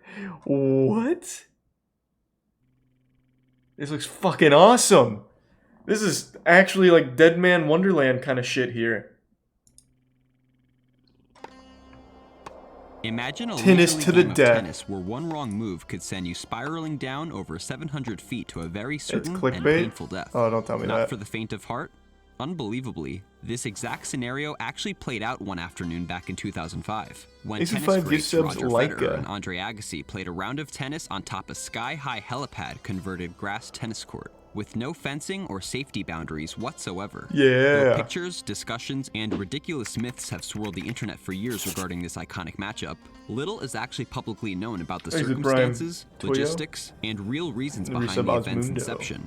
A story revealed to involve a professional tennis tournament's struggle to stay alive, a man determined to solidify tennis's place in the Middle East, and a personal request from the Prime Minister of the United Arab Emirates himself. Brace yourself if you have a fear of heights. Today we're uncovering everything behind the 700-foot tennis marketing stunt heard around and above the world. There's a safety net right here. Overhyped. The That'd city of be Dubai, plenty. a place now known for its exuberant opulence and futuristic architecture, was in very recent memory not much of a city at all. As a quick geography recap, the city itself is the capital of the Emirate of Dubai. The city itself one of has 7 poop total trucks. territories whom I collectively learned make about up the those country recently. of United Arab Emirates, located in Western just Asia transport and governed poop. in part by Sheikh Mohammed bin Rashid Al Maktoum. More on him later. As mentioned, Dubai, and the Greater Emirates itself, was a small player on the Jesus world Christ, stage thank you, until the Trash. 20th century. Again. Though initially known for the area's thriving pearling industry, Thank you for the a business generosity decimated tonight. by World War I and the advent of cultured pearls, the discovery of abundant oil and the country's newfound independence from Great Britain in 1971 set the stage for a second and far more lucrative period of success for the Emirates. In extremely short order, the sparse desert landscapes of the country's wealthiest regions, particularly Dubai, transformed almost overnight into a thriving metropolis. Now, where does the crazy tennis match fit into all of this? Well, it starts with this man. Hey. Sensing opportunity from afar, Australian TV producer Jeff Chapman Hey, Jeff. proposed an idea to Dubai executives in the early 90s to raise the city's profile even higher. A one-off tennis exhibition event featuring Martina Navratilova. Though the event itself did not pan out, the idea had enough support to justify the creation of an actual professional men's tournament. the Dubai Tennis Championships. So when does the a now tennis world-class match to event the which draws tennis the greatest match tennis to the players death to the region start? every February? A triumphant tournament whose inaugural 1993 edition was, in every sense of the term, a total disaster. With no clear direction how to do so, organizers hastily built a tennis center, only to realize the courts themselves were not laid out correctly, as tennis courts must face north-south, not east-west. Upon fixing the courts, the temporary stadium's wooden scaffolding was found to creak heavily every time a person walked up or down the stands. Worse, for a country that hardly receives any precipitation all year, that year's final was postponed due to a massive rainstorm which blew away the tents and stands, completely flooding the stadium.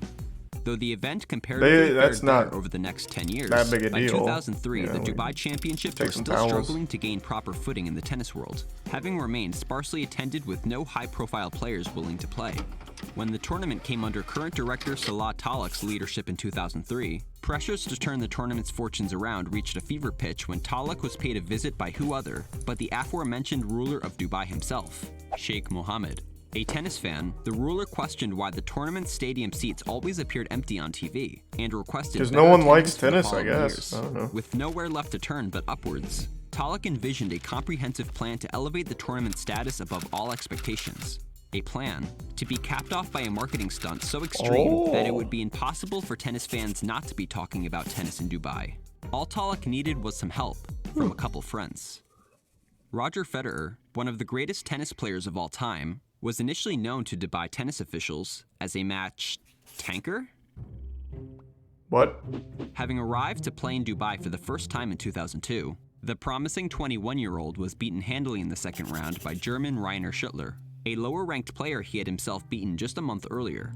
Determining the Swiss played far below expectations, Chapman, in his last year of directorship, decided to not only withhold Federer's prize money and appearance bonus, but reported him to the ATP for suspected wrongdoing. Following an investigation, the ATP ordered organizers to pay up the prize money.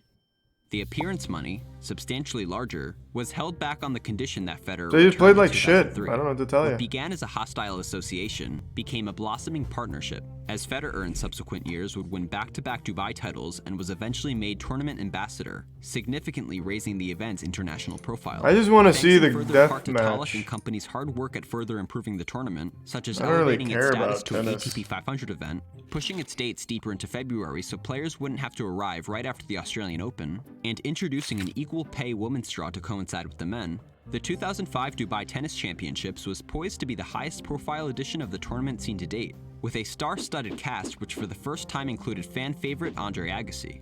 Not content with simply relying on billboards and radio adverts to draw attention to the tournament, Talak envisioned a scene sure to put Dubai tennis on the map.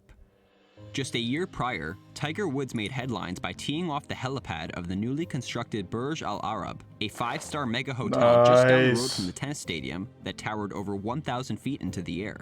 This gave Talak an idea. While not a massive helipad by any stretch, would it be big enough to fit a tennis court? Even if, would anyone in their right mind agree to play on it? Absolutely. And so it was after a period of planning. Oh, whoever got this side though got fucked.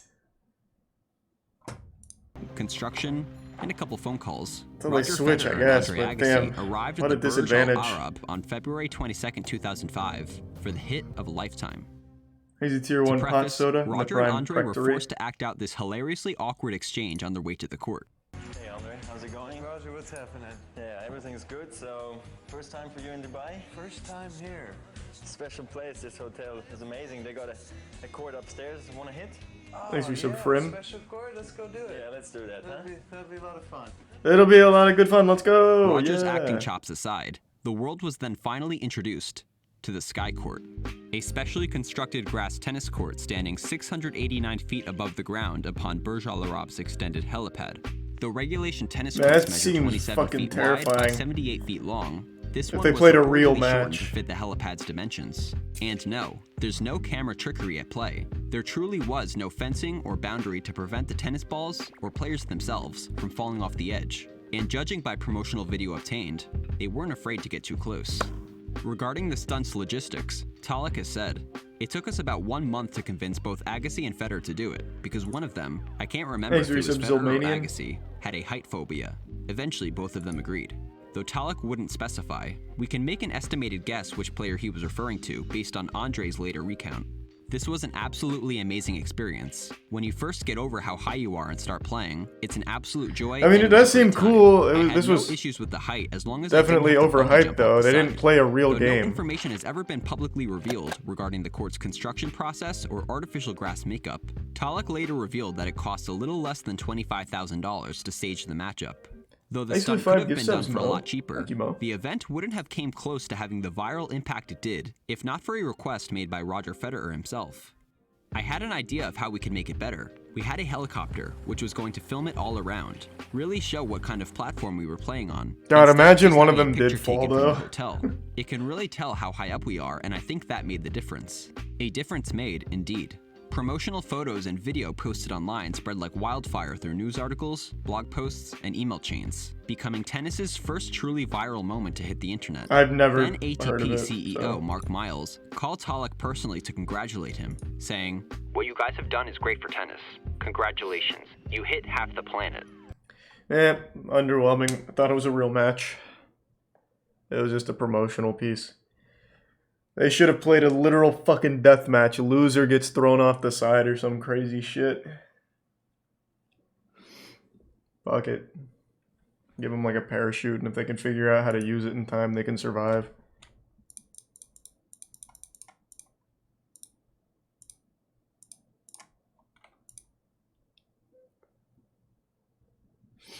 That's illegal. Maybe they sign waivers. There's a prime R share. That would be the best match of tennis those two men had ever played in their lives, though. Literally playing not to die. Oof. You would see some incredible stuff, I think. The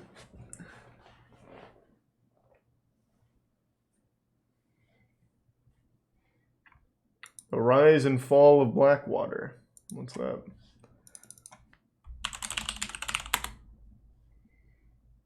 The world's most notorious private army. This is again just going to be like another analytical, historical look at it. I'll pass for now, but I've never heard of them. Thanks to resub porn.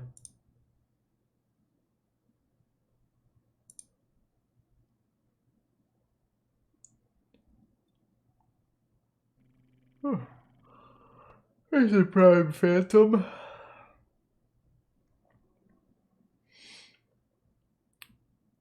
Thanks to resub Warren. I'm getting tired. I think I'm going to call it a night.